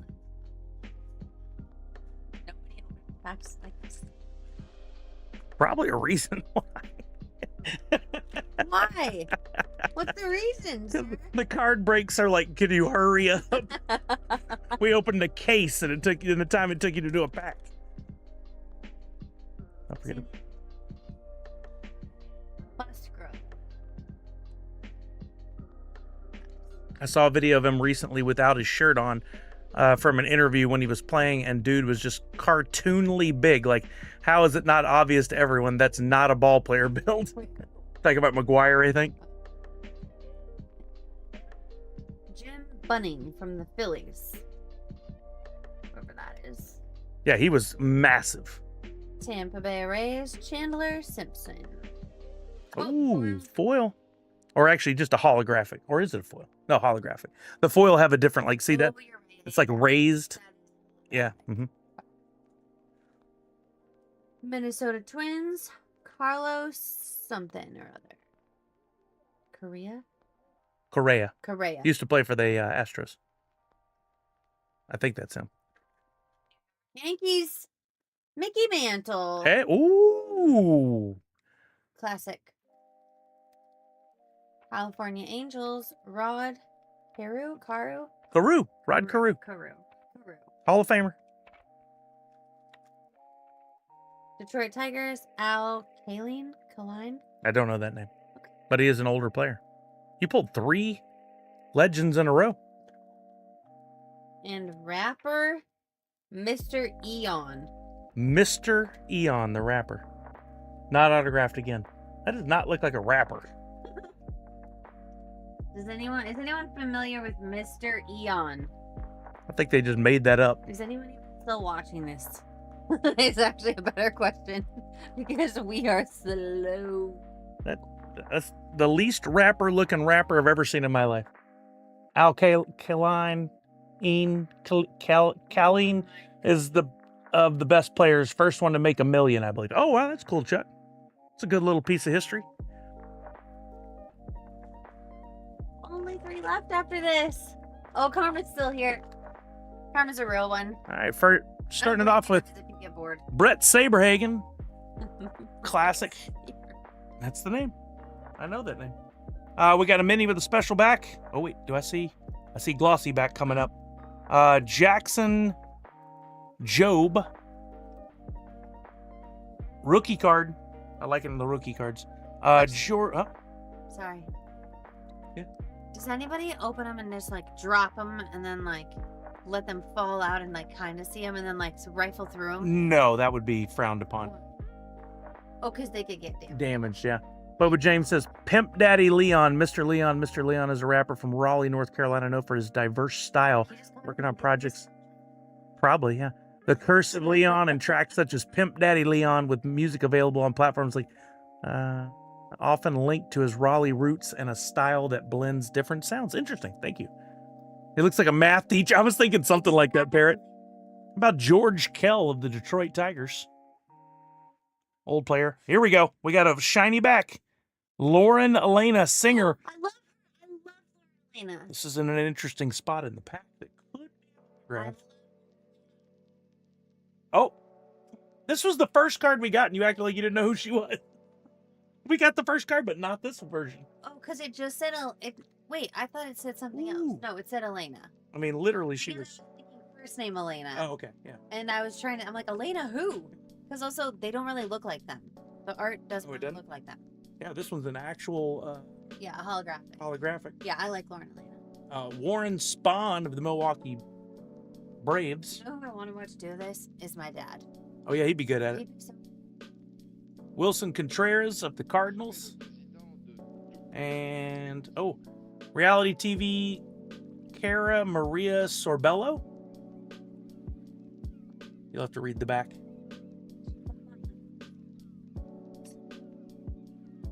After debuting in reality TV as part of the recruit crop on Fresh Meat 2.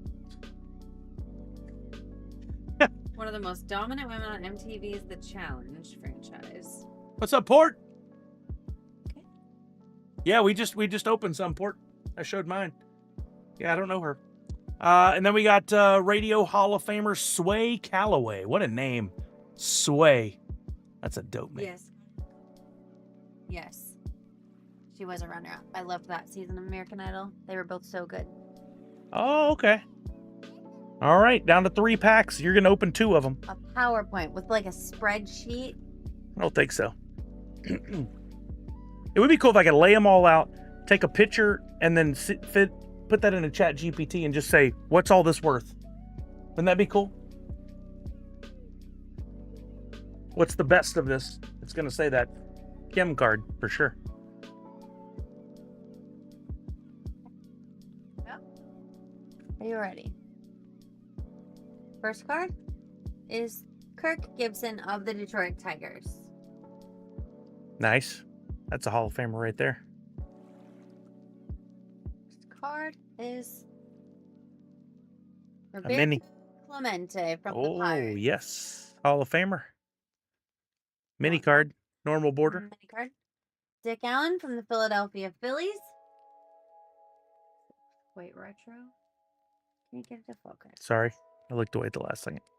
Los Angeles Dodgers, Chan-Ho Park. Is that his name? Did I say Yeah, that's right. Toronto Blue Jays, Max Scherzer. Oh, yeah. That's right. Atlanta Braves, Chris Sale. Oh, we got a mini on that one earlier.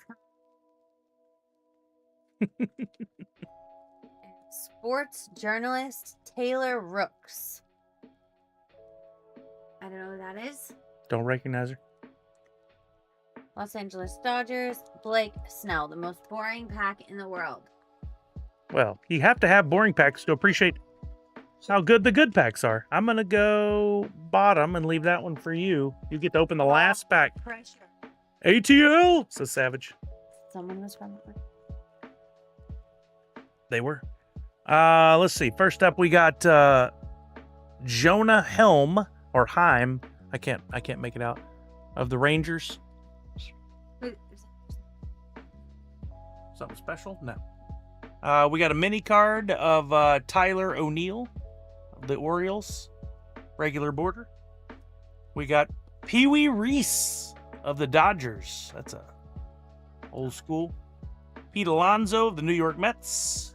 Oh, about to pull my first card of the Phenom, Paul Skeens. This guy, his cards are worth a fortune, his rookie cards. That's a great one to have. Personally, my favorite pitcher of all time, Mr. Texas himself, Nolan Ryan. I'm really fighting with that microphone. Yeah, well, my arm gets in those. And it adds a cool crown to the corner of the cards. Nolan Ryan. Then we got Athletics Denzel Clark. And Classic Ty Cobb. No pressure. Last pack. You should just save it. No, why? For what? Eh. We'll get more cards one day. All those cards so bad. We just made an hour of content out of it. All right. And you opened a $175 card. Maybe more. I opened a lot of good ones. You did. You done real good. Good. Feels heavier. Okay. And again, we have Houston Astros, Nolan Ryan. What? Oh, and the classic rainbow jerseys. Yeah. Mini card. Justin Henry Malloy. Tigers. Did I say that right? Malloy. Sounds like it. Philadelphia Phillies, Mick Abel. Oh, holographic. Ooh. He's got a neck on him. Chicago Cubs, Ryan Sandberg. Oh, yeah. Legend. R.I.P. Buy another box next week. I don't think so. Yoshinobu Yamamoto. Oh, you said that Dodgers. real well. Cincinnati Reds, Ellie De La Cruz. Oh, yeah. Great player. Guess what? Actor Bryan Cranston. Yeah, let's go. We didn't get the autograph, but we got the Bryan Cranston card. Wait, that really confused me. He's wearing the Dodgers. Yeah. I read that wrong. Now I'm about to be really embarrassed. That's cool. There it is. Love him. He's amazing. Jimenez. Whatever. Like I said, welcome to Butcher Names. That was it. That was it.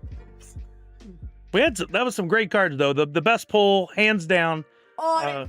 Autographed Kim, numbered to 50 of a mini card.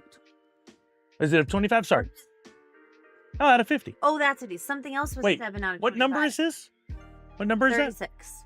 That's the card number? Yeah. And what's his jersey number? Because if his jersey number is 36, that is worth a lot more. I doubt it is. Yeah, if you pull a player's jersey number, the numbered card, they're worth or number 1 go for a lot more.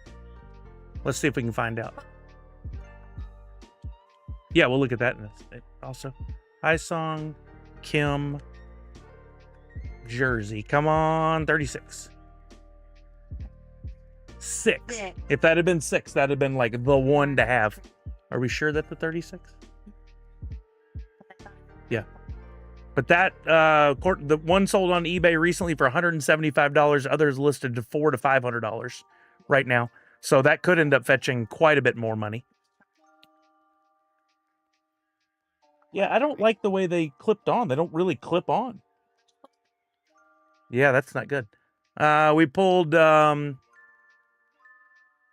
this Reagan card that's hand numbered to 7 of 25. It's some musician. I doubt it's worth more, but let's take a look-see on eBay. Reagan, Ginter. Always get Kelly to open your packs. Huh. Let's see. Oh, wow. Somebody had the autographed card of him. They want $420 for it.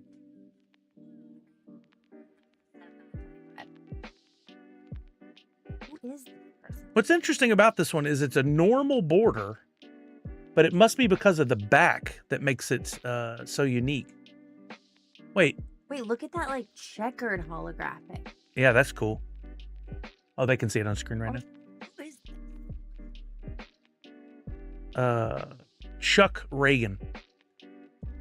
I'm not seeing any other cards right now that are numbered on the back. So I wonder, this must be because of the backer on here that says Brooklyn. So maybe this is a Brooklyn version. Let me see if I can find out more on this. Stop it, Misty.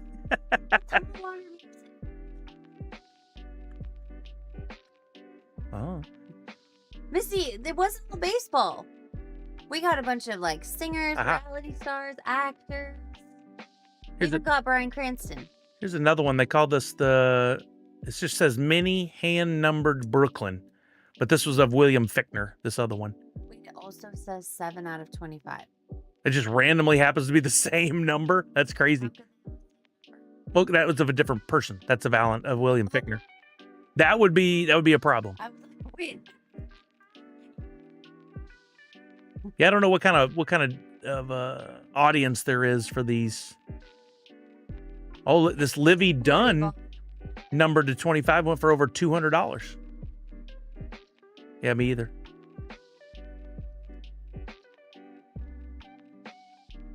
Well, Livy Dunn was the person to pull that off. None of these have sold, but it might be interesting to put it up. You never know when this guy himself wants to get some of his cards back. So that's interesting. We also pulled this, has a piece of actual bat in the card, the wood from a bat. We'll look that one up and see what it's going for. That is Jaron Duran. Was that with 2 N's? No, 1. Jaron Duran. You never know on these things. And that's a relic card. There's one that's got a bidding up to $1.25 right now. No, it's sold for $1.25. It's not even the bidding. So that one's not exactly worth a lot. Oh, that's funny. That's not worth the penny sleeve. Then we got this gold numbered to 50. Willie McCovey. I think I looked this one up already, but this is a fun card. It's a beautiful card. It's what do they call it? The fennel border. McCovey. Fenugreek? Fenugreek. I think that's what it was.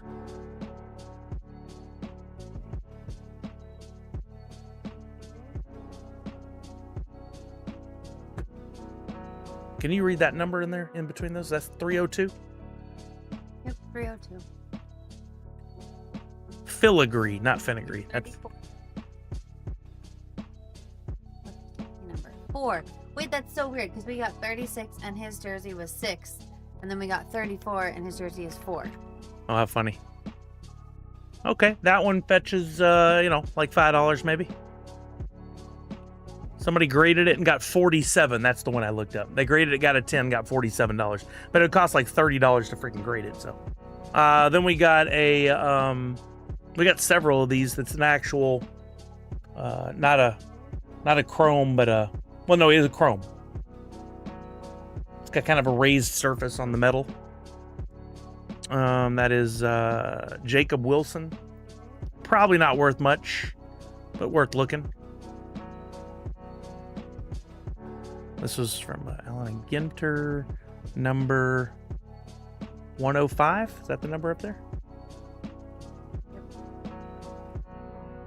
That's worth, wait. 1 penny? All right, that one sold for $10. Is that the same? That's a different border, I think. I hate that where it won't just expand the image. That's a fun border, though. Oh, yeah, for sure. Oh, I didn't see the rookie card logo is buried way down there on the corner on that one. So that is good that this is his rookie card.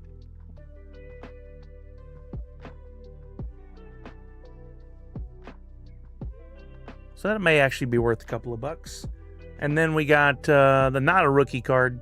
This one has the silver filigree border of C.J. Abrams. Yeah, let's try that. 90. Abrams. Filigree. I don't know why I cannot remember that term. That's an interesting term. His gold sold for $12.27. His silver sells for about $5.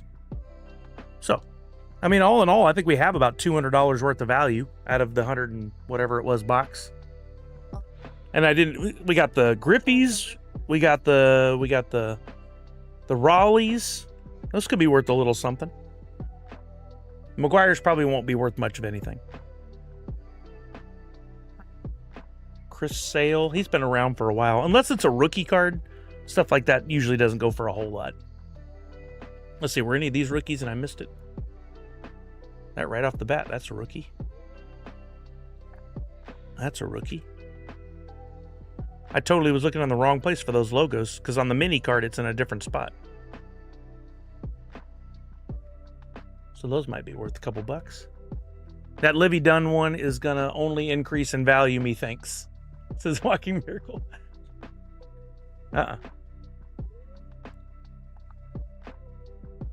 Oh. Like a model. Oh, gotcha. Gotcha. And I think she's dating someone famous. Oh, yeah. Good question for Cal Laird. Is My Pops doing Whatnot tonight? They've been doing Fridays. Oh, yeah. We almost had another one. Who was this? This was Mick Abel. And I want to know for sure what we call these. Mick Abel, Ginter. Oh, geez, it's 6:23. I gotta keep it on. Oh, thank you.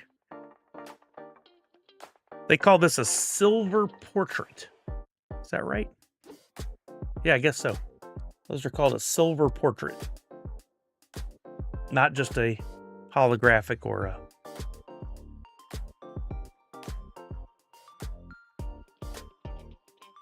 worth a couple bucks. There's just so many variants on these, it's tough. And I always try to look at the backs of cards, even after I've opened the packs, just to make sure that nothing snuck through. Because sometimes, especially with these Allen and Ginters, the backs can be different. Like I was showing y'all with the art, and those can be worth a lot more money because they're just a rarer card. I need to look through all of these again just to make sure the backs don't have anything we missed. Because Kelly might not have noticed looking at them. Maybe neither did I. That was fun, though. I enjoy opening packs, and I like the pop culture influence or inserts that they have on these. The potential to get the autographs of some celebrities, from pop culture celebrities, I think is really cool. And we pulled some classic legends. We got Nolan Ryan, Mark McGuire, Ken Griffey Jr. I mean, these were all guys I collected, when I was a kid. And I have binders, so I could go put these in the binders with their...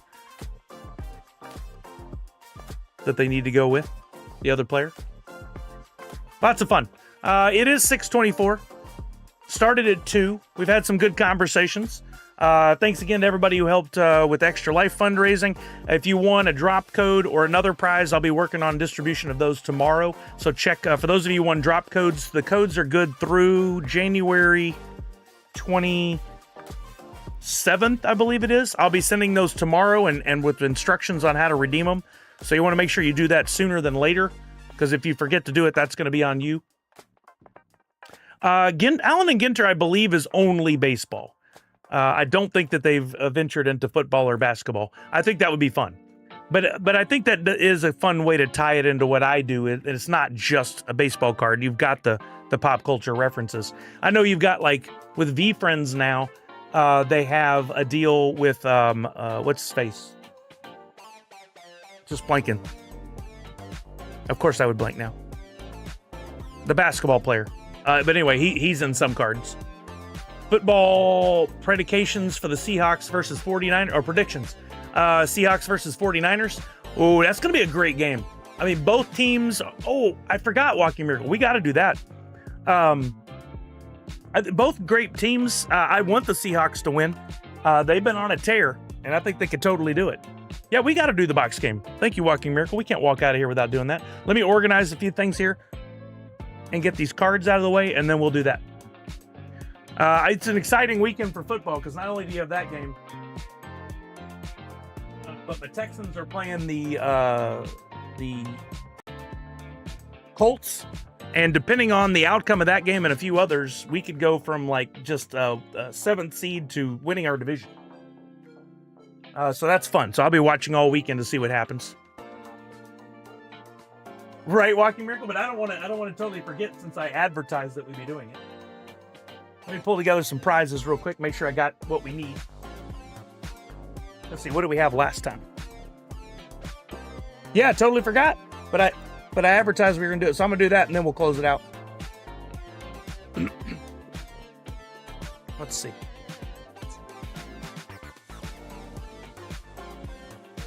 Star Wars Rivals, Fallout Chase Pop. Oh, you already have your person. Well, I go for the post-its I had the last time. It's easier for me.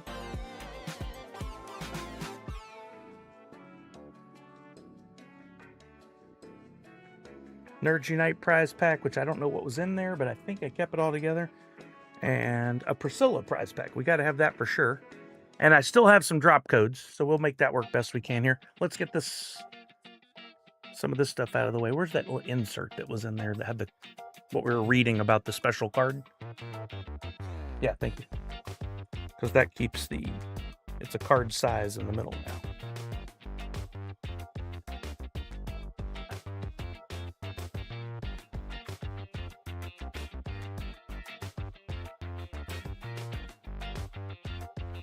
At least to get this big stack out of there.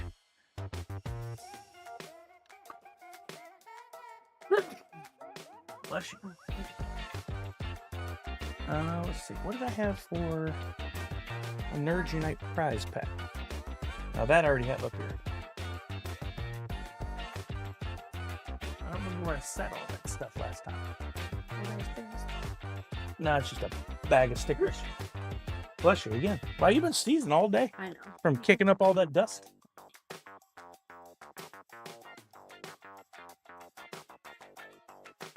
Well, we probably need to pull together a prize pack. I think I have some stuff up here. You want me to throw these away?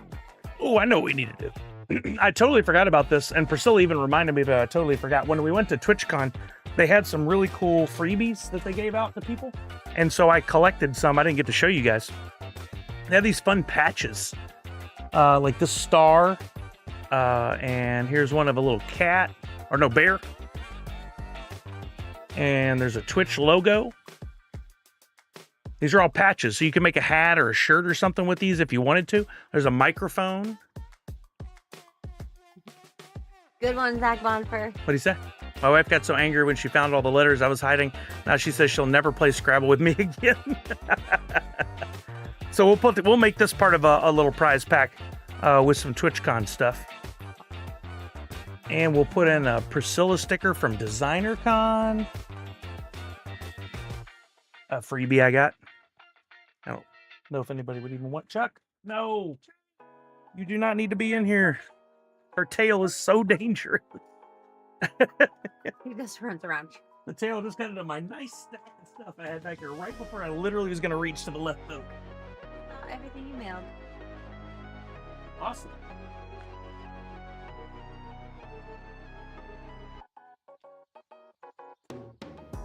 Priscilla prize pack. This is what I had last time. All right, for the Priscilla prize pack, we're going to have the limited edition wallet, the Post-it notes, and one of her enamel pins with the different hauls on there from San Diego Comic-Con.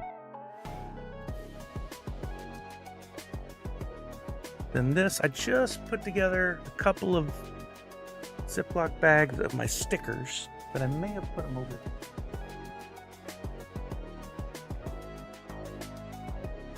I swear, try to organize and it gets worse. Oh, there we go. That's what I was looking for. We'll put one of the Batman themed ones in there.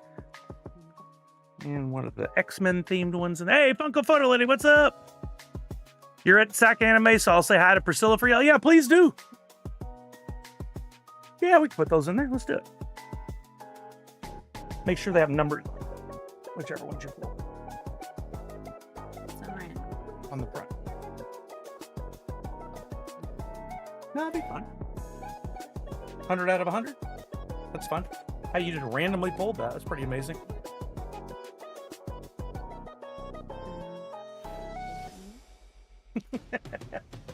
Don't pull number 67 out of there. I don't want to deal with it. 73.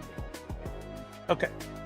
So that's 4 prizes. Now we need a 5th prize. So we need something new to put in that we didn't have last time. Oh boy. This always scares me.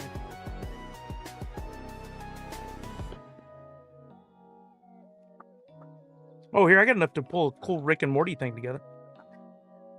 Oh, that's a good idea. Rick and Morty prize pack? Yeah. Yeah, all this stuff. These are funny. Those fit you? Let's just do the whole thing. Okay. Interesting. Okay, I showed you all the Priscilla prize pack. Now we have a Rick and Morty prize pack. I've been holding on to this stuff for a while. Got a pair of Rick and Morty boxer shorts. 2 pairs of Rick and Morty socks. Clint Crockett's ears just perked up. We've got the Rick and Morty playing cards. These were all given to me by my buddy who works on the show. We got a Rick and Morty pin of a little Rick Sanchez. We got a version of Rick from the Council of Ricks, and a really cool one that looks kind of like a medal of Rick Sanchez. So a lot of Ricks in there. So you'll get all of that if you win the Rick and Morty. It is. I know the boxer briefs and socks were not used before. Then we got we'll call this a Nerd Unite prize pack, but it's got some stuff from TwitchCon as well. A couple of the boarding passes, number 100 and I believe she said number 73. One of the Batman themed ones, one of the X-Men themed ones, and those patches I just showed y'all from TwitchCon. All that will be yours if you win the Nerd Unite prize pack. We got a Fallout Chase pop, my first Chase I found in the wild with the new Chase sticker printed on the box. And the Star Wars Rival set that I've been trying to give away for a while and nobody's won. This was a summer convention exclusive that Funko gave us. So there's all 5 prizes. I think everybody who's here has played before, so you know how this goes. If somebody has not played before, no sarcasm, please let me know. No, you had to earn that one. Good question, though. Loyalty giveaway. We're going to play the box game. You guys know how it goes. You got to have a U.S. shipping address. Each ticket is 10 Sully bucks. 10 Sully bucks. Maximum of 150 tickets. You can buy your tickets starting now. Right on Kelly's head. Sorry. That was a bad placement for when we have both of us here. And now we need to load our boxes. 1, 2. Wait, we need a we need a new poster for this. Yep. Rick and Morty prize pack. 3. We will play with the holiday box one more time. 1, 2, 3, 4, and last one. holiday. I think might be the last one. Yeah.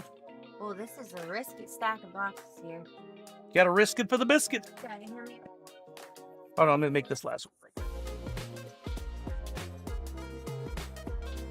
That's-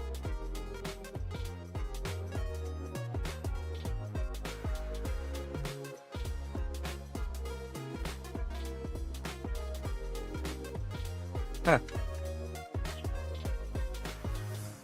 Yeah, you haven't seen those? No, that. Yeah, they did one last year at New York Comic Con, and then a new one this year that was in gold and silver. There he is. We've got a. Must have alerted him. We've got a. It's got boxers, got socks, got 3 pins, and a deck of cards, all Rick and Morty from my buddy that works on the show. Okay, you ready for post-its? First random post-it you cannot read. And I don't know what it says.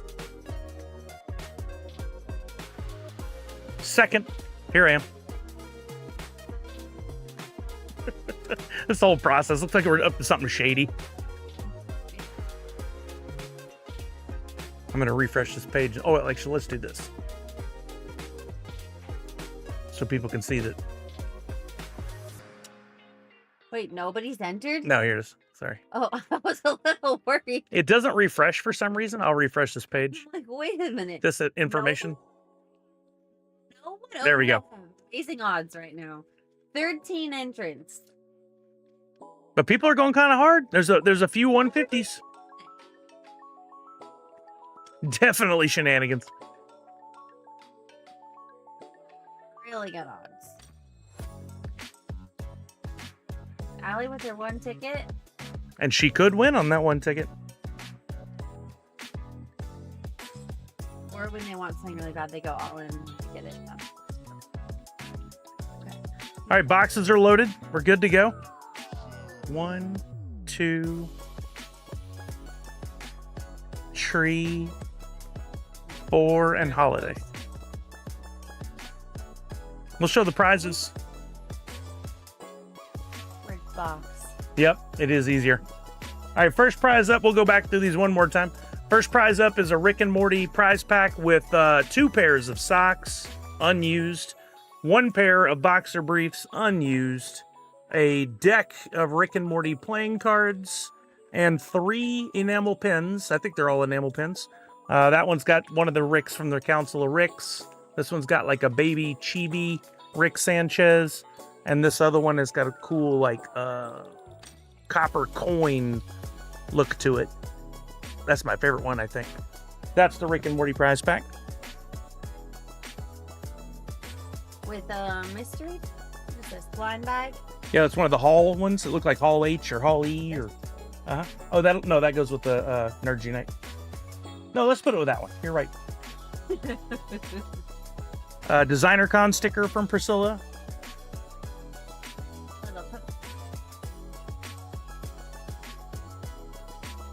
And a wallet. San Diego Comic-Con wallet. Right, Falconer, he totally would. Performance boxer briefs. Good call. We've got the summer convention from 2023. Summer convention exclusive Star Wars Rivals. Two expansion boxes or whatever they call these. Booster packs. Yeah. We've got the Cooper Howard Chase Pop from Fallout. And last but not least, we've got the Nerd Unite prize pack featuring several stickers and some cool patches from TwitchCon. I have another one. Extras. No idea what this is. It's a bear. You gotta hold it the right upright. Yeah, hold it like this. Oh, like a gummy bear? Yeah, kind of like a gummy bear. They had a giant bear up in the front.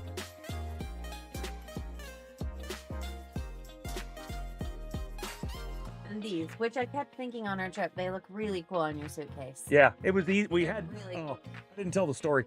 We took carry-on so we don't have to mess with checking luggage. And on the way back, we get to our turn to board, and as we're walking up, they hand pick us and they go, "Y'all are gonna check your luggage." We're like, "No, we don't want to." They're like, great lengths. Yeah. To pack in a carry-on suitcase. So they check our luggage against our will, put it on under the plane. As we get on, we look above us. There's like tons of extra space available.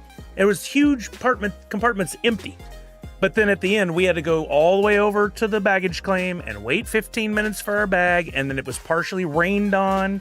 And I hate checking bags. We avoided at all costs, and we still had to do it. The only benefit is not having to keep up with it on the airplane. But all right. Fantastic. What I try not to do. Didn't refresh, right? The time does. So we're at 6 minutes. No, I'll refresh that. We got less than 1 minute for everybody to enter. 10 Sully bucks per entry. 15 entrants. It's a quiet night. Yep. What I really liked about it was the way they just nonchalantly were like, oh, check their bags, and would not answer a question from us. We're like, why? We're checking your bags. Why? They act like because they can. And if we throw too big of a fit, they can tell us we're grounded and we won't get to fly. So, me too, Red Ranger. I get why they do it, but I wish they wouldn't. Oh, nice, living a conundrum. Yeah, I bet if we'd have pulled it, but there were 3 of us and they wanted to check all 3 bags. Yeah. What did suck is when they took my bag, I realized I had purposely packed a sweatshirt in there in just such a place I could get to it when we went to get off the plane, because we were going from like 75-degree weather or 70 to 35. And so then they land us and they're like, oh, we didn't actually connect to one of the, what you call it? The walkways. Instead, we had to get off the plane and go outside in the rain. And so now I don't have my sweatshirt. Wait. I think he just had too many tickets. Let's see. Many. Over 150 would be too many. Well, or if he doesn't have enough. I'm looking to make sure he got entered at all. I don't see him on there at all. Did you get some tickets at all, Uga? How come I don't? Oh, there you are. You did get 150. Okay, I see it now. All right, there we go. We're closing out the giveaway. Here we go. We're closing it in 5, 4, 3, 2, 1. That was Alaska Airlines we flew.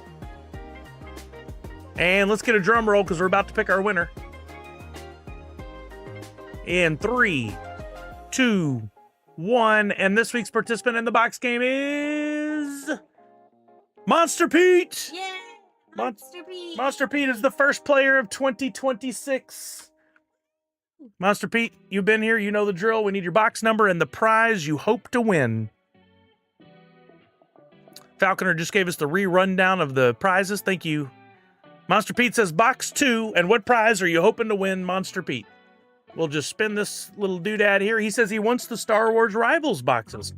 We will not open it, however. We are going to put this over aside and we will come back to it. I'll make sure it's on the screen at least a little bit. There, you can see it up in the corner. Oh, no. I really want it up there in the corner. There we go. You just need to be able to see the corner. You can see the corner. I knocked over all these figures. Right, Red Ranger, right. There we go. But you got to spin a box. All right, first prize you did not win. You did not win the Fallout Chase Pop. So Cooper stays for another day. He said he wanted the Star Wars Rivals, that thing. All right, how about you show a box? Even though I normally only spin the final box. Seems wrong. We got to give you more work to do around here. The Priscilla Peepee, I believe. Yep. Priscilla's Peepee stays safe. You don't? Okay. What's next? We got 2 more boxes. We'll show you one, not the other. I like to leave box 3 for the end. And a ring. Box 4 is another prize you do not win. You do not win. What's that say? Oh, the Star Wars Rivals. Blah, blah. But you still could win the Nerds Unite prize pack or the Rick and Morty prize pack. There's no chance to win it all tonight. I need some more mystery or bitty pops. All right. That brings it down to box 3 or box 2. I'll give Kelly the honors of the prize you did win. No deals tonight. Nope.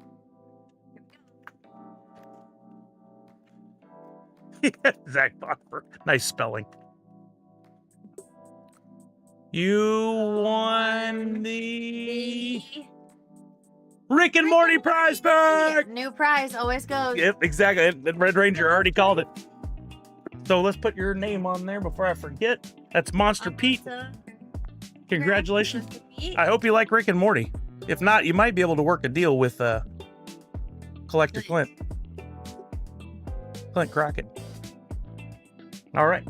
I'll put your name on there. That was fun. And just to be on the up and up. No what? Just to be no shenanigans. There you go.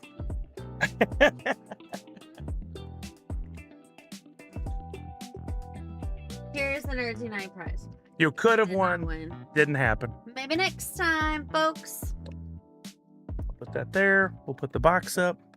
That was fun. All right. Monster Pete, congratulations. Thank you, Walking Miracle, for keeping us honest and reminding me about the box game. Almost forgot and ran out of here before we could do it.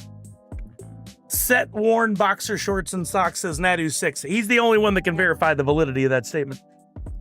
Yeah, that's it. So we're getting out of here. What's the name of the restaurant with all the crazy stuff on the walls? I don't know what you're talking about. Where at? Yeah, there's several restaurants that do. Biggest? Oh, you talking about Shenanigans? Oh, CI Shenanigans. Yeah. Yeah, CI Shenanigans. We used to have one of those, but then it closed. I never Pandemic. ate one of those. Really? Yeah, never heard of it. It's basically just like Chili's or Applebee's. Like glorified. Thank you to everybody who came to hang out.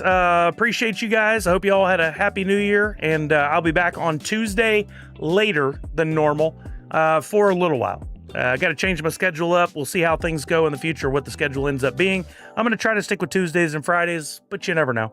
We'll figure it out as we go. Thank you guys very much for being here. Have a wonderful, wonderful rest of your night and your weekend. And let's see if we can find somebody to raid over to real quick. Next week. Thank you, Falconer. Super nice. I heard all the nice things they were saying too. They were very sweet. Yeah. Big news. He probably downplayed it, but it's a big deal.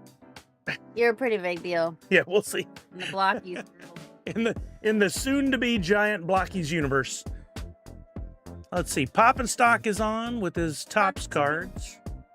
Villa Malapert is playing Dead by Daylight. Looking for any other names I recognize. Liz XP is playing Fallout. Since you said all the well wishes for a new job, you will kick booty at it. Thank you. He will. I'd like to be a booty kicker. Ooga is playing Rocket League. Let's raid over to our buddy Ooga. I'll give everybody some Sully Bucks on the way out of here. A lot of Sully Bucks. Maybe because it's. How about let's do? All right, It's the new year of 2026. No worries, man. 226. 26. There you go. I like it. All right. 226 Later. points for everybody. Congrats again, Sully. Thank you, Monster Pete. Congratulations to you. Now let's raid Ooga 902. Remember to wash your hands, check in on somebody you love, make sure they're doing okay, and above all else, most importantly, Nerds Unite. Bye, everybody. Have a good night. Where's the bouton? Gotta push the bouton pushed. Let's make sure it went through.